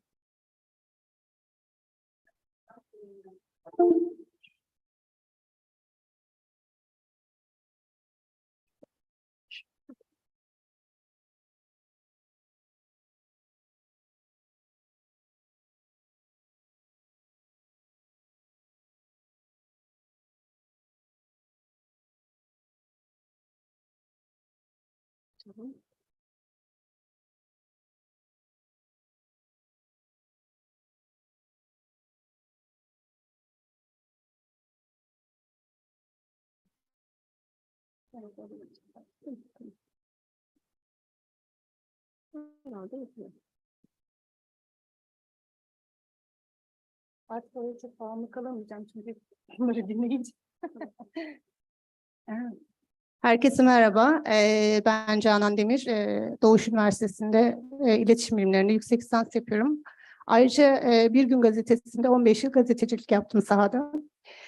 Ben aslında gazetecilikten yola çıkarak daha çok konuşmak isterim. Aslında yani bir gazeteci tavrıyla aslında hazırladığım sunumdan o kadar korktum ki arkadaşların dinledikten sonra aslında biraz buraya bağımlı kalmadan konuşmak istiyorum. Şimdi Esen Hocam'ın araştırmalarına baktığımızda Milli Savunma Bakanlığı'nın afet müdahalelerinin sonuçlarını gördüğümüzde aslında Chomsky'nin hala devam ediyor propaganda modeli. Bu yeni medyayı ele geçirme tavrı açıkçası biraz sıkıntılı. Çünkü sosyal medya bizim özgür alanımız diye hep baktık. Özellikle Gezi direnişi döneminde Türkiye için hakikaten bir kırılma yarattı. Çünkü o dönem fiili olarak takip ettiğim süreçte medyanın aldığı pozisyonlar maalesef ki ülkelerde böyle kırılmalar yaratıyor. Eğer gerçekten bir boşluk bırakırsanız siz muhalif kesimler veya da gerçekten hayatı yaşamak isteyen, kendi dünyasında sadece mutlu olmak isteyen, yaşamak isteyen insanlar kendi medyasını kurup buradan da kendine bir kanal açabiliyor ve bu Gezi direnişi için de geçerli. Hatta 2009'da İran seçimlerinde Ahmadinejad'la karşısında Hüseyin Musavi'nin yeşil eylemdi galiba. Evet, yeşil eylemdi. Mesela o süreçte baktığımızda da aynı şey olmadı mı? Yani çok enteresan bir şekilde insanlar orada açtılar ve artan fiyatlara tepki gösterdiler ve böylece medyanın dikkatini çektiler. Sosyal medya hakikaten güçlü bir görev gördü orada da. Şimdi ben açıkçası bu 6 Şubat Türkiye Büyük Depremi'ne dönmek istiyorum. Şimdi sosyal medya gerçekten artık bir yaşam alanı ve kendini ifade etme biçimi. Açıkçası ben hani şu fotoğrafa çok dikkat ettim ve biraz da sanatla ilgili olduğu için, hatta Bir Gün Gazetesi'nin 10 yıl kadar kültür sanat editörlüğünü ve şefliğini yürüttüğüm için. Şimdi fotoğraf okumak çok kıymetli bir şey. Benim için şu ortadaki fotoğraf hepimiz görmüşüzdür. Ağaç ortadan yarıldı. Yani aslında kökü aynı iletişimin ama Yani gazeteden dönüştüğü şeye bakın yani. Aslında tam anlamıyla da bence burada başlıyor her şey. Eğer biz sosyal medyayı özellikle gazeteciler açısından daha doğru kullanabilirsek bu anlamda çok ciddi yol alacağımızı düşünüyorum. Ki özellikle bağımsız medya isteyen, bağımsızlık isteyen gazeteciler de zaten sosyal medya alanına göç ettiler. Yani bu kendilerini, çünkü insan yapısı olarak tarafsız olamıyorsun ve buradaki tarafsızlık da sadece bağımsızlığı gerektiriyor. Burada da bizim şeffaflığımız, kendi ideolojine ve kendi yaşamında neyle karşılaştığını, neye karşı olduğunu, neyle mesafeli olduğunu kestirebilirsen sosyal medyadaki bu habercilikte de manipülasyonu durdurabilirsin. Bence işte burada etik kurallar, ahlak kuralları ortaya çıkıyor. Ben aslında hani çok depreme bağlı, ben aslında işte alınmama tekniğiyle gazetecilere sorarak kartopu yöntemini kullandım, evet. Ama şimdi ben burada çok hocamın yani sosyal medya, dijital medya eğitimini anlatırken Adem hocam, açıkçası ben yine klasik bir eğitimden bahsettiğinizi hissettim. Yani zaten bizim Türkiye'deki en büyük, yani dünyanın en büyük sorunu klasik eğitim sistemi. Nedir? Şu an biz tarih yeniden yazılıyor aslında bence. Tarih yeniden yazıldığı için de hakikaten şu an bizim yapmamız gereken artık geriye dönüş. Tamam. İzleyicilerde görsün. Tamam. Bizim tam olarak yapmamız gereken şey ise, yani tarih yeniden yazıyor dediğimde artık bir ayakta kalma çağı. Gerçekten bunu Yalçın Arı Hoca söylüyordu. Ve bir survivor şu an. Yani gazeteciler için, insanlar için. Ve o yüzden de ben hani şunu hakikaten katılıyorum. Evet, bir eğitim şart. Her anlamda eğitim şart ama dijital medyanın lütfen artık okur yazarlığını, yani işte artık bir dili var. Evet, kültür bir dildir, iletişim bir dildir. Evet, bir dili var. İşte hashtag, işte söz uçar caps kalır falan. Hani böyle bir dili var. Ancak bizim yapmamız gereken gerçekten klasik eğitime dönüş yapmamız. Yani artık şöyle, sosyal medya içerisinde baktığımızda o kadar çok büyük bir alan var ki bu alan karşısında ne var? Her bilgiye çabuk ulaşabiliyoruz. Her bilgiye çabuk ulaştığımız için de yani felsefe bilmek gerekiyor, sosyoloji bilmek gerekiyor, mantık bilmek gerekiyor.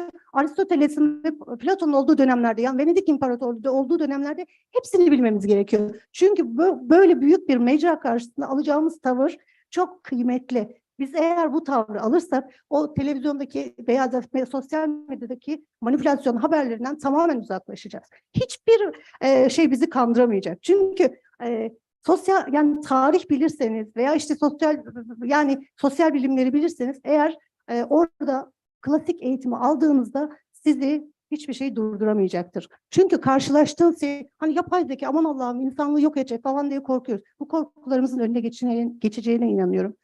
Neyse, depreme gelecek olursak sosyal medya haberleri, yani biz haberleri sosyal medyadan duyduk. Özellikle mesela ben çok hepimizin bildiği için söylüyorum hocalarım.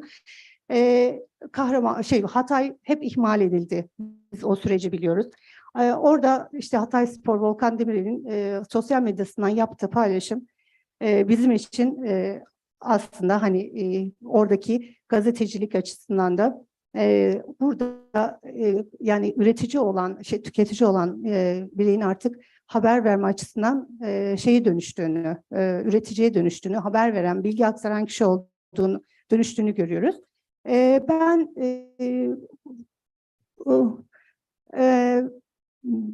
çalışmamda aslında daha çok işte farklı gazetelerden, geleneksel medyada yer alan kişilerden derinlemesine mülakat yaparak onlarla görüşmeler yaptım ve aslında çok vaktinizi almadan ben çok özür diliyorum. Yani söyleyeceklerim bu kadar aslında. Çalışmamı çok anlatamadım belki ama biraz ateşli oluyor gazeteciler.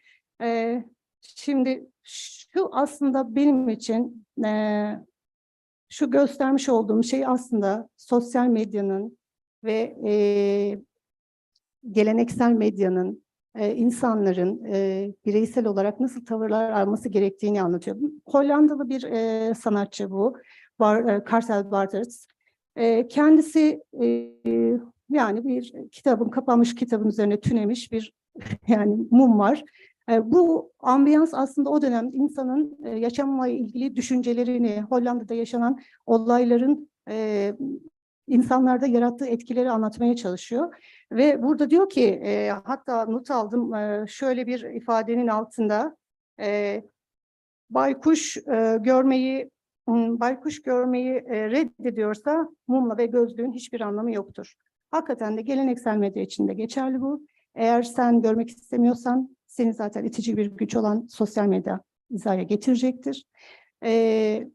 Her eksiğine rağmen seni hizaya getirecektir ve aynı zamanda kişiler için de eğer görmek istiyorsan birileri sana bir şeyi göstermek zorunda değil.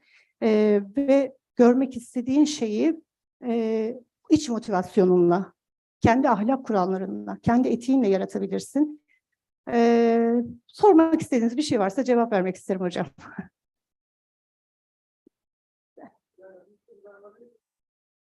Tabii hocam, ben pardon sizi görüyorum. Ben yine çok gördüm.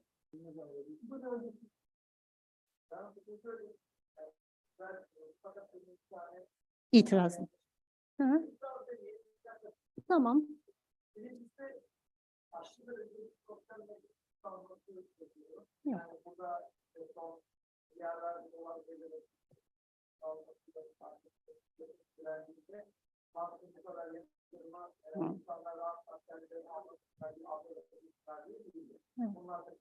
Tabii ki.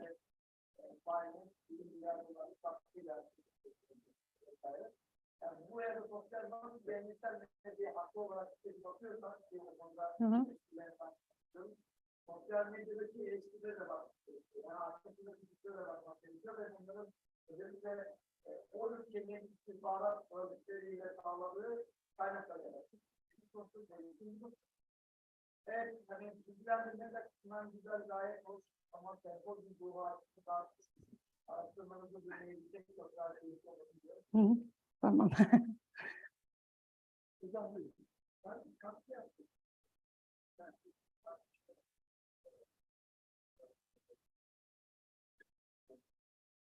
Sosyal medya bu sosyal medya başlayacak.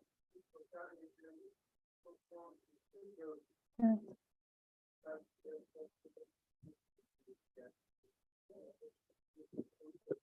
Evet var hocam.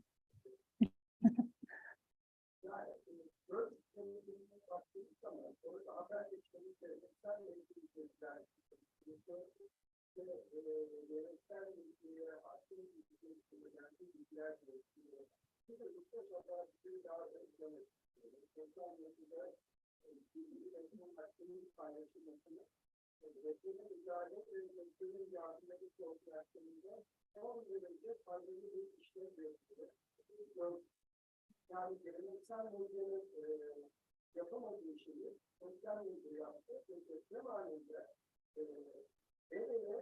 ne zaman ve nasıl müdahale edilmesi konusunda enformasyon hakkında belki 6 Şubat sosyalliğinin sosyal medyasından sosyal medyasından en önemli bir şey bu oldu. Çünkü o müdahale yani bir şey vardı, bir koordinasyon bir vardı, bir güzel saatlerde. Sosyal medya o kesinlikle güzeldi. Evde kalan bir insanların ilişkiler, orada ihtiyaçlarda, yenilere, farklı ihtiyaçları aktarıcı konusunda bilgi aktarımı sağladı. İkincisi de gerçekten bize ana aktivitenin karşısından gitti. Bir de dikkat haberciliği konusunda kurumsal kurumsal rahatsızlıktan yönetimcileri yenilgili olan yönetimcileri sosyal medya bağımsızlıkta gerçekçi aktarmasıyla önemli bir şey. Yani insanın gerçekliği anlayabilir. O zaman tam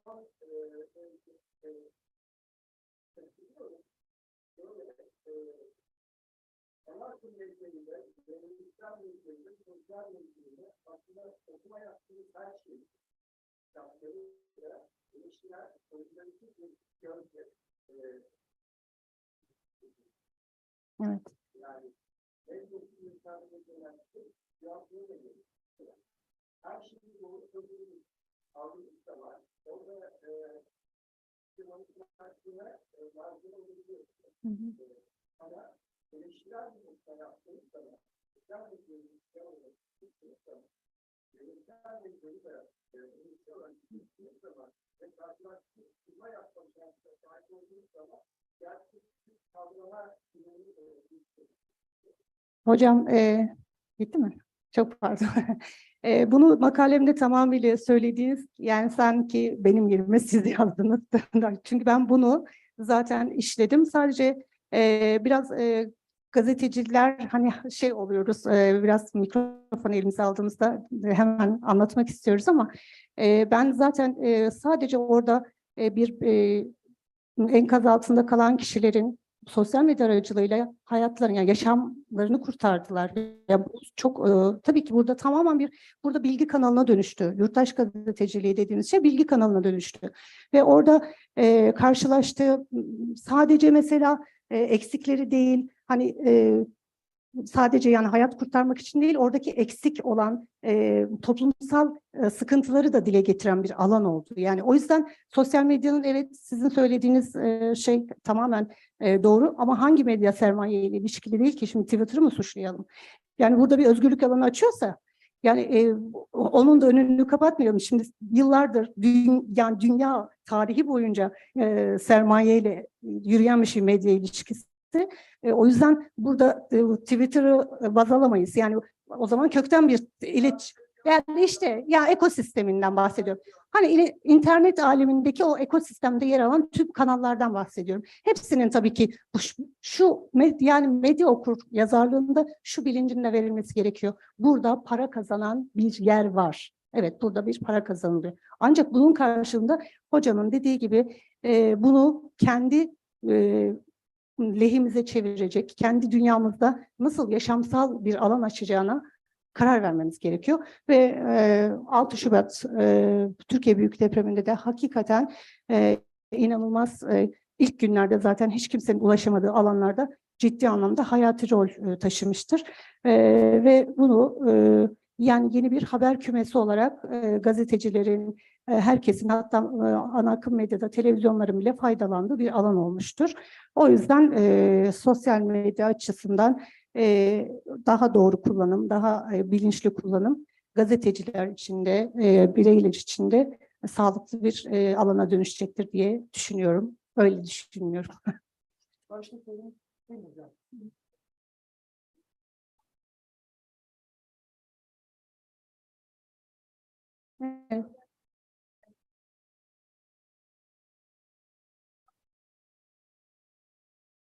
Evet. Evet.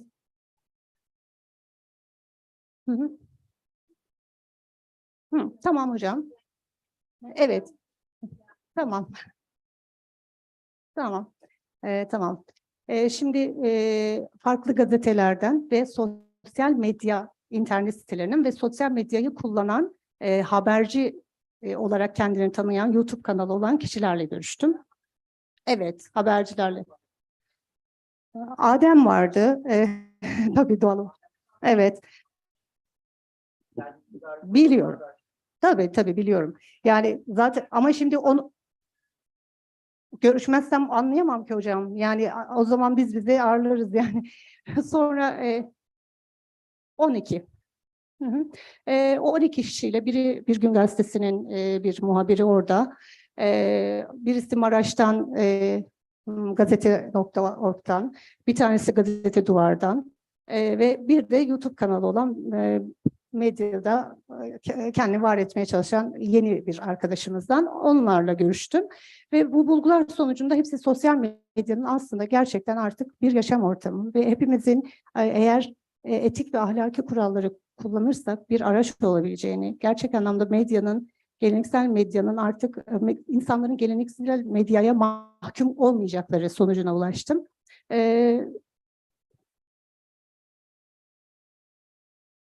Faydalanmışlar hocam. Evet. Evet. Evet. Evet hocam. Ha. Eksiklerim var sanırım herhalde. Evet, anlatamadım tabii. Hı hı. Evet, evet. Çok teşekkür ederim ayrıca da katkı sunduğunuz için.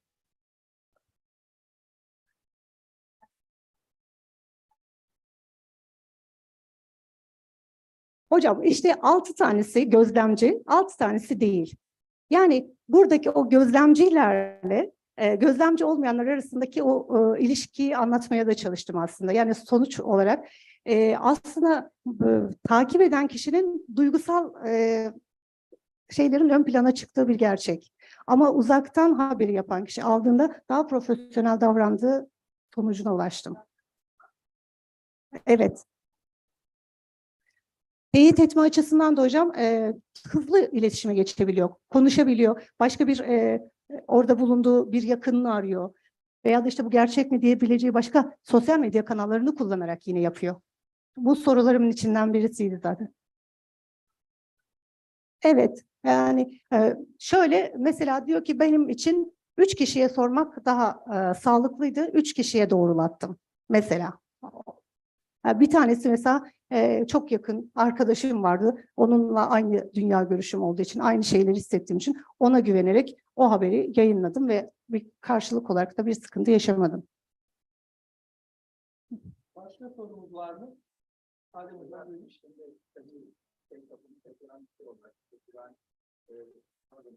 Canan.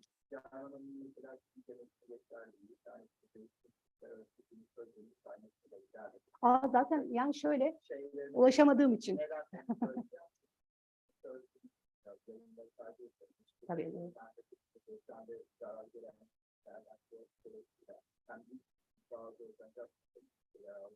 Ben de baktığım zaman tüm yayınlarımızın olduğu takip etmeye geçtiğimiz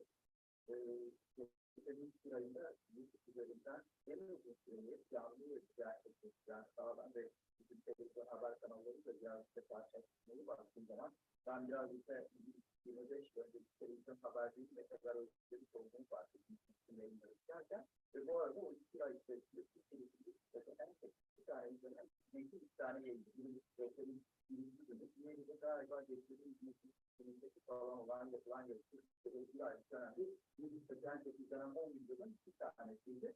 İkinci olarak da tabii şey meselesi, yani bu kaynaklardan doğrulaşma meselesi, sosyal medya vesaire üzerinden şimdi şeyler. Zaman zaman ikimizde yaşamıştık. Sadece onda değil, daha mesela farklı örneklerde yaşadığımız şeyler var. Hatırlarsanız bu Cumhurbaşkanlığı seçimlerimizde işte muhalefetin Cumhurbaşkanı, Cumhuriyet Partisi'nin Cumhurbaşkanı da işte Muharrem İnce'nin Twitter'dan paylaştığı iddia eden bir paylaşım var. WhatsApp grupları üzerinden, sosyal grupları üzerinden bu paylaşım. Şimdi WhatsApp grupları üzerinden benim de Facebook arkadaşlarımdan bir şeyden geldi. Ve ben dedim ki, sordum şimdi Murat'a. Ya bunun bir kaynağı nedir dedim. Bana verdiği cevap şu. Ya işte havaalanında evimizin sitelerinde yazarken benim bir arkadaşım, yakın bir arkadaşım güvendiğim bunu görmüş ve çekmiş. Ama ben tabii o paylaşımı gördüğüm zaman ilk kez şeydeki Twitter'dan bir kez olarak alıyorsunuz. Mesela şablonun olmadığını fark ettim. Hakikaten onun üzerine şimdi biraz belki görüp aşinalığıyla alakalı geçtim Muharrem İnce'nin Twitter sayfasına gittim. Ondan bir kez kaldım. Onu zaten çıktığı zaman örtüşmediğini gördüm. Twitter'ın tasarım şablonları yazıp sonsuz ne vesaire. Şimdi yani hakikaten bu insanlar ekran sürecinde de benzer şeyler oldu. Şimdi insanlar diyor ki ya bir tanesi buradan böyle bir isim vermedikten şeyler yapacağım bir paylaşacağım oldu. Bunun üzerine. Evet ben bir tarafını doğrulaştım dedi. Ben bunun üzerine tekrar daha bir geçen kişiyle telefon numarasını kişinin telefon numarasını tekrar doğru olmadığını gördüm. Yani bir dezenformasyon vesaire insanlar bir takım bilgi kaynaklar doğrulama konusunda sıkıntılar var. Şimdi mesela bir olan bir hikaye var. Üzerinden bir isim farklı işte bir takım paylaşımlarda bulundu. Gözden dolar. Onun için Muhammed Yatıp denilen bir hikaye bir takım şeyler var. İşte daha önce de getirilmiş olan Cumhurbaşkanı'nın damadıyla olarak bir kadın olan ilişkisi vesaire. Ya o fotoğrafların montaj olduğunu biliyoruz. Ve buna rağmen hala bu bir gazeteci veya akademisyen işte bilgi eğitim sevgisi olan insanlar daha ötesi olduğunu söylediğini aslında Photoshop katmanlarının ayrıntıları bu görüntüler var. Hatta hangi şarkıcının video klibinden o görüntülerin alınaraktan Photoshop'landığını da biliyoruz. Ve bunun doğruluğu hala yani. Şimdi hakikaten yani bu reylerin doğrulama meselesi belki biraz orada haber için verilmiş şeylerden getirilmesi derken sosyal medya yeni medya alanındaki enformasyon dağıtımında aslında birer eşit konumunda. Evet. Ve oradan dolayı işte belki ilişkilerin ve ilişkilerin daha fazla arttırılmasına ihtiyaç var. Yani hepimiz neredeyse bir öz denetim konuşan biraz bilimsel taraftan yapacak olsak, ifade edecek olsak, bakın bir şeyler herhalde bir kendimiz yerine getirecek, çabalamak gerekiyor. Evet hocam. Evet. Başka sorumuz var mı? Yok. Peki değerlendirmeleriniz, katkıları için çok teşekkür ederim. Çok teşekkür ederim. Neydi? Oturumumuzun son konuşmacısı Elif Aktürk, Sakarya Üniversitesi'nden iletişim dijitalleşme üzerine iletişim gerine çalışmasını yapacak. Yeni nesil iletişim olarak dijital yazarlık. Ben bunu açıkçası istiyorum. Açıkçası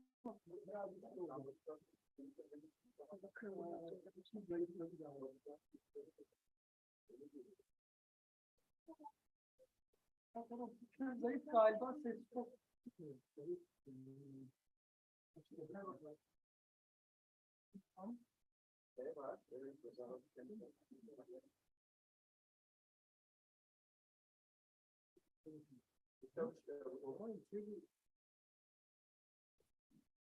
Evet.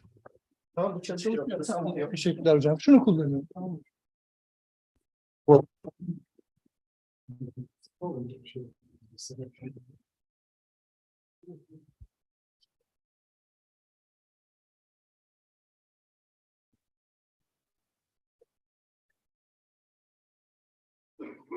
Buradan başlayalım mı?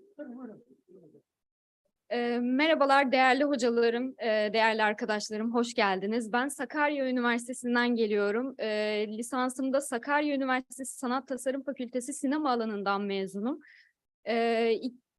Bu yıl Sakarya Üniversitesi'nde yine İletişim Fakültesi'nde kültürel çalışmalar alanında yüksek lisans yapıyorum. Aynı zamanda rektörlük görevlendirmemle birlikte iletişim bilimlerinde dersler veriyorum. Bugün sizlere iletişimin dijitalleşmesi konusu üzerinden bir dijital yazarlık üzerine, SEO metin yazarlığı üzerine ve günümüzün tartışmalı konusu olan ChatGPT üzerine bir değerlendirme gerçekleştireceğim. Araştırmamın kapsamında ilk etapta geleneksel kitle iletişim araçları yani insanları, kitle toplumunu, kitlelerin yaşayış tarzını etkileyen geleneksel iletişim yöntemlerinin yanı sıra dijitalleşme ile birlikte artık hayatımıza giren yeni medyanın, internetin ve bilgisayar sistemlerinin kitle iletişiminde ne gibi bir etkiye sahip olduğunu inceleyeceğiz. İkinci olarak da özellikle pazarlama sektöründe, yeni nesil pazarlama sektöründe dijital yazarlığın biçim değiştirdiği SEO metin yazarlığından bahsedip en sonda da yapay zekanın artık insan uzuvlarını, insanların kitle iletişimini değiştiren bir boyuta mı evrildiğini inceleyip tartışma konusu olarak ele alacağız. Araştırmamın yönteminde nitel bir araştırma yöntemi benimsiyorum. Literatür taraması yaparak geleneksel medyaya ilişkin araştırmaları üzerinden bir çalışma gerçekleştiriyorum. Geçmişte yapılan iletişim alan araştırmalarında özellikle eşik bekçiliği modelinin yeni nesil medya ile birlikte, teknolojiyle birlikte dönüşmüş olduğu yeni nesil içerik editörleri ve haber editörleri üzerinden dijitalleşmeye yönelik bazı çıkarımlar yapıyorum. Daha sonra SEO algoritması üzerinden bazı değerlendirmeler yapıp pazarlama stratejisinde metin yazarlığının nasıl önem kazandığını inceliyorum. Ve son olarak tekrardan ChatGPT üzerine bazı çıkarımlarda bulunuyorum. Araştırmamın öneminde özellikle dijitalleşmenin içinde bu kadar olduğumuz, günümüzde hayatımızın her noktasında teknolojiyi kullandığımız bir dönemde özellikle yeni nesil kitle iletişim araçlarının ne olduğunu, insanların bize ne şekilde ulaştığını, eşik bekçilerinin hangi şekillerde ulaştığını ve hangi şekillerde etkili olduğunu anlayabilmenin bizim de medyayı kullanabilmemiz açısından önemli olduğunu düşünüyorum. Bu nedenle bu çalışmayı da gerçekleştirdim. Medya kitle iletişim araçlarıyla başlayıp Marshall McLuhan'ın Araç Mesajdır isimli görüşü üzerinden ilerleyeceğiz. Daha sonra geçmişin alan araştırmalarını değerlendirdikten sonra dediğim gibi eşik bekçiliği modeli üzerinden dijital yazarlığa yönelik çıkarımlar yapıp yeni nesil pazarlama yöntemi SEO'yu değerlendireceğiz ve ChatGPT üzerinden bir sonuç bölümü vereceğiz. Medya ve kitle iletişim araçlarında Levent Yaylıgül'ün söylemiş olduğu bir sözle başlamak istiyorum. Her insan belirli bir tarihsel çağda dünyaya gelir ve kendisini çevreleyen bir üretim biçimi ve ilişkisinin bir parçası olur diyor Levent Yaylıgül. Özellikle çalışmamda ele aldığım Levent Yaylıgül'ün Kitle İletişim Kuramları isimli kitabından bir sözüydü. Bu şekilde başlamak istedim. Kitle iletişimi bir mesajın çeşitli araçlarla karşı tarafa aktarılması olarak tanımlanıyor. Kitle iletişim araçları ise mesajın geniş bir kitleye aktarılırken kullanıldığı materyaller olarak sınırlandırılıyor. Telefon, televizyon ve bugünkü internet sistemlerini buna örnek olarak verebiliyoruz.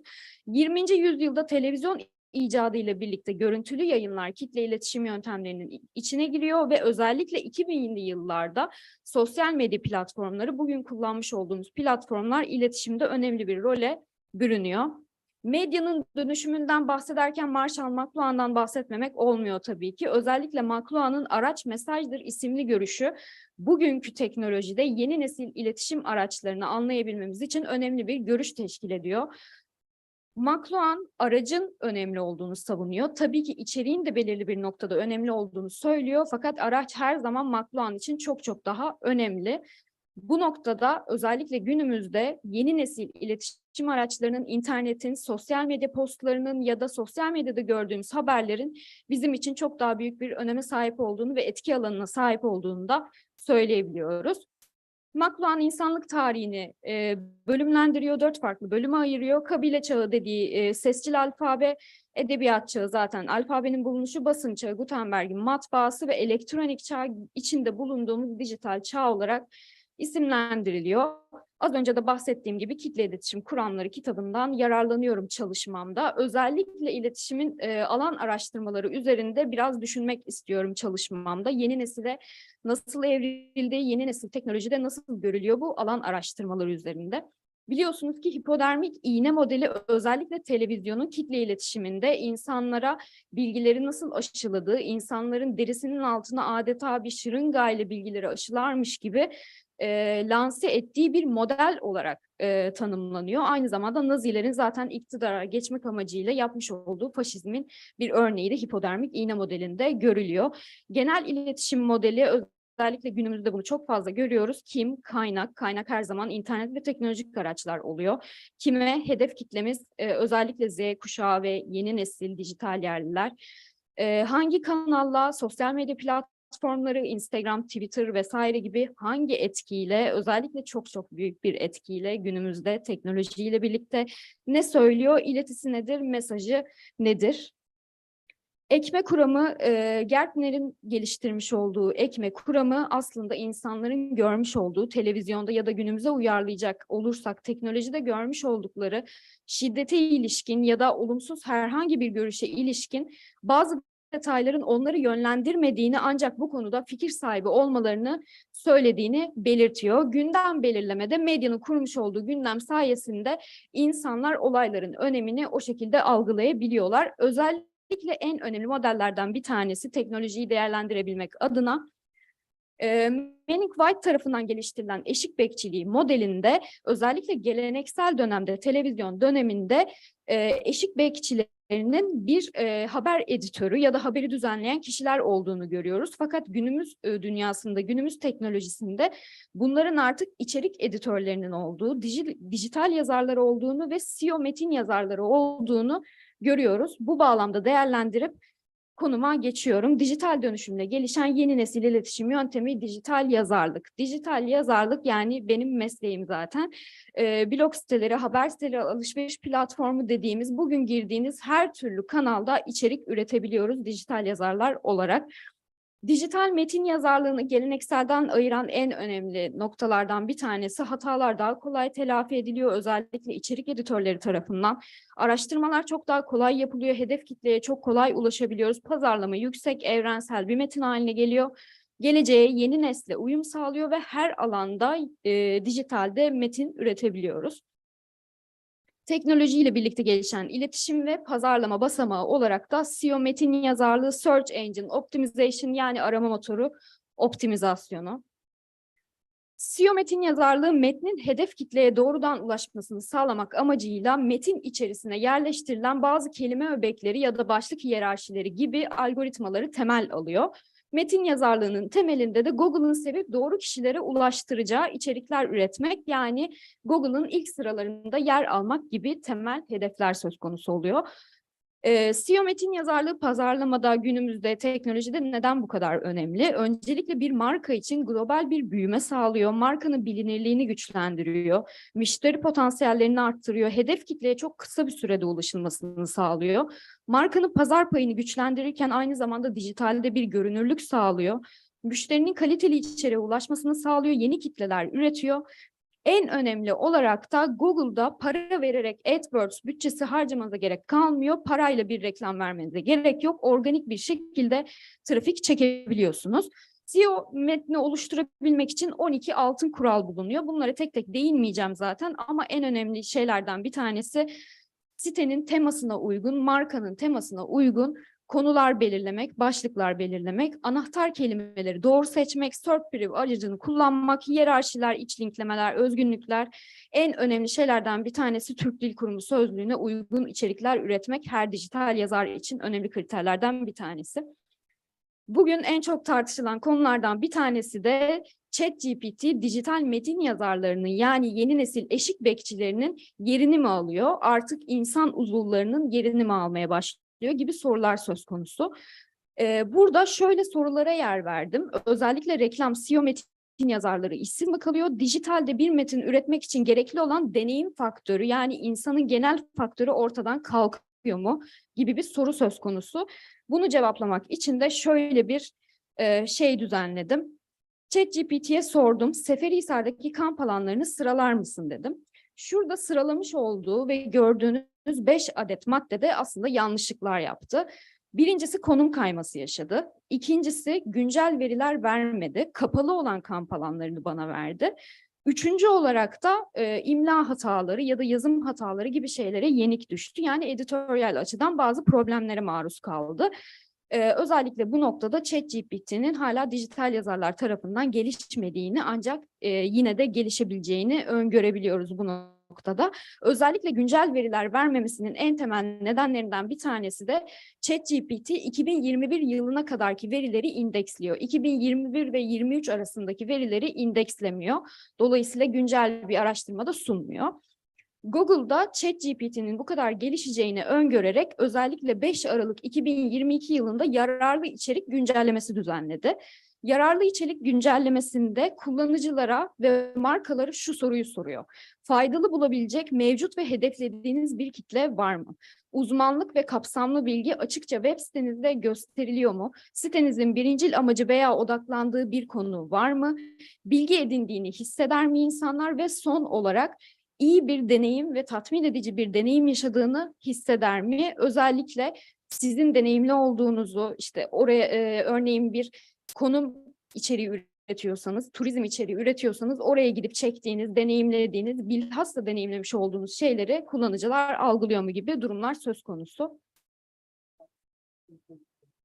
Tamam. Sonuç olarak geleneksel medyayla kitle iletişim araçlarının nasıl büyük bir etkiye sahip olduğunu görüyoruz. Teknolojiyle birlikte, yaygın teknolojiyle birlikte özellikle dijital yazarlıkla internet, web siteler, markaların kendine kurmuş olduğu web siteler üzerinden, haber siteleri üzerinden yeni nesle de, yeni kuşağa da iletişim yöntemleriyle, yeni nesil iletişim kodlarıyla hitap edebiliyoruz ve bunun temelinde dijital yazarlar yatıyor ve SEO metin yazarları yatıyor.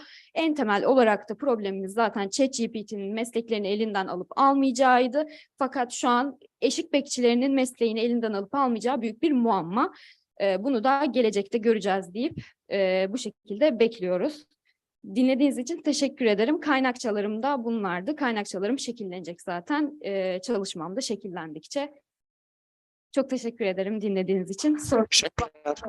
Evet, hocalarım, katılımcılar yok galiba.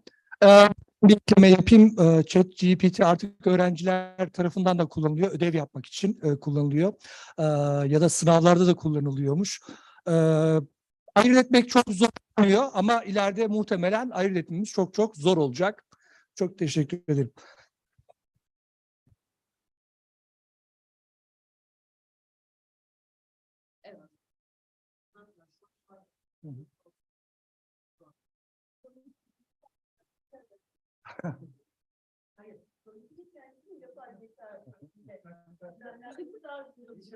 Ben bir şeye takıldım da ChatGPT sanırım Türkçe olarak kullandınız değil mi? Evet, Türkçe. Peki şeyde sorgulamanızı yaparken, yani ChatGPT kullanırken Türkçe'deki yeterliliği konusunda mesela eksiklikler buldunuz mu? Ya da mesela gerçekten yani hakikaten çünkü ana dili İngilizce olduğundan dolayı geliştiricilerin o yüzden kafama takıldı da ben hiçbir şey denedim. Birkaç şey ben denedim. Türkçe cevap alamadım. İkinci olarak İngilizce'de bazı soru kalıplarında sorduğum zaman yine yeterli cevabı alamadığımı görebildim. Çünkü gördüğüm kadarıyla belli soru kalıplarına uygun olarak sorularınızı yöneltirseniz doğru ya da beklenen cevabı alabiliyorsunuz. Buyurun, çok pardon. Buyurun önce siz. Burada önemli olan şey zaten prompt denen bir konu. Yani istem çok önemli. ChatGPT'den nasıl istiyoruz? Ne kadar kaliteli bir şekilde o bilgiyi istersek o kadar kaliteli şekilde de geri dönüş alıyoruz. Dolayısıyla semantik ve senteks konusunda hala yeterli. Evet. Buyurun hocam. Yani çalışmamızın eşit iletişim çerçevesi için yaklaşması son derece önemli ve doğru. Çünkü bize çerçevelenmiş, yani yönlendirilmiş, manipüle edilmiş ya da ne diyeyim artık bir bilgiyi bize sunuyor. Evet. Tamam mı? Bu da mesela bilginin özgürleştirilmesi açısından son derece tehlikeli. Evet hocam. Yani aklı özgürleştirmek açısından, informasyonu özgürleşmesi açısından son derece önemli bir durum ve sorun akademi dünyasında geride yani doğru yerinde. Yani çok önemli. Hocam. Yani onun gibi kabul etmek mesela görüş çok sıkıntı bir şey. Kesinlikle. Bir de özellikle dezenformasyona neden olmak gibi bir tehlikesi de var. 2021-23 yılı arası verileri ele almadığı için. Özellikle günümüzde de kullanıldığını düşünüyorum haberler üretirken. Dezenformasyon çok fazla arttı çünkü son dönemlerde. Ama hiçbir şekilde güncel bilgiler maalesef ki vermiyor. Özellikle Kahramanmaraş depremiyle ilgili çok kapsamlı bilgileri bize çıkartmıyor. Çünkü indekslenmiş 2 yıldaki bilgileri almıyor hiçbir şekilde. Aslında onları da listeliyor. Yani nereden attığını listeliyor ama çok fazla veri olan konuları mesela bir yemek tarifi, menemen tarifi dedim mesela. Onu hemen yapabiliyor. Nereden aldığını da gösteriyor ama bir makaleyle, bir konuyla ilgili bir şey verdiğinizde orada zorlanıyor tabii. Hemen Wikipedia'ya falan gidiyor. Birkaç tane de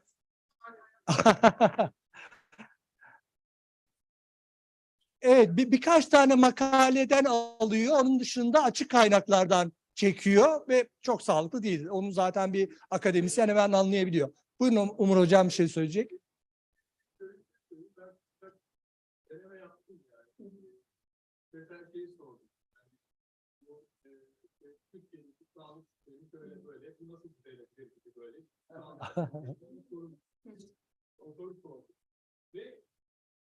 Daha sonrasında işte başka konular da sordum. Eğitim sistemiyle ilgili. Bu tarz konular sordum. Politik. Evet. Yani politika yapıcıların konusuna ilgilen alanlarımız. Her defasında temelde serbest piyasa modeli olan bir mantalite üzerinden cevap verdim. Aslında yani bu eleştirel değil yani. Kullanmasında da temel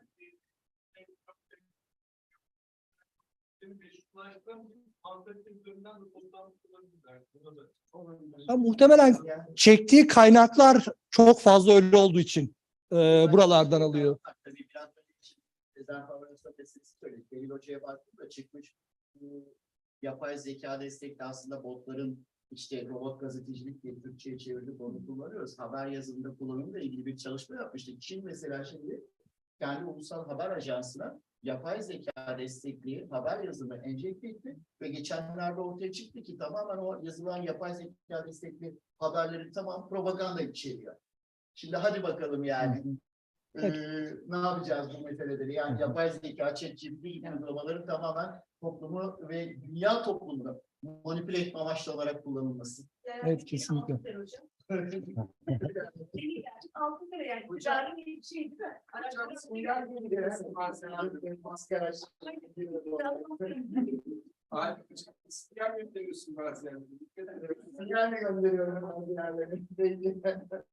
Son olarak Elif Hocam ben şey soracaktım size. Tek bir soru mu sordunuz? Yoksa araştırmanın içerisinde başka sorular var mı? Evet. Ben özellikle bunu Fakülte dergisi için çalışmıştım ChatGPT'yi. Buraya da eklemek istedim.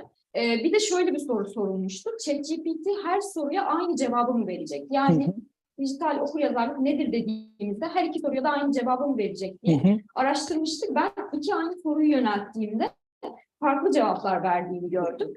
Bunu da araştırdığımda şöyle bir sonuç ortaya çıktı. ChatGPT bizim sorumuza yönelik bir araştırma yapıyor. Araştırma yaptıktan sonra tüm verileri kafasından siliyor ve yeni bir araştırma getiriyor onun akabinde de. Bunu da değerlendirmiştim ama çalışmamda çok farklı değerlendirmelerim de olacak tabii ki. Sadece bir örnek. Tamam, teşekkürler. Teşekkür ederim. Başka sorumuz var mı? Ya da değerlendirmemiz? Yok. Peki çok teşekkür ederim. Hem katılımcılara hem dinleyicilere bu saat dinlediniz. Son olarak sayfalarımız var. Onları takdim edelim ve böylece oturumumuzu sona erdirelim.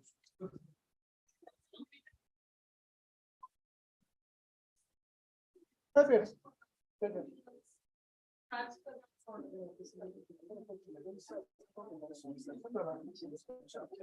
Esen Hocam'la başlayacağız. Sen Hocam. Teşekkür ederiz. Teşekkür ederim. Fotoğraf çekiliyor mu? Şöyle yapayım.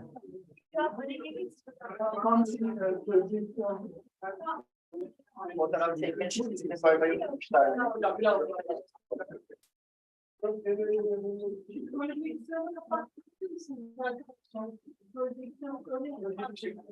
Tamam, çok teşekkür ederiz. Adem Hocam, buyurun hocam. Teşekkürler. Teşekkür ederiz. Burada işittik demişler ki yani fotoğraf çekin çıkışını da Öyle. Ben de gelip beraber. Sen yazalım seni ama Veli Hoca'nın ilk tarafını soralım. Veli Hoca'yı anlayalım. Aynen öyle. Teşekkürler.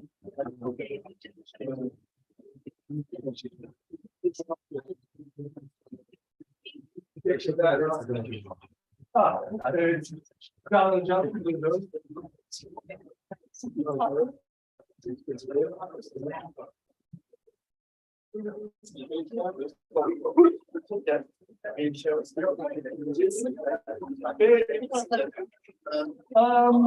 Atarız bazı. İlk hocam. Teşekkür ederiz. Yani ben sesiniz ben iyi anlatıyorum.